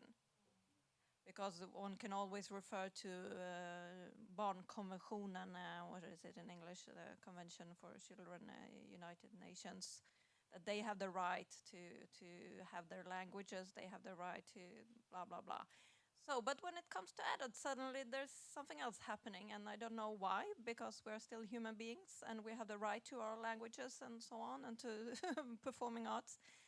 But it seems like that was, I think for us, we hit at a spot, but then in the long run, it was difficult. Then something else would have needed to happen to make it more sustainable and something more recognized nationally in Sweden, for example. That there would have been the city of Malmö or an institution in Malmö that would have said, yes, please, we come along here, or something like that, because project from project, it's too hard, it's too difficult in the long run to go. Can I just add just a little something to this? And actually over lunch we were tapping into this discussion that, you know, it's basically, you know, creative people who come up with these ideas. Because they are connected to the community and they can see, oh, there is a niche there that's untouched, something needs to happen here to serve the needs of this community. So they take the initiative, but they don't have any money. They still do it and they succeed.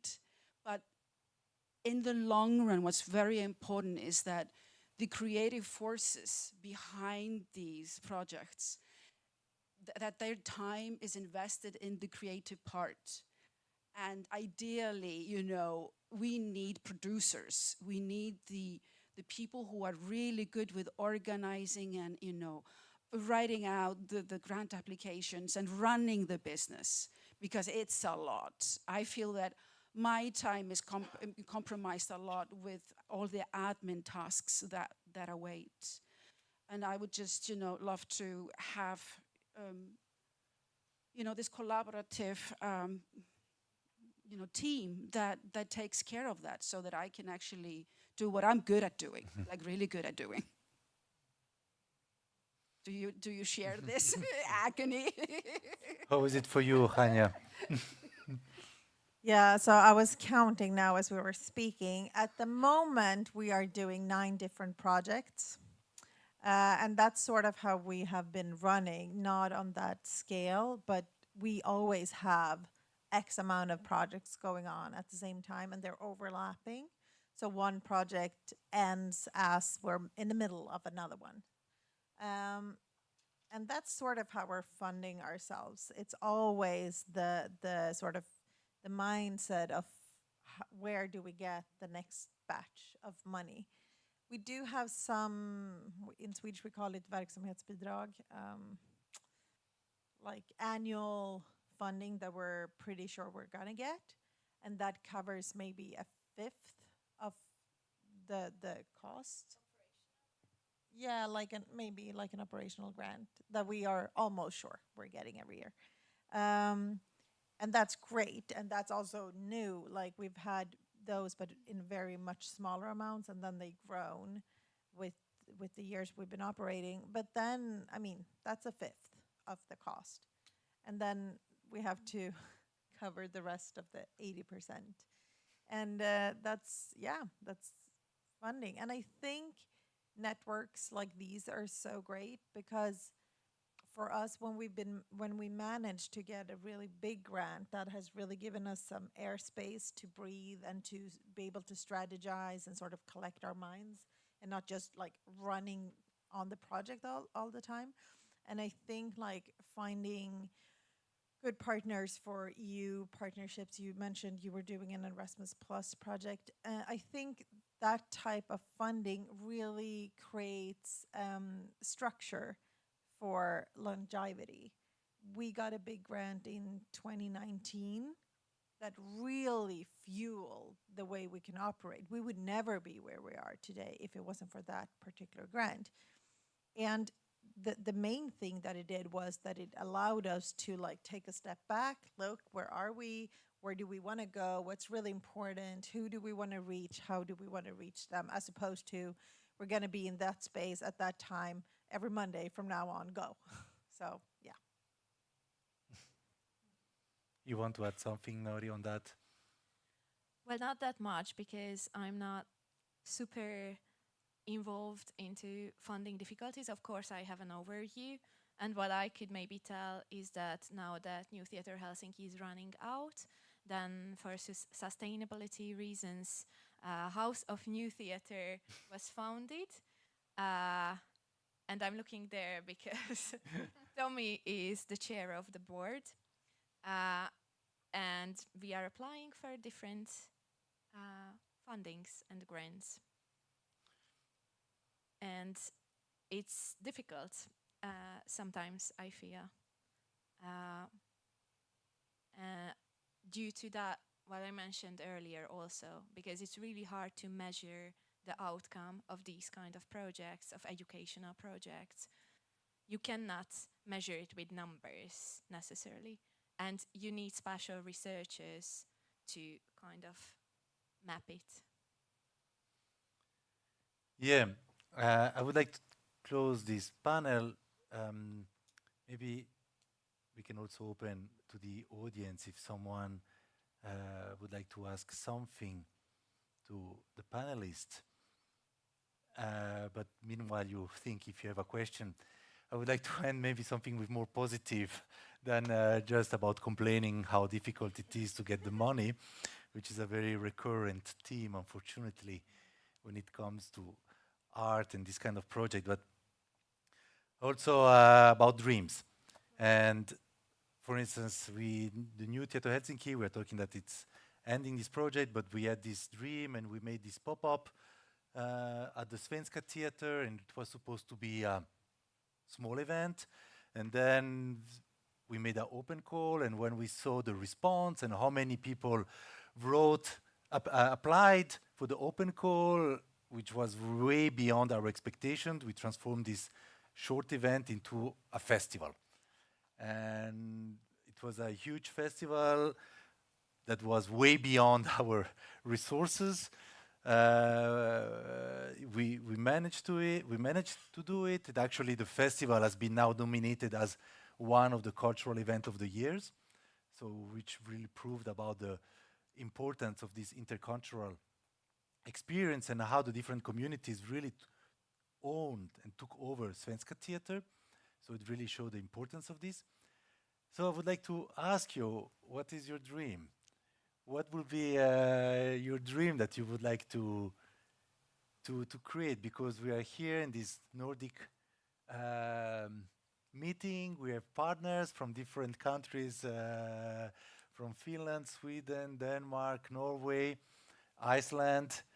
What would be your dream? Well, it's very easy that every country would have such a venue in a few years, that we could just go and visit each other and work with each other. And I would love you to have Helsinki to have this new house. I would come here often, and I mean, yeah, that's the dream, that this will be acknowledged and recognized as something crucial and important. Yes, I can absolutely join. And besides international cooperations and the venue, I wish for the groups to grow and to have more groups, and the groups to be a crucial part of the students' lives, like even more students' lives in Helsinki, in Finland. Yes. Just to connect to the note that it's hard to find funding, it is hard. But also, I had never dreamt of running a theater. And a couple of years ago, that was like way beyond. And now I do. So dreams can come true. And since that dream already became true, my dream is to that more youngsters will find theater, have the opportunity of finding theater, and then maybe choosing not to get involved. If they don't want to, that's fine, but they will have the option. And when they do, that they will find context, groups, teachers that care for them, that supply them with a safe environment where they can really grow and bloom and find out what they are really burning for, whether it's on stage or off stage. But like, find that space, because that has been monumental to me, and I want others to have it. Thank you. Yeah, I'd say I would love to just keep building work that we feel is very important and really adds to the value of being in diverse communities, and really giving, beautiful platforms to these important voices. That's first and foremost important to me. Also, I have to say the international aspect of collaboration is very important, because I think it's very vital for artists to travel, to see the world. I mean, I'm living my dream. I am, functioning as a director, and I am traveling the world, and that is very important to me personally. And I know that a lot of people share this dream. I also, on the note for building young thespian theater groups, I'm passionate about the project, and I really, really hope that it will become the future reality. Thank you. If there is no question, maybe I see the time. We should actually conclude. I would like to thank again the panelists, Vanya, Palina, Hanya, and Nori. I would like to remind you about the performance tonight at Valila stage, Womb, a guest performance that we managed to invite, New Theatre Helsinki managed to invite from Denmark. And also, if you didn't vote yet for the cultural event of the year, please, if you think that this is important, give your vote to the festival that New Theatre Helsinki did this year at Svenska Theater. I tried, but everything wasn't finished, and I really tried to get by, so I'm happy to vote, but I need help. Well,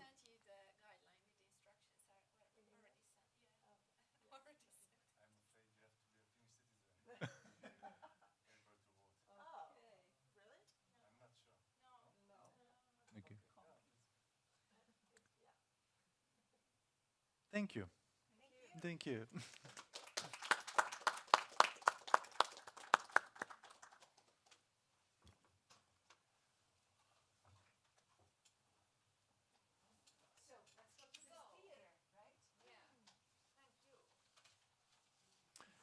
So nice to hear what you are doing. It's very important. It's great. Nice to talk about it. Yeah, the questions about the youngsters is easy. Tag somebody